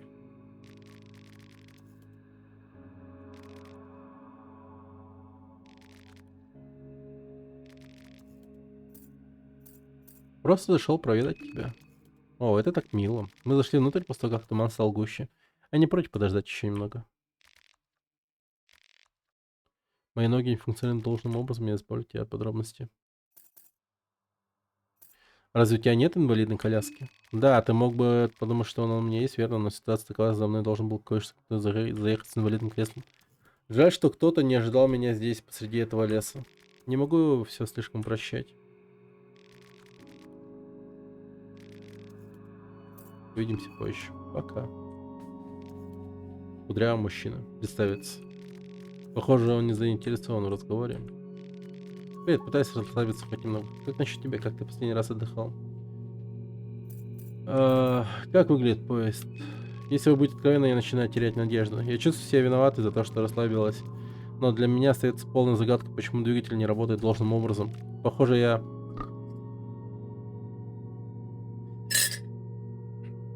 попробую поменять некоторые детали и посмотрю, поможет ли это. Но я бы не стал на это рассчитывать. Уедет, да. Как у тебя дела? Обычно, если передо мной возникает проблема, я действую и исправляю эту чертову проблему, но здесь происходит что-то странное. Как ты можешь действовать или делать что-либо, когда ты даже не понимаешь проблему? Хочешь присоединиться? Конечно. Нет смысла сидеть на заднице весь день.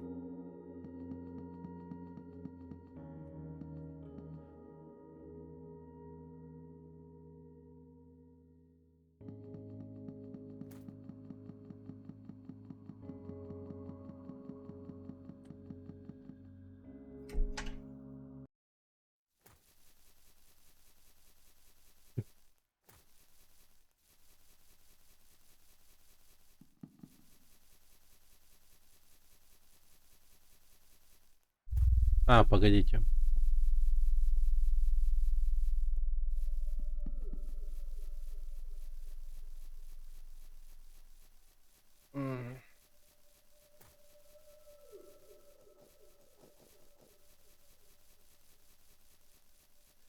Пойдем таки в сторону города. Мне безумно интересно, что там может сейчас происходить.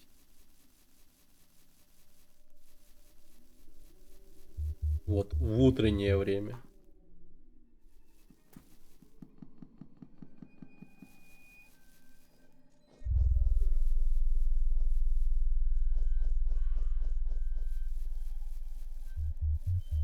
А Нидлза можно убить?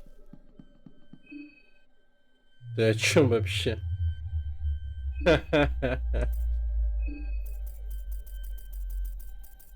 Ты эту голову видишь? Что написано? Голова Нидлза. Я его ёбнул.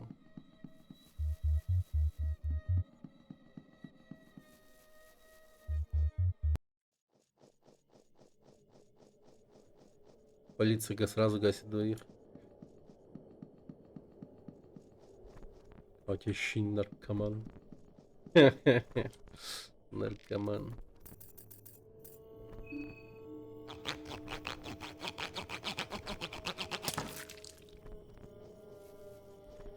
Москвы хулиган.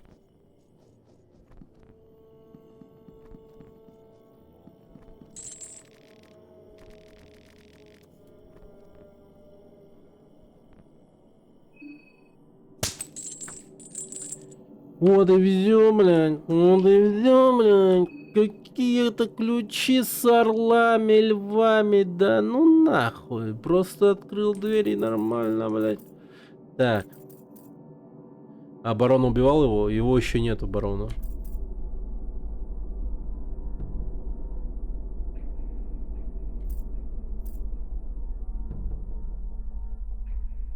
В первом дне лучше не посещать город по лору. Как это?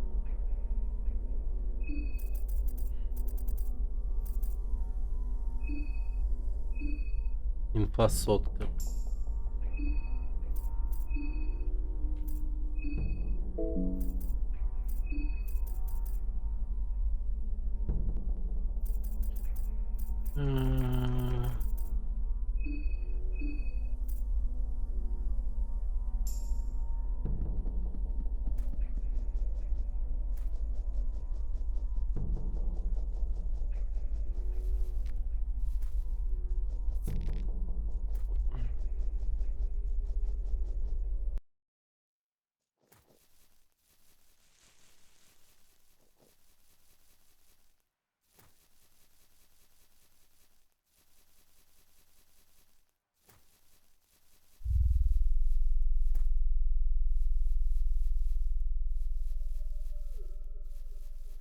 Как-то хаотично проходит.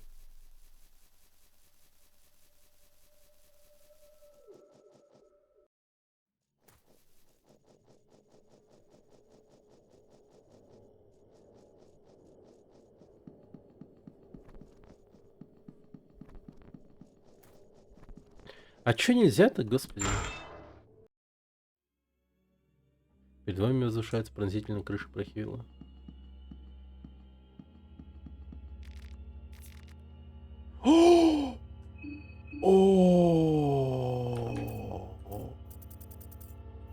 Вот это я ща кайфанул.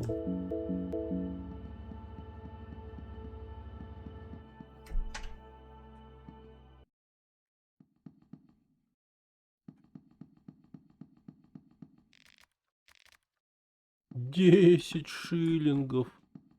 Сюда.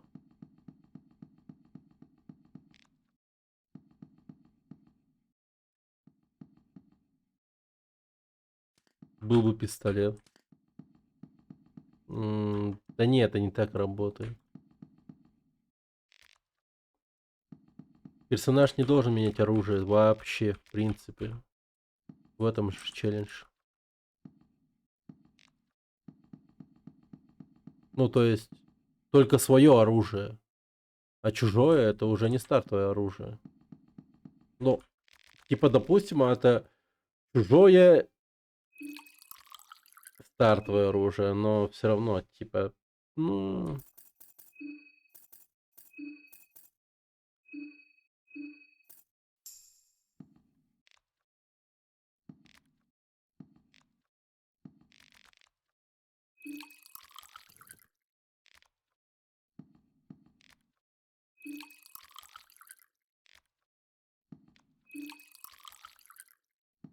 флакон вина.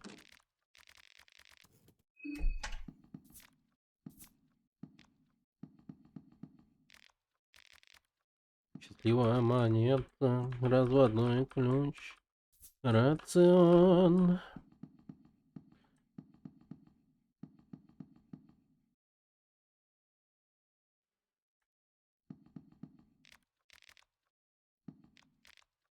Я не понял.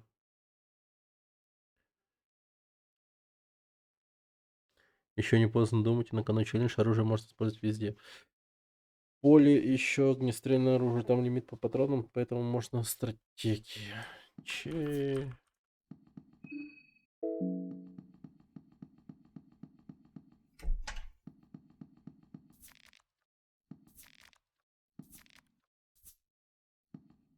Да, ну так неинтересно как-то.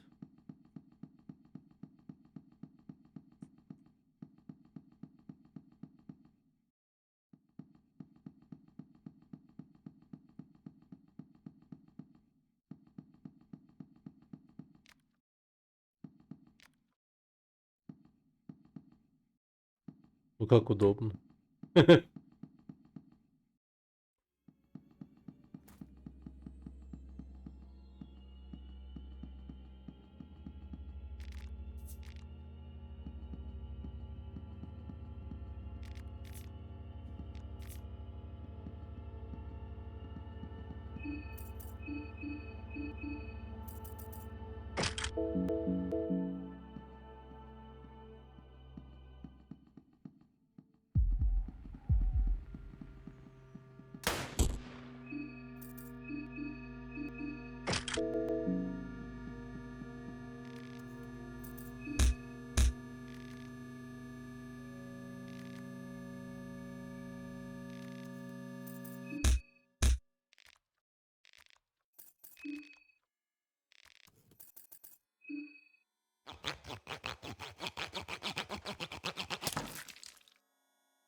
Он был убит выстрелом в голову. Его несколько раз ударили ножом.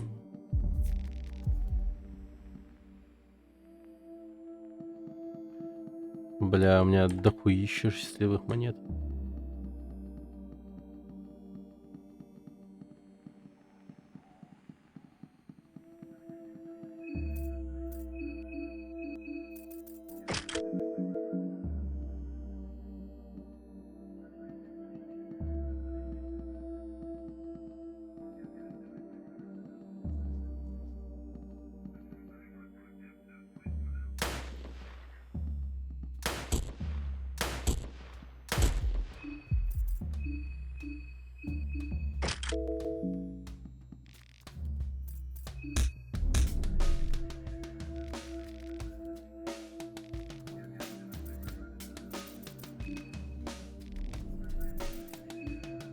Это я дохуя потратил.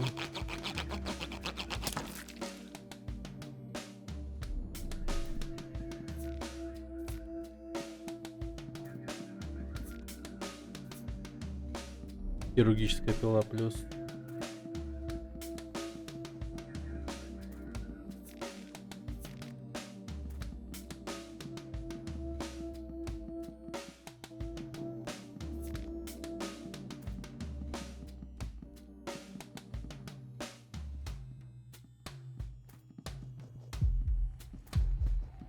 Так, к этому мы не приближаемся. 1,5 перс. Ебать. Там покет кэп.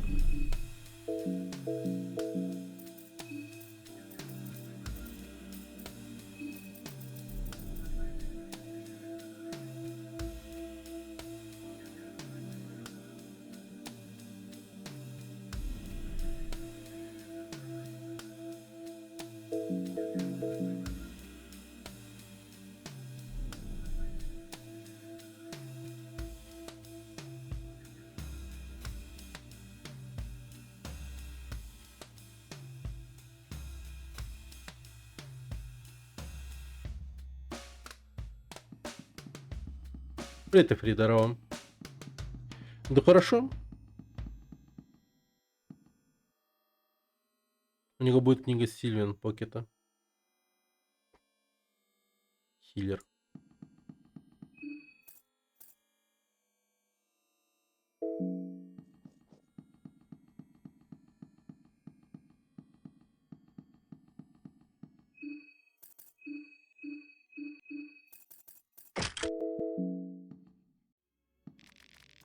Здесь кто-то присел на корточки.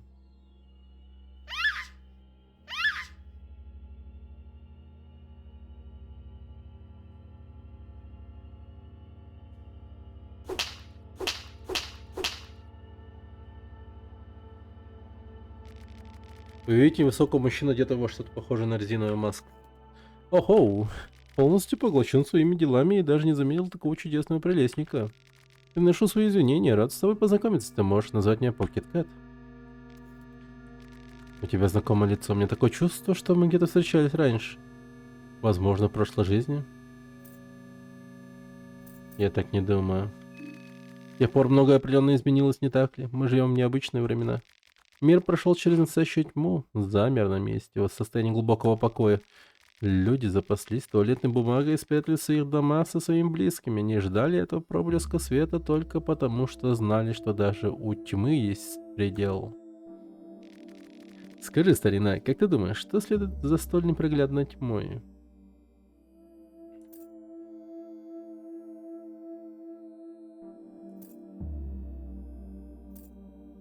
Э, Рост во что-то новое? Да, перемена — это единственное, что неизбежно. Исходя из личного опыта, я бы сказал, что за истинной тьмой следует хаос.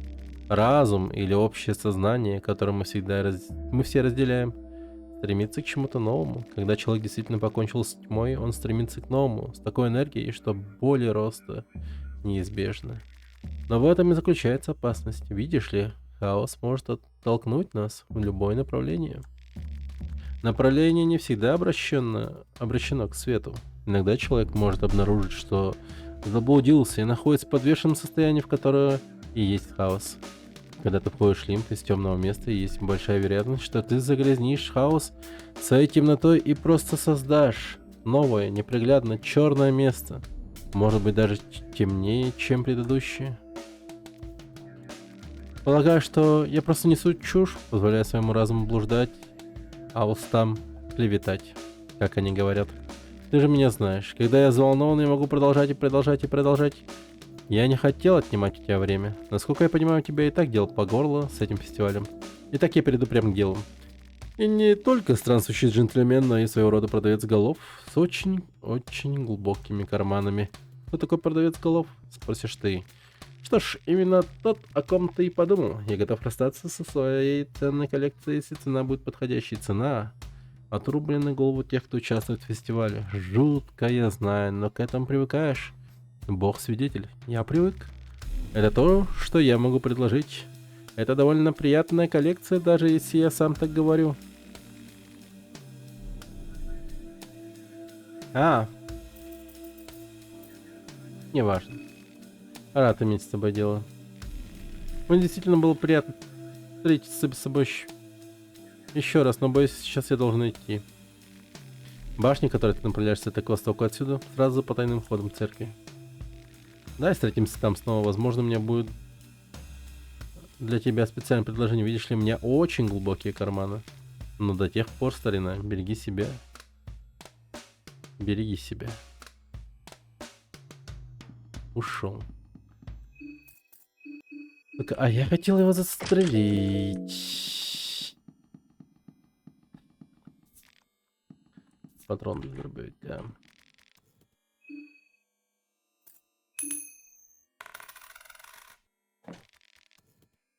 Бременский противогаз.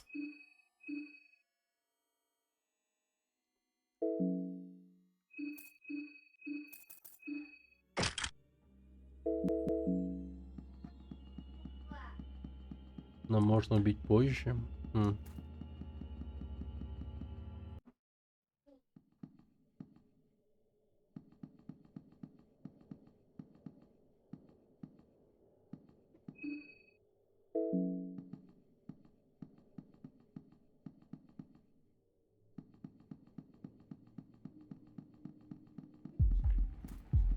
А? Что за запах? Серьезно?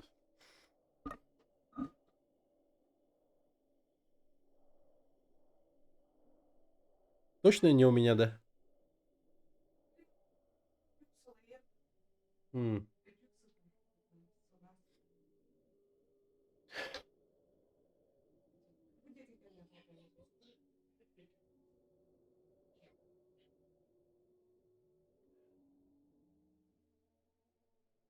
Ну, надеюсь, это не компьютер, вроде не компьютер.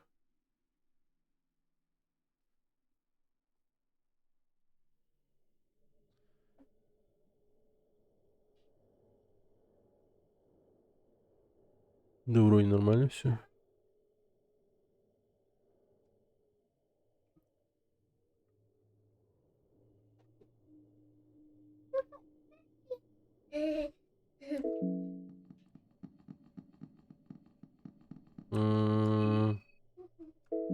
Блин, я точно не помню. Они вроде хилые были.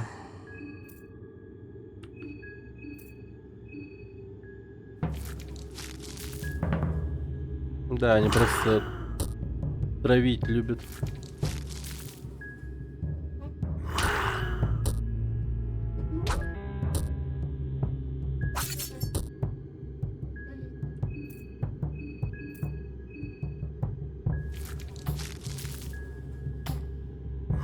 М? Что ты так делаешь? Ола, ты сугой. Точка. На то. На перес. На перешки. Пирожки, да.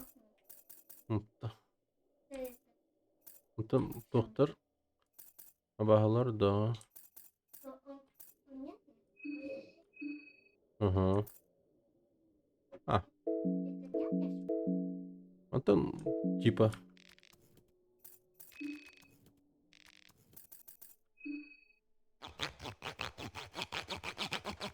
Вам привет.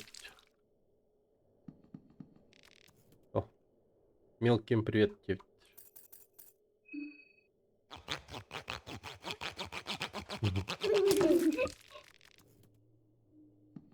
Фекальная гончая.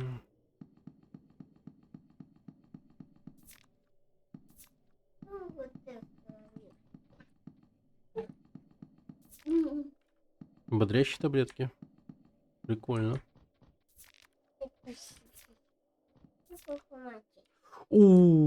Патроны.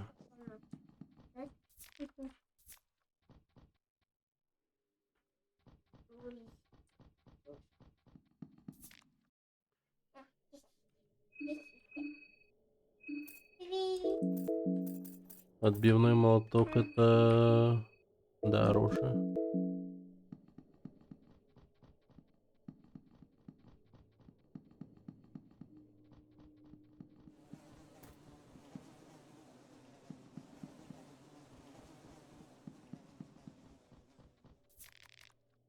О, медвежий капкан.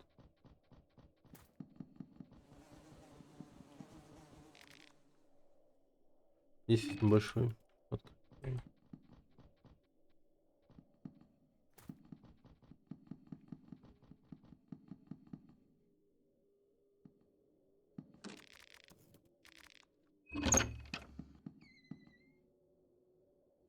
Это то приходит. Блин. Вот это Где? тут. Тут. Опасный случай. А, стулья, да. Да. Ну, что-то все вот так вот раскидали, ну.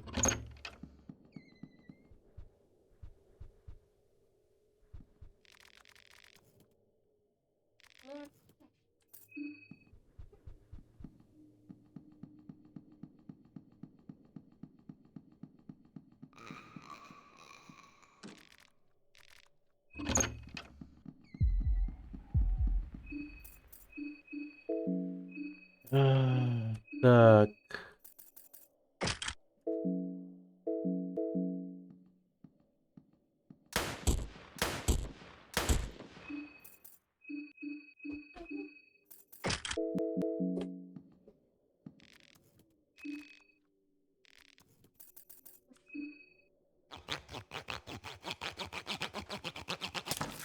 Крысиная карга.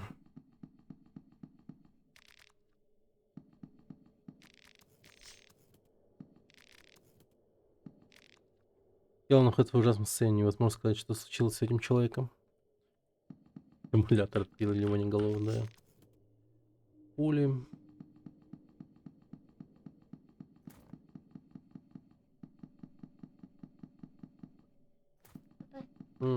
ты сама мне здесь. Ну там абағалар боларын бітті. И все сломали. Зачем? Ну потому что они монстры.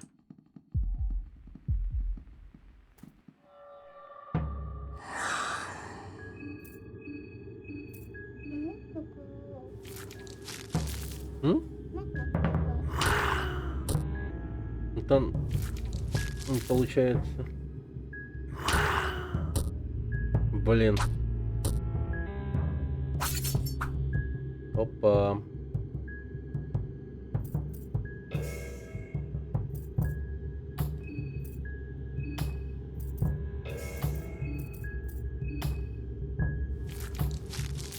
Опасный момент.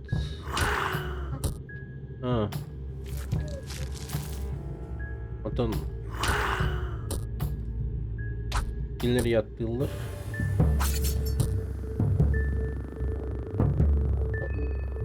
Не, ну он мне 30 урона не бьет. Невозможно. Слава богу. Папа, М, это вот так антитишин был. Тише, МП. Брентюй. Расстать. Добре. Папа, это искать.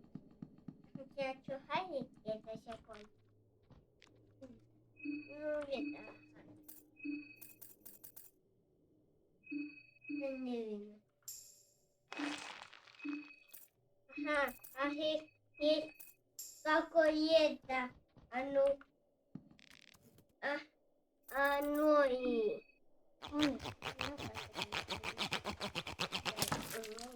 Мгм.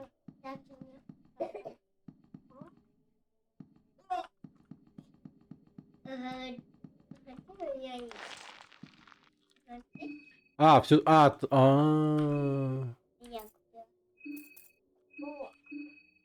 ты не подумаешь. Это я.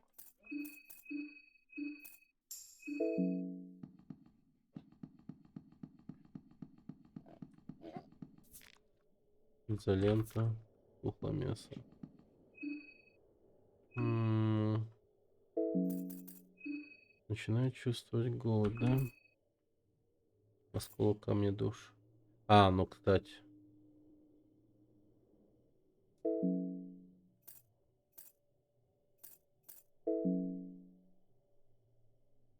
Папа, М, это дети?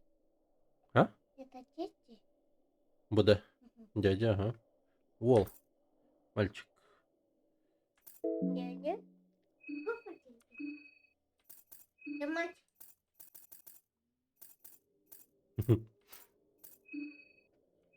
пись. О!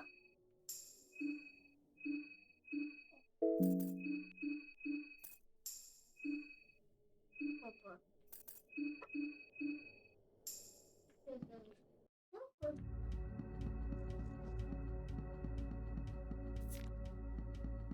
Пули. Папа.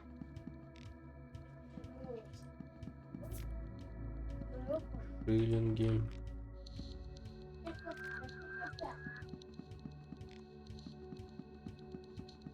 Мода. Твою мать, твою мать, твою мать, твою мать.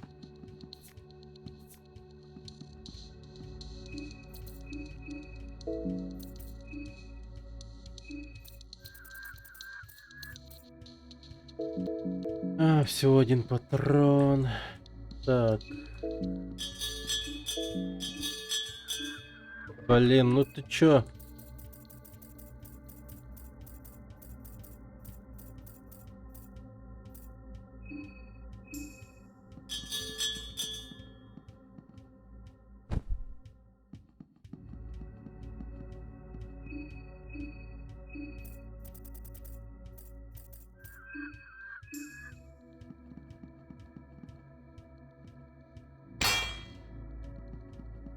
Ам,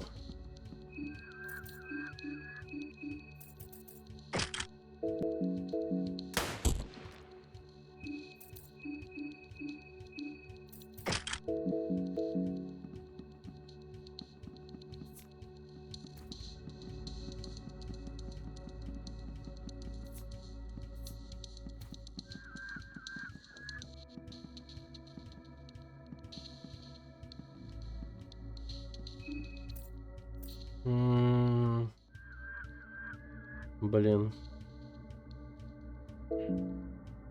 Ладно, я придумал. А, погоди.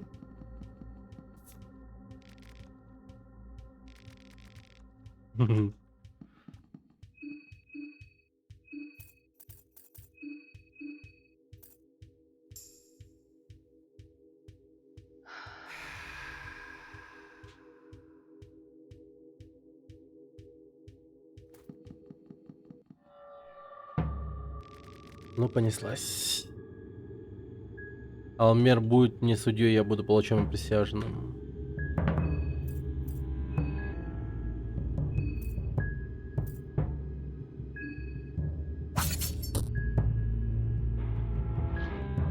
Черный смог.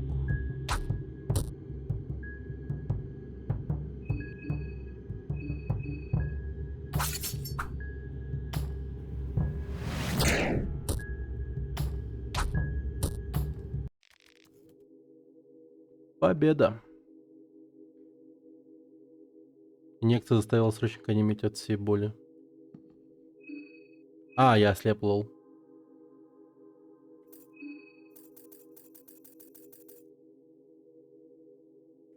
И чё? В смысле?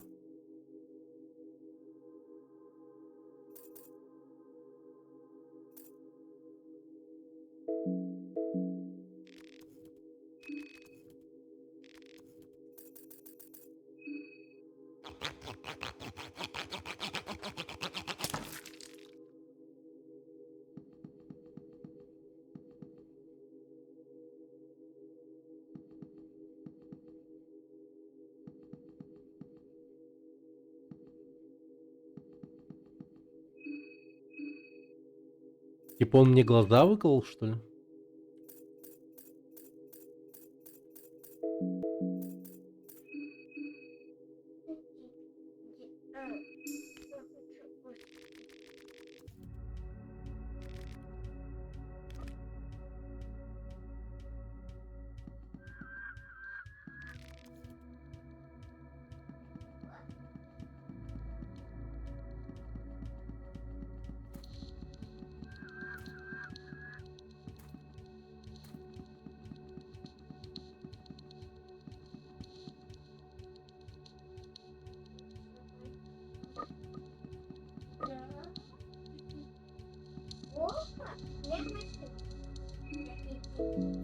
О, вау.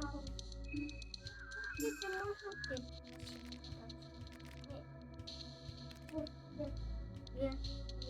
Да. Я пишу. Надо экипировать железную маску. Ну, по-моему, уже поздняк, да?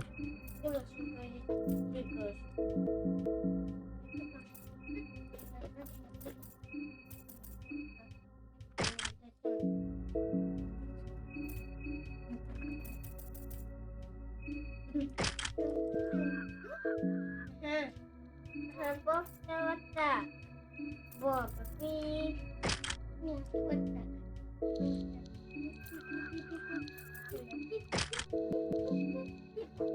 Ага. Сейчас вот так.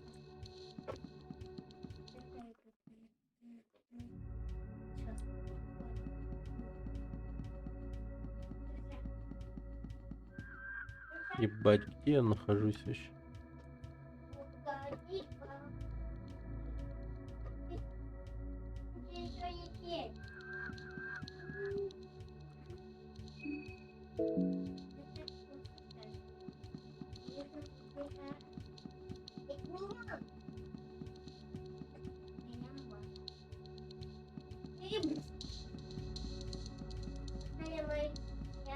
А, понял, где я.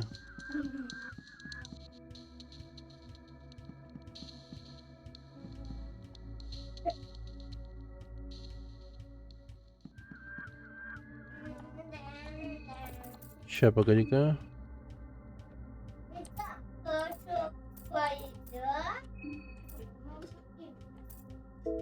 Блин.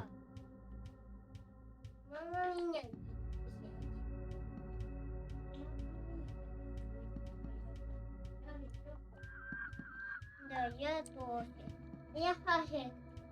А оно мне исцелит глаза? Там кажется, нет.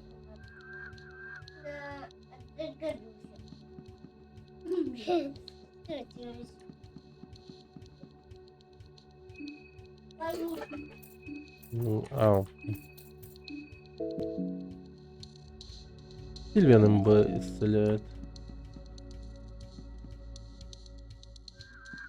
М,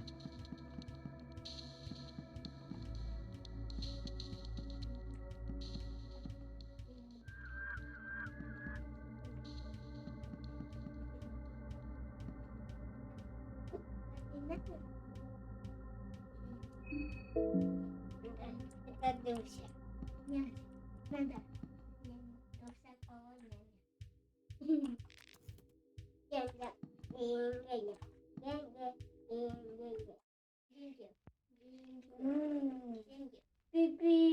Клуб находится в состоянии застоя, когда ужас кончится.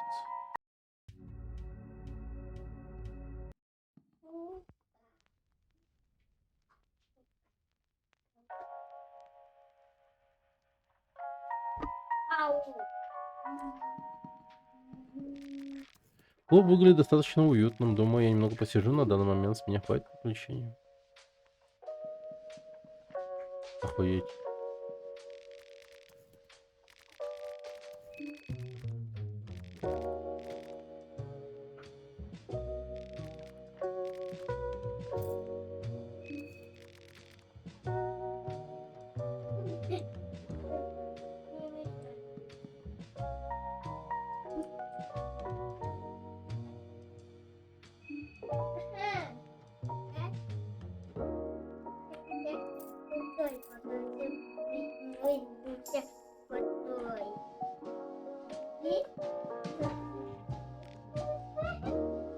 Напольная плитка, кажется, рыба исследовать.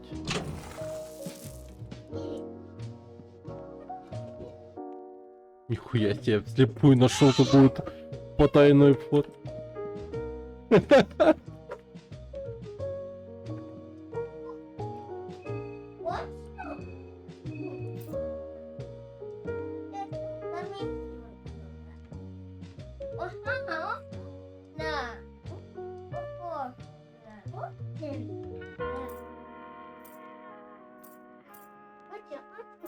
М,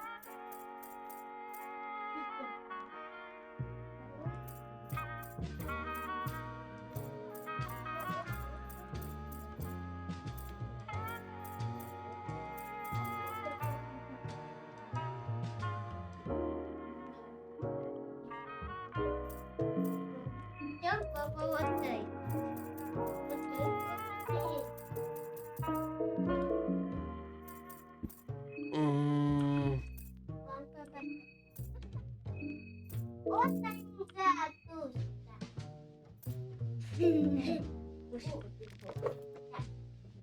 Но, очевидно, это убежище. Я собираюсь это выяснить, дай мне секунду.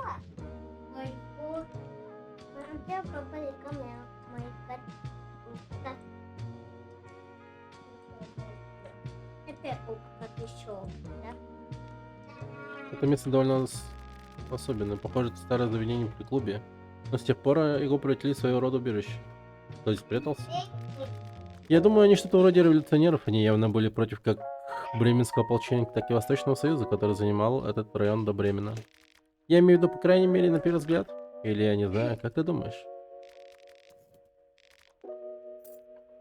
Что это все за документы? Тут и там есть какие-то технические чертежи, технологии выглядят очень продвинутой. На самом деле я не уверен в том, что на них изображено. Вон на той карте показано по определенному местоположению. Думаю, что это одно из мест. Это тот туннель, который мы уже посещали. Что бы здесь ни происходило, это как-то связано с этими туннелями.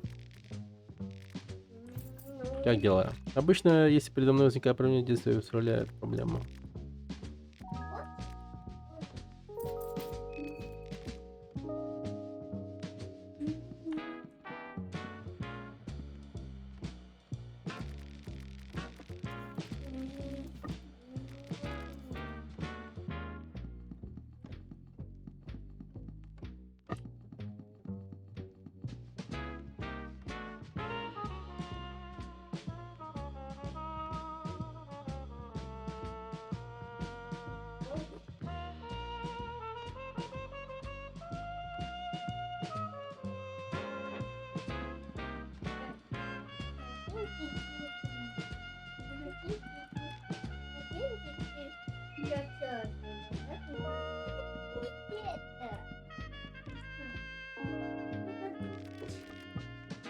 М,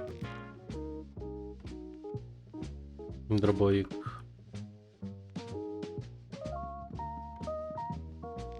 Нет, отдёт. Вы находите книгу страхов.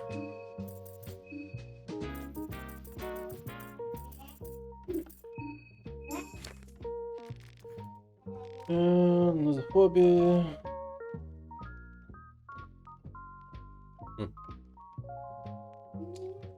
А у нас что? Тератофобия. У них двоих.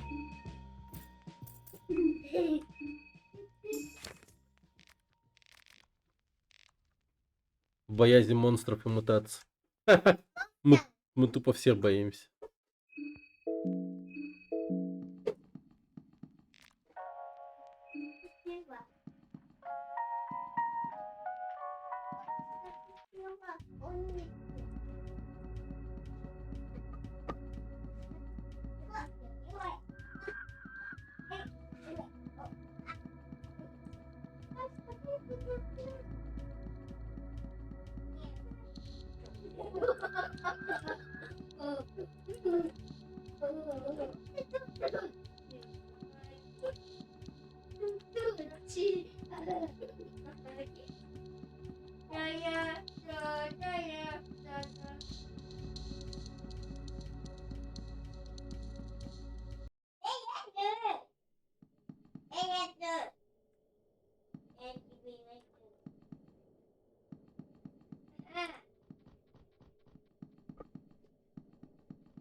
М,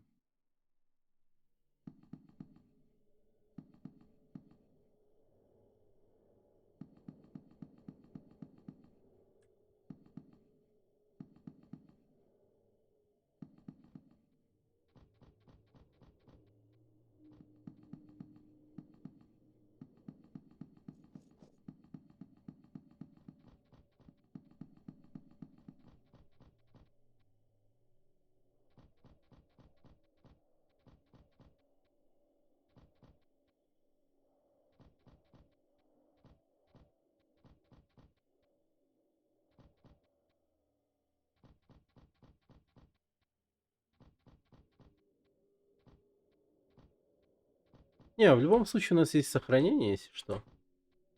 Как бы херня вообще.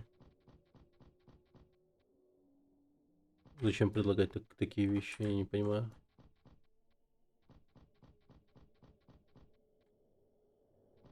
Блять, это всего лишь первый день. На самом деле, даже кажется, как будто бы я изи этого сделаю за 5 дней. Ну, по крайней мере, мне сейчас так кажется. Главное с патронами, чтобы везло.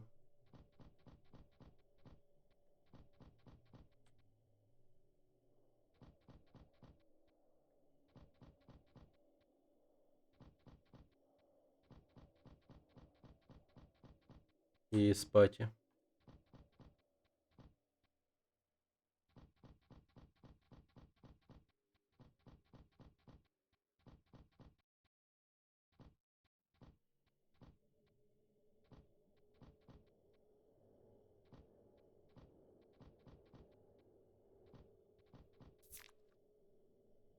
Ебать, где я нашел овощной пирог? Старая деревянная тележка. Бля, я примерно даже представить не могу, где я нахожусь. Ну, да, я типа в переулках, но тележку там очень слабо от голода.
Блять, какие апартаменты, ну. Ладно, забей, я тут уже хучу сделаю, правда. Грузиться надо.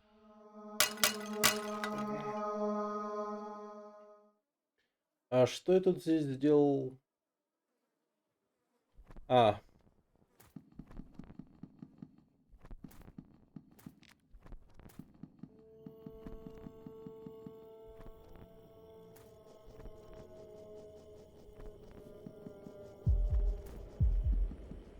А, я тут мистера свинью разъебал.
Бля. Нехорошо.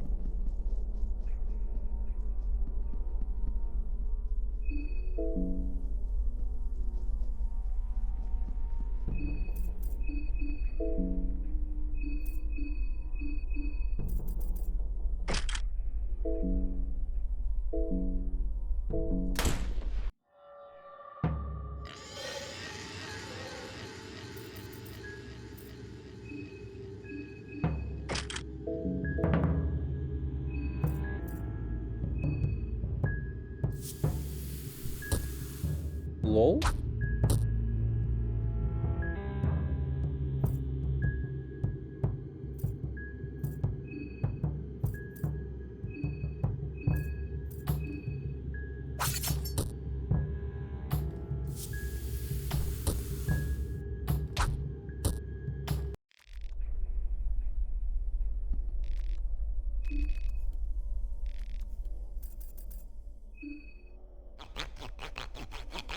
Пинохэд.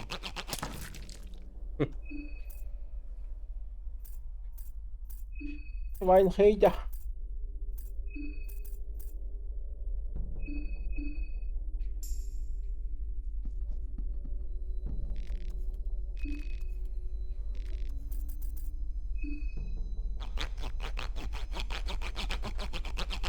Да.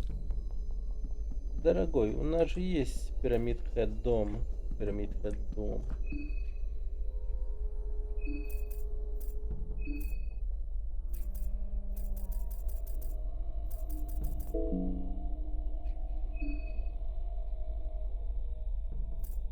Да, да. А, не, Воронохэд первая часть, но Вороноголовый, по-моему, тот тоже был, мне кажется. Или какой-то его аналог. Или мне кажется. Но мне прям жестко, опять же, кажется, что он был. Эй, что ты творишь? Может, ты врываешься вот так? Мы сегодня закрыты, возвращайтесь завтрашка.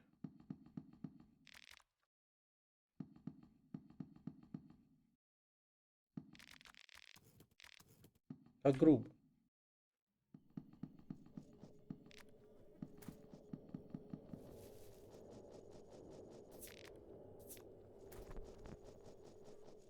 Ну, извините.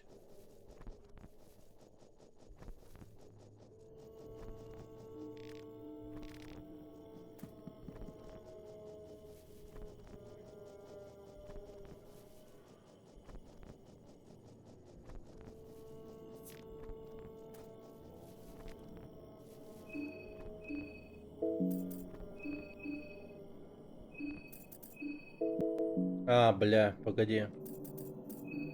Что за ритм игра? Ну, та хуета ебаная, скорее всего. Которую я охуеть как жестко не осилил.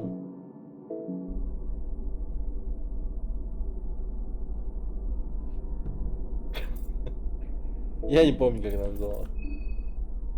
Да нормальная эта игра.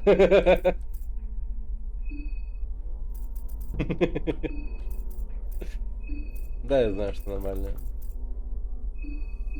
Но мне удобно называть ее хуетой.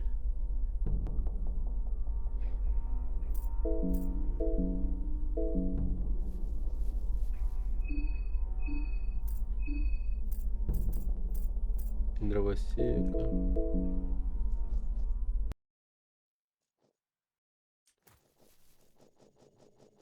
Постойте, я же голову Нидалза взял. Ну, слава богу. Не надо в пещеры идти, ебаные.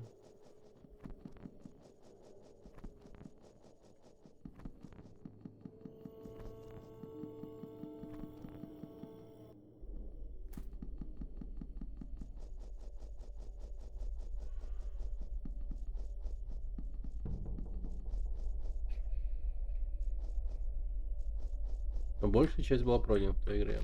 Это да.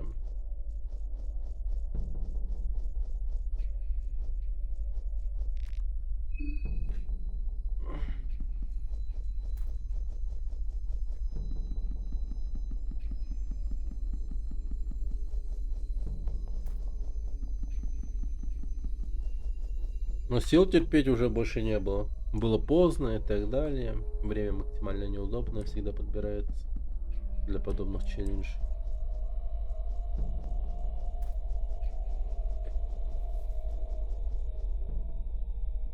Так. Так что нахуй.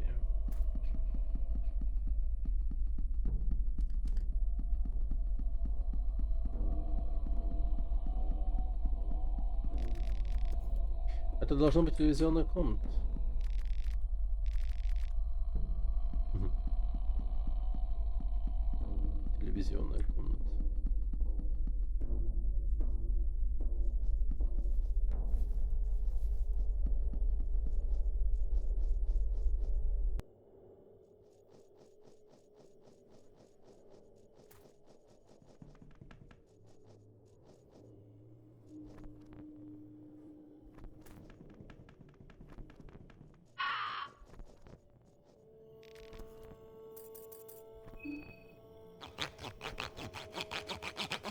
Изи думал, будет бомба не прав.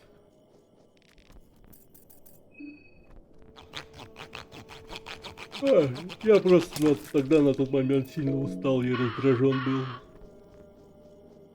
Ну реально игра порой сильно раздражала.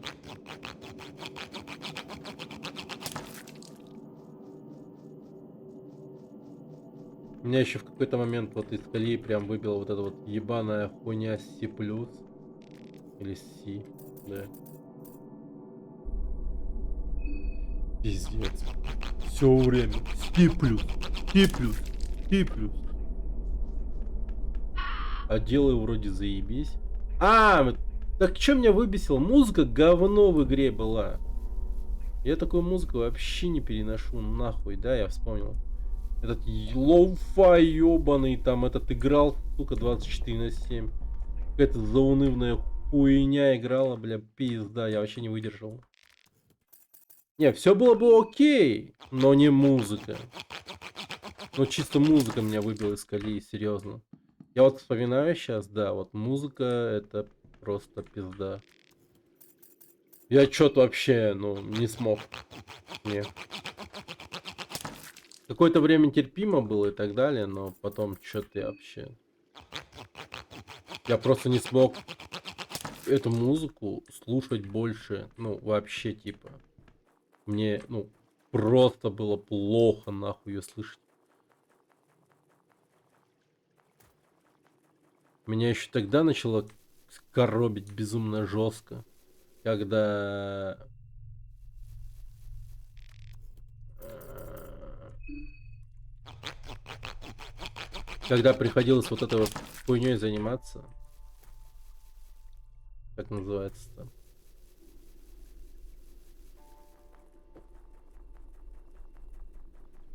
Когда типа лоу-фай пацан и э,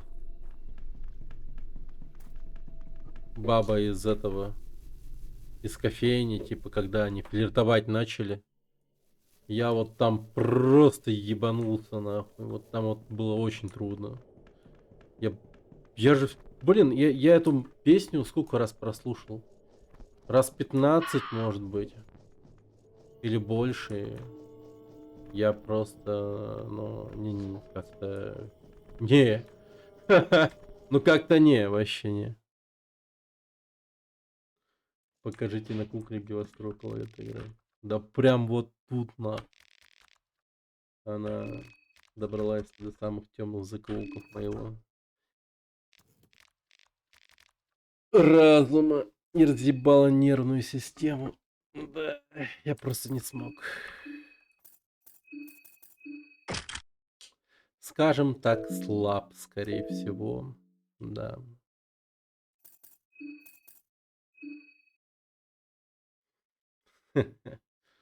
Но я ее не удалял, кстати, эту игру.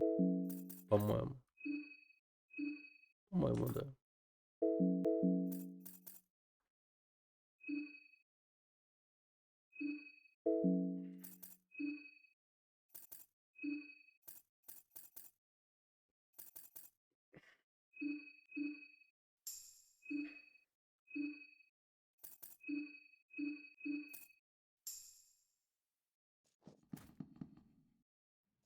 И эта игра коснулась моего разума.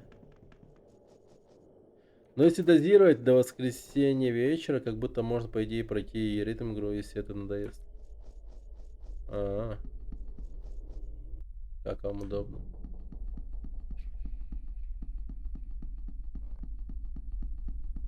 Да не, мне больше Fear and Hunger нравится.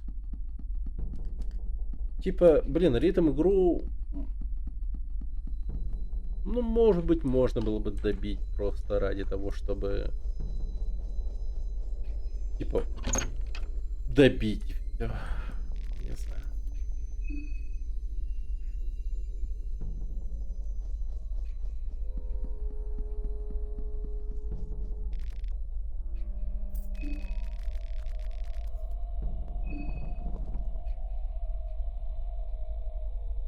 Добить плюс равняется изучальность 5, да. Но вам виднее, как лучше.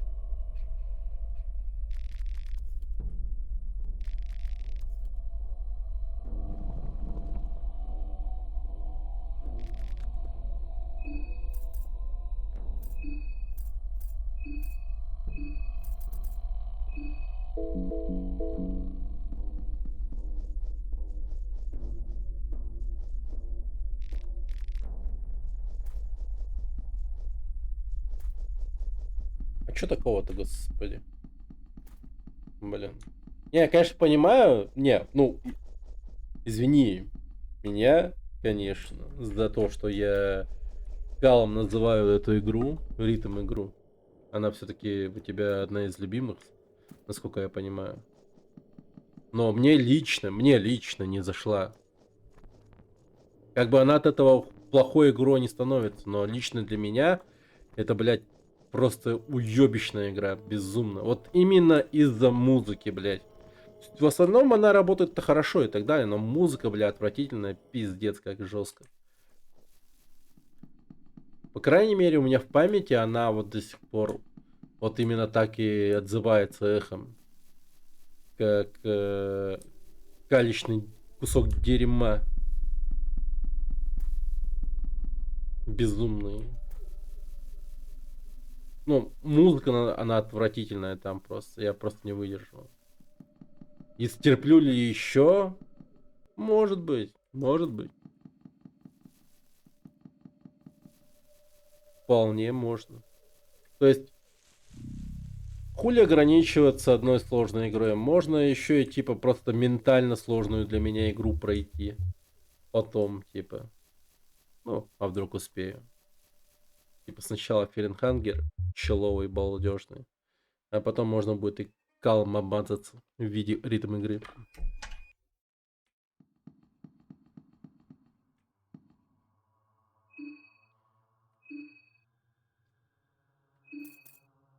Флакон мутной жидкости легко воспринимается.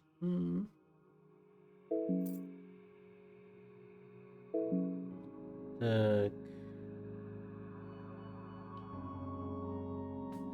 Чё, пора, родной, пора?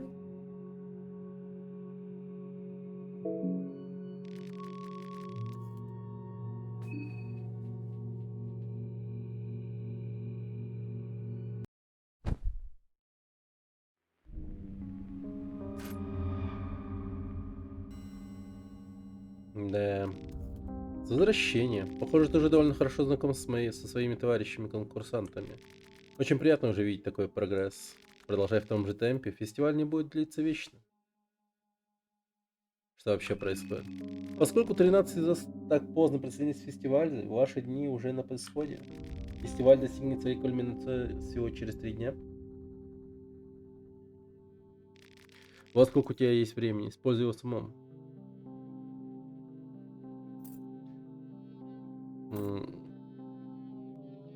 Время сделать что? Потрошить, строить козни, упиваться кровавыми останками своих соперников. По своей сути, это просто фестиваль. Ты имеешь в виду, я должен убивать своих других участников? Что ты делаешь, а что нет, разумеется, полностью зависит от тебя. Ты хочешь убить своих товарищей соперников? Ну, хватит об этом. Давайте перейдем к услугам, которые я могу вам представить. Как игра, я сам пройти собираюсь 100 лет уже. Игра хорошая, хорошая. Игра огонь, есть в чем.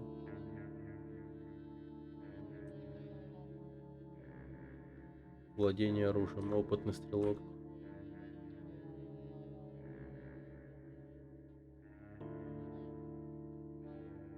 Гнили.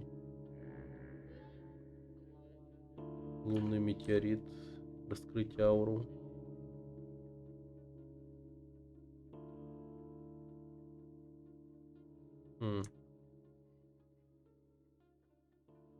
Рой мотыльков. Ну вот мне тоже показалось, что надо знакомиться. Важно, чтобы всегда заполнять пустоты камнями умений. Это как повышение уровня. Да, я знаю. Я же проходил эту игру уже. Ай, чё вы. А то если бегать без умения чисто на огнестреле, то невозможно пройти игру.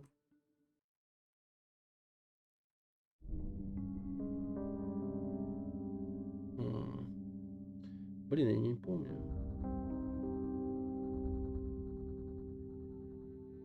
Владение оружием. Только вот я не понимаю, что такое владение оружием. Что оно мне вот даст вообще? Лунный метеорит.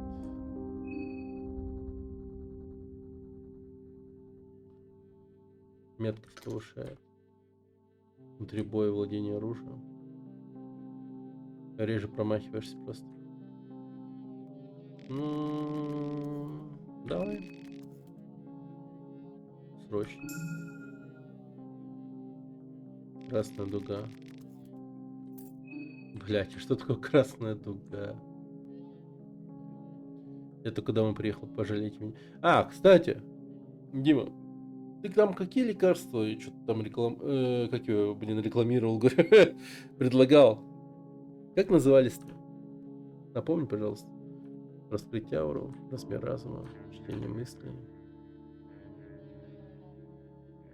Рекламировал, да.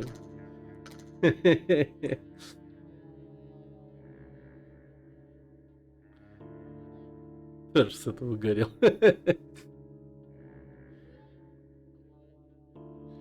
Но если так вспомнить, то как будто бы реально реклама была. Левзея. Левзея, да?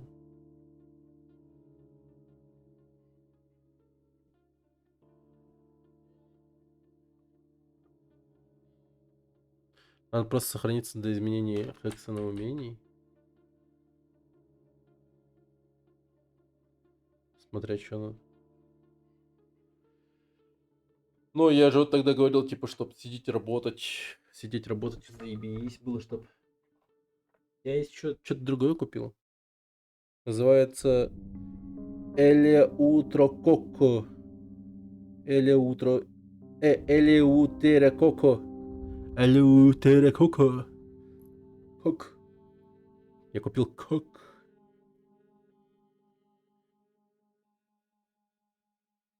Вот это. Вот такая вот.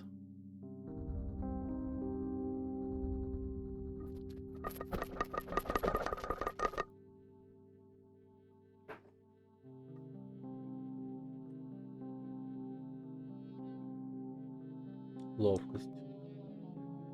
Тоже тема. Но это прямой стимулятор. Не злоупотребляй. На ней прям не пей прям курсом. Просто надо ебашить крепну. Ну да, я таки понял. Мне... Ну там у меня... Короче, я вот в одну аптеку рядом с домом хожу все время.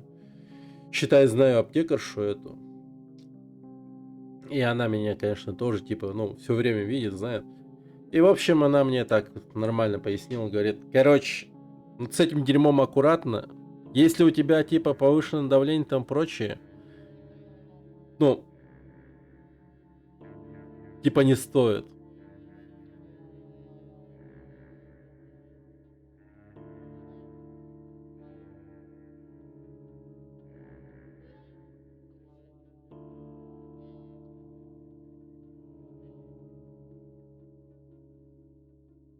Ну, электрокок это просто стимулятор, как кофеин. Да, да, нихуя себе. Жесткая хуйня, да? Ну да, я прям что-то как-то чувствую, что... Я его еще вечером не пил. Я его чисто днем и вечером, где-то в 5 вечера. Где-то так. По 2 таблетки. Но мне кажется, надо по одной, что ли. Я хз. Ну просто там было написано по 2. Если еще хочешь жестче, то женьшень. А, женьшень еще жестче, что ли? Господи.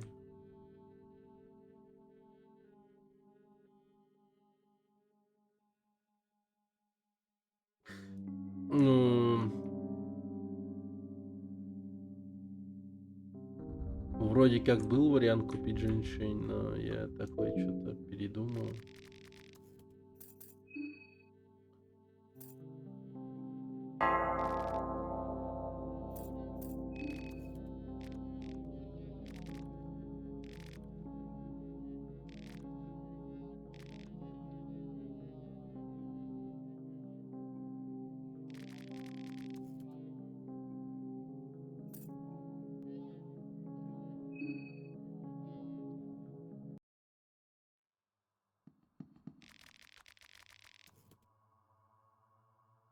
Женщин. Ну, я говорю, я тебе рецепт могу намешать персонально, прям если надо. Смотря что охота.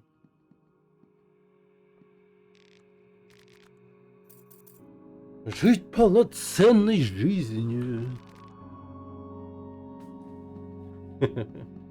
Да просто, чтобы сидеть и работать.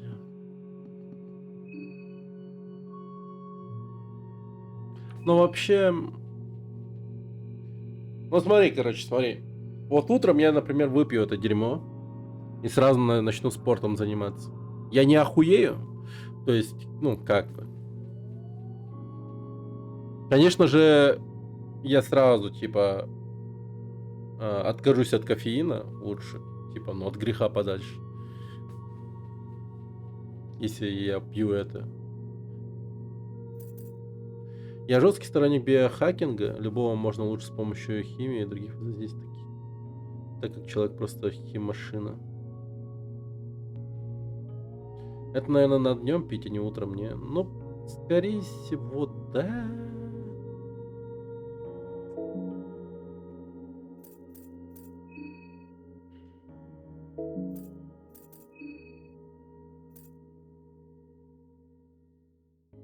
Стимулятор лучше пить до обеда только. А вот наоборот, видишь? Видишь? И смотреть на состояние. А, понял тебя. А,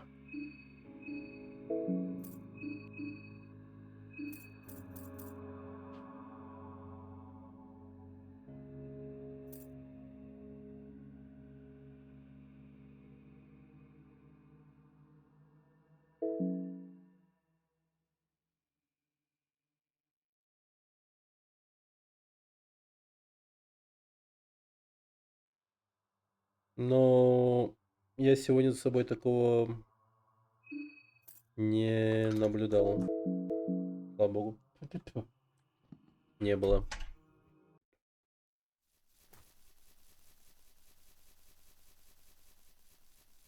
Это не особо безопасная штука. Ну, я понимаю, да. Но я, я так и понял, когда аптекарь как-то напряглась.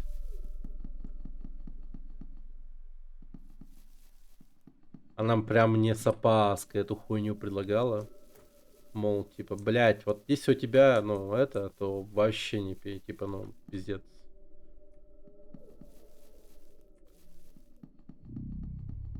Субстанция. Да не, субстанция это еще нормально.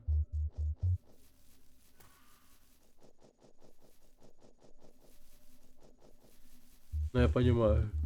Не дурак, конечно. Вообще его надо бы тогда вообще далеко поставить. В недоступном детей месте. Пашная хуйня. Просто если что, он у меня целый день на видном месте находится. Ну, я вот как сел, поставил его на компьютерный стол и не вставал практически, грубо говоря, со стола.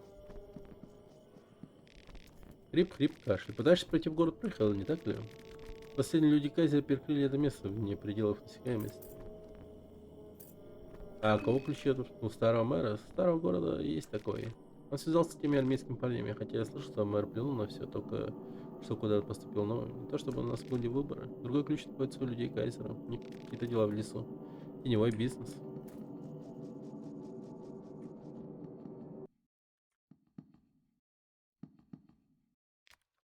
Мы сегодня закрыты, защищать завтрачка. Как грубо.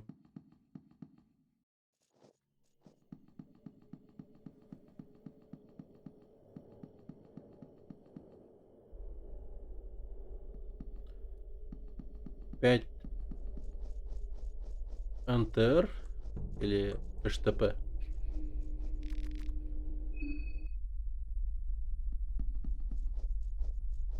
Ливзея.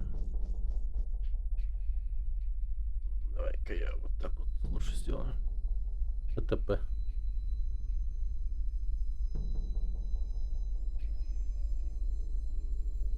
Хм.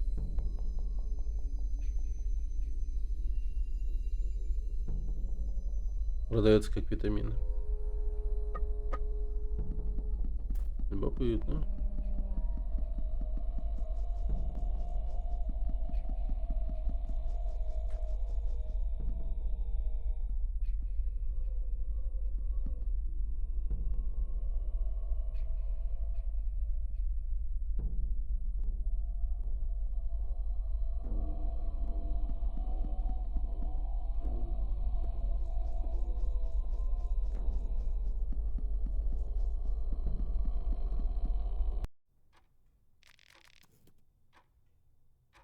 Вас приветствует высокий официант. Добрый день, мистер. Насколько я понимаю, вы тоже не новоприбывший в этом городе, не так ли?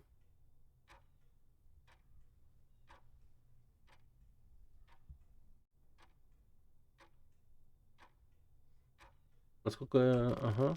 У нас только что появился новый мэр в старом городе. Я уверен, что он придет в восторг от возможности немедленно начать свои дела со знакомства с новоприбывшими.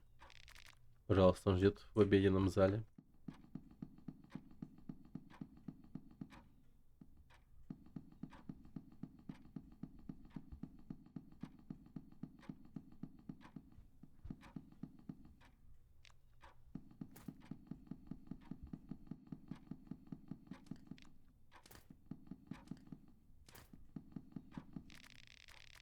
Вообще, еще один новоприбывший приходит, один, затем другой уходит. Как раз к ужину. Садись.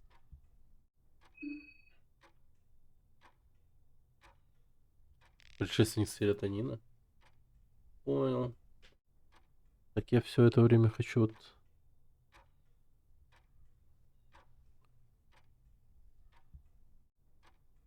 м,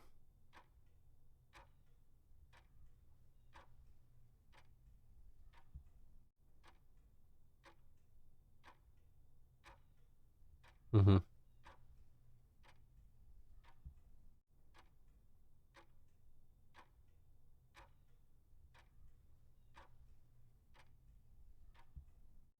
Окей.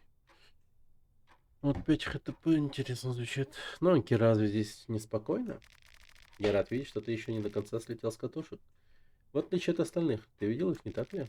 Можно только гадать, что произошло с людьми в этом краю. Человечность давно покинула их. Единственное, в чем они теперь заинтересованы, это собирать объедки по всему старому городу. Как я тут должен вести с ними утонченные беседы? Я хочу поговорить о поэзии, музыке, кулинарии. Что здесь произошло? Тут мы с тобой в одной лодке, мой друг. Ответов у меня нет. Я слышал, что бременская армия вмешалась во что-то. Кто-то говорит, что лунный свет выжег эту землю до неузнаваемости. Местные же говорят, что это так было всегда. Новенький. Ты вообще не притронулся к еде. Это редкие деликатесы, которые можно найти только в Прехивиле. Я приехал издалека только для того, чтобы попробовать их.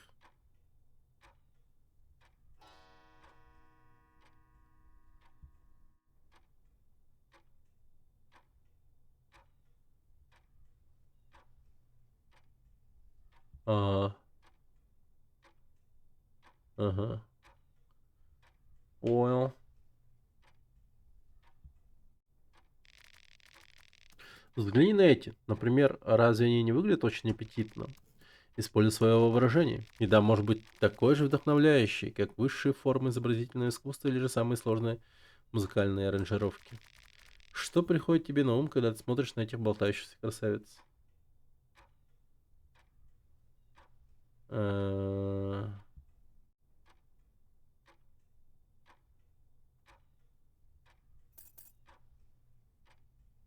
Двойственность разума? Сейчас ты просто выпендриваешься. Да что, черт возьми, ты вообще должен значить? Ты вообще не воспринимаешься всерьез? А давай посмотрим на это, да.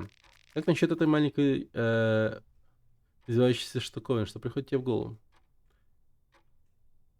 Местная колбаса. В каком-то смысле, да, для ее приготовления требуется необычайно много времени. Однако, вари ее слишком долго, она станет слишком жесткой. Это моя любимая. Это удивительный гриб, что первый приходит тебе в голову.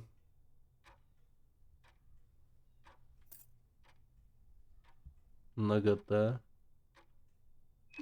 Поверхность гриба такая же шелковистая, как ягодица девственницы, да. Не знаю, как ты, но я сыт. Благодарю тебя за компанию. Из того, что я понял, тебе ты нужен в городе. Мне действительно есть ключ, однако у меня есть остался последний вопрос. Ты поддержишь бременскую армию? Так, ты, так сказать, человек Кайзера? Я сражаюсь против бременской армии. Ха-ха, да, я на твоей стороне. Вот ключ твой. Вы получаете латунный ключ со львом. Боюсь, другой ключ у военных. Пожалуйста, будь осторожнее, не хочу ввязываться с неприятностью с Кайзером. Не поминай о моей роли в этом.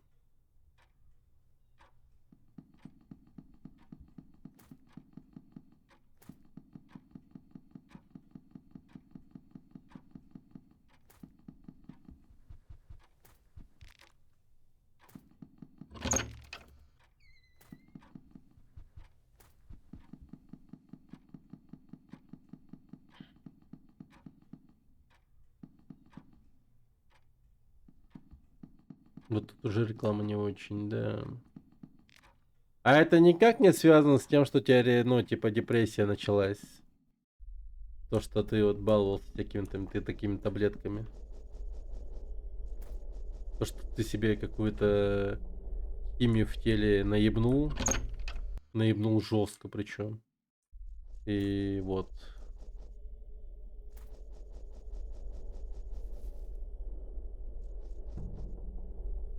Не. А. Ай. Понятно.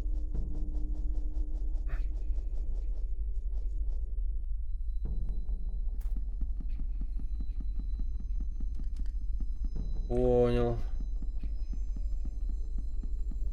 Ну, спасибо, что поделился этим.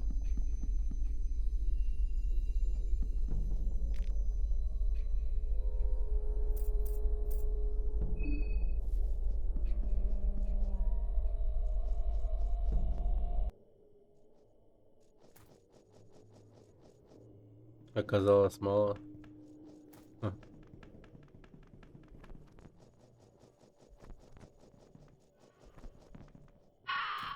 Витамин D, омегу и магний. Себе разницы не ощутил. Так антидепрессанты помогли. А что по сути своей антидепрессанты представляют собой? Что это за хуйня вообще?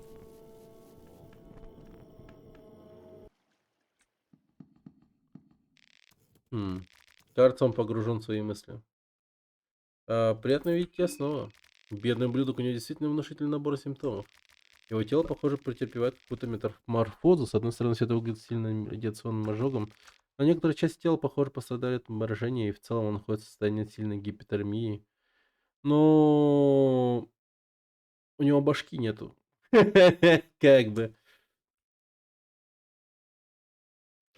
Ингибиторы обратного захвата гормонов. Ну, блять. Никогда не видел ничего подобного. Странный мерзавец. Снаружи есть еще такие, как он. Ага, трущобы полны больных.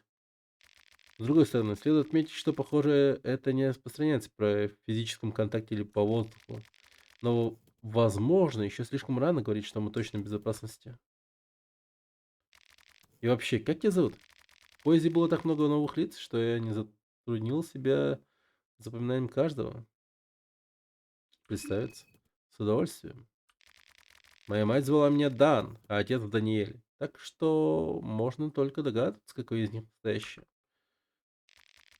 Этот беспорядок требует дальнейших исследований. Мне придется еще раз проверить близлежащие трущобы. Ты волен присоединиться, если хочешь. Ну, давай. Давайте попробуем избежать конфронтации. Все кажется неправильным, чтобы не вызывало это. Ага.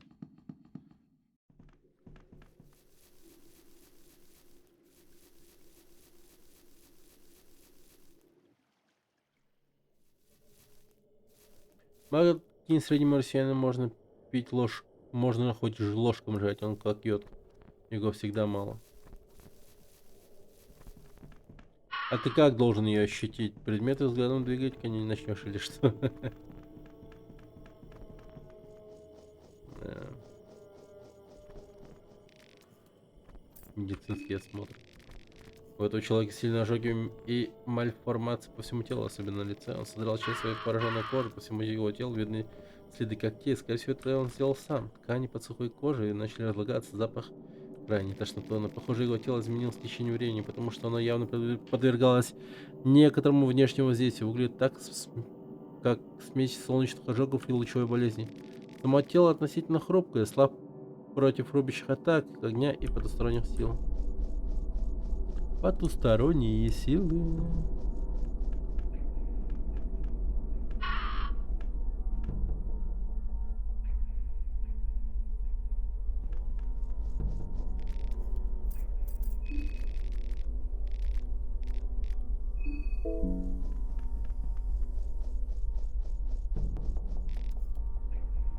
Уже уходишь, таков план. Я все равно посмотрю, смогу ли я чем-нибудь сделать для этих людей. Я встречу с тобой позже, хорошо? Разумно ли разделяться? Вероятно, нет, но мне нужно подробнее разобраться с этой болезнью. Будь осторожен там.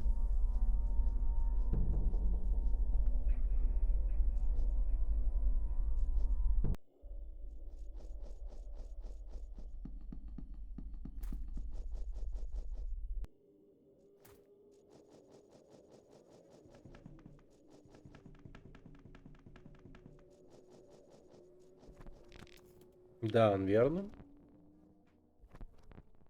Ингредиенты для дорогой мочи. Вот витамины сами по себе, по последним исследованиям, очень спорная тема. Они вроде и надо пить, а вроде и усваивается практически не как многие. Как ты думаешь, кто может быть причиной этого? Ты еще думаешь, что теория армейского заговора такая глупая? Я только что пришел сюда. На данный момент я знаю столько же, сколько и ты. Не похоже на то, что могло бы это передаваться при физическом контакте, но, возможно, еще слишком рано говорить наверняка. Я даже не рассмотрел возможности заразиться самой. Я разговаривал с несколькими из этих бедолаг ранее, и не утверждаю, что это сделал лунный цвет. Как ты с ними говорил? У них голов нету. И так это навело меня на мысль, что, возможно, поблизости могла взорваться какая-то бомба, и эти люди приняли яркий взрыв за лунный свет. Я читал об экспериментальной войне, которая могла бы соответствовать всем требованиям болезни, которым, видимо, у этих людей может быть вызвана радиоактивным осадком от такого взрыва. Но опять же, взрыв такого масштаба, несомненно, привлек бы внимание всего мира. Так ты рассматриваешь возможность вмешательства армии? Было бы глупо не делать этого, но ты никогда не знаешь наверняка. Эй, может быть, виновато только то, что говорят эти люди? Лунный свет сделал это. А это, думал, ты образованный профессионал. На самом деле, я никогда не получал надлежащего образования, так что твое предположение неверно. Тогда зачем я вообще с тобой разговариваю?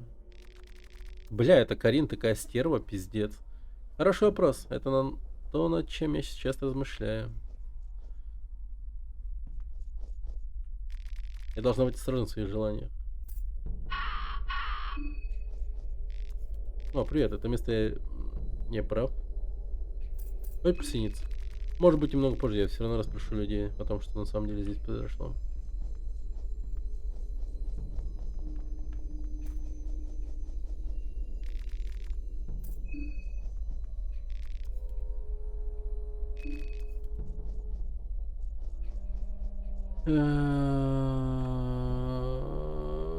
Ты восполнил дефицит, организм подохуел на радостях, а потом к среднему вернулся уже без него. Если перестать пить, то пожухнешь, организм подохуеет от дефицита, потом вернется к среднему уже с ним, но средний уже ниже станет. А организм, он сволочь, приспосабливается ко всему. Да. Это и благо, и проклятие.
Ты про эти дорогущие витамины, в которых повер дохуя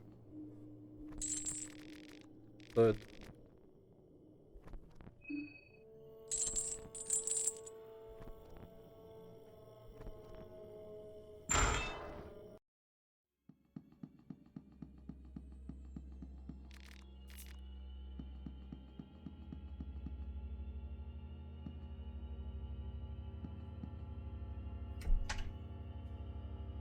Например, ты одним повысил метаболизм, но при этом у тебя начинает быстрее сжигаться калории, надо жрать больше. Витамин также сгорает быстрее, их надо больше. И так по цепочке.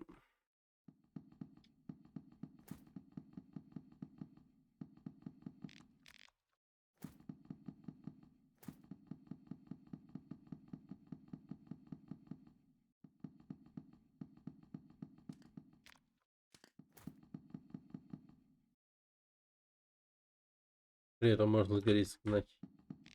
Непривычки. Грязная кофейная чашка.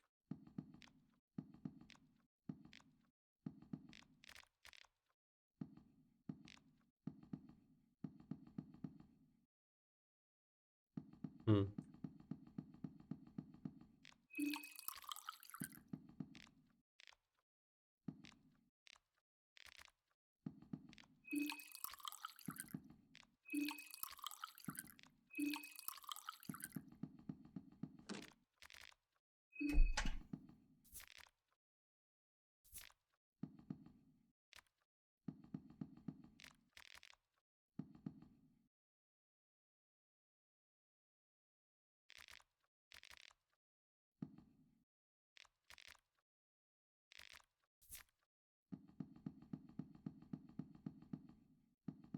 М.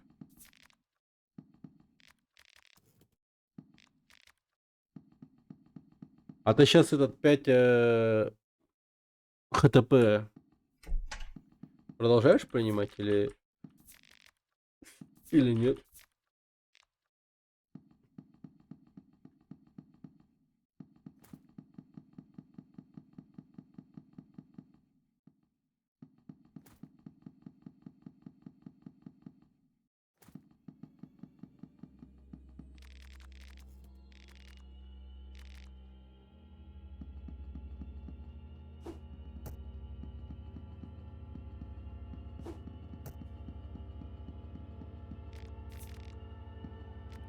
Я не увидел, что будет, что это было.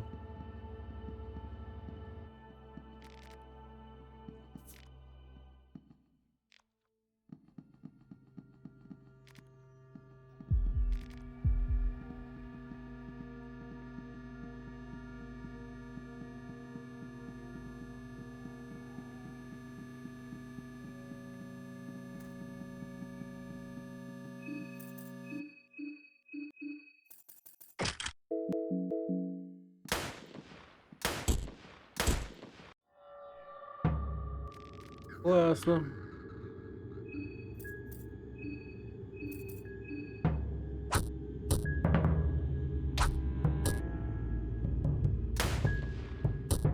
Блять, он у меня с пушкой.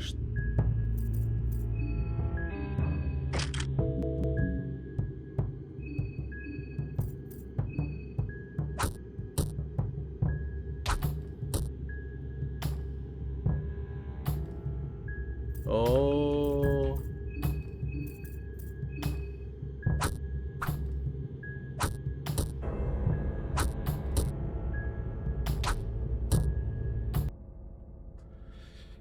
Да, это жестко.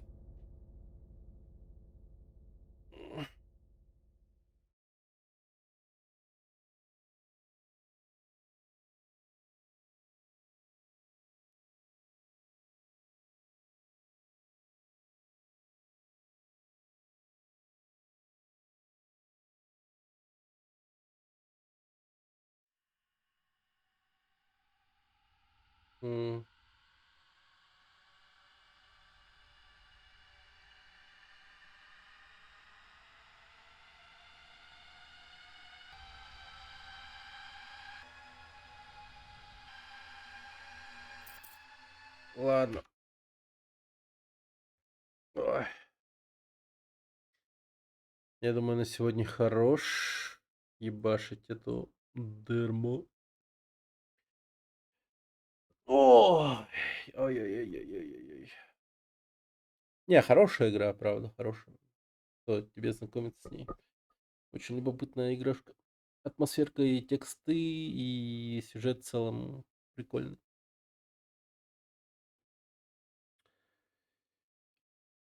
Я эту же игру прохожу с челленджем на, типа, как его сказать-то, только стартовое оружие персонажа могу использовать, другие пушки и тому прочее не поднимаю.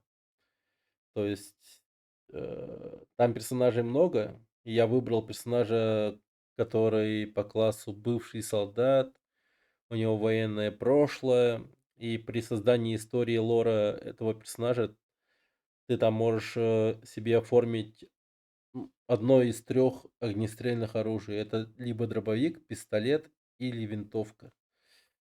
И винтовка самый нормальный, да. Metal Slug, да. Как пример, Фенибут охеренная тема, я на нем существую по сути. Фенибут.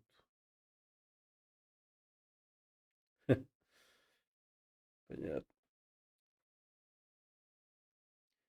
Ладно, ребят, я, пожалуй, пойду отдыхать. Запись стрима закину на YouTube, как всегда. И, в общем-то, увидимся завтра. Завтра, кстати, схожу в ветеринарку, кошку показывать. В целом, она просто толстая оказалась, она даже не беременная, типа. Так что посмотрим, как вообще там все в целом. Во сколько начало? Ну, я постараюсь запустить в 15:00 по якутскому времени. Ночь чуть позже. Толстый от глистов. Да вот хуй знает, может быть. Стрёмно это, в общем. Надо показать ей ветеринару. Но, с другой стороны, видно, что она, по идее, типа, домашняя, как будто бы была. Мне кажется, она просто была... Жила у какого-то студента или студентки. Она же рядом с общежитием терлась каким-то. А то хотелось бы пораньше спать. Да. Ну ладно. В общем, следите за Телеграмом. На Телеграм-канале я обязательно выложу. Вот анонс по типу вот такого. Вот. И в общем, да. Заходите, увидите. Так, всем спасибо, ребята. Спасибо за общение. Вот, кстати, вот заценили? Это вот теперь новая вебка, вот она такая. Сегодня утром все это вот заанимировал быренько. А где арт на тему игры? Ну, может, сделаю. Да, может, сделаю. Я вот вместо арта игры вот это вот сделал. Я, на самом деле много чего сделал этим утром. До обеда, плюс в начале второй половины дня, пока я не пошел готовить. Ждать тебя анимация с тараканами. Надо бы. Ладно, ну все. Да, ребят.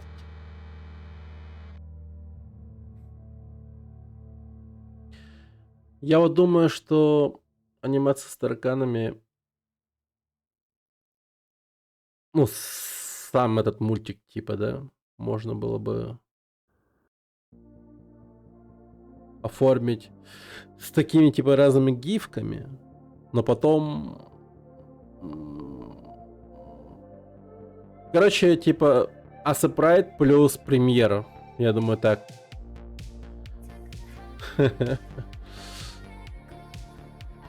Да. Ну все. Спасибо, что приходили. Был рад вас всех видеть. Приятно провели время. Все-таки Фиренхангер охуенная игрушка. Супер человая.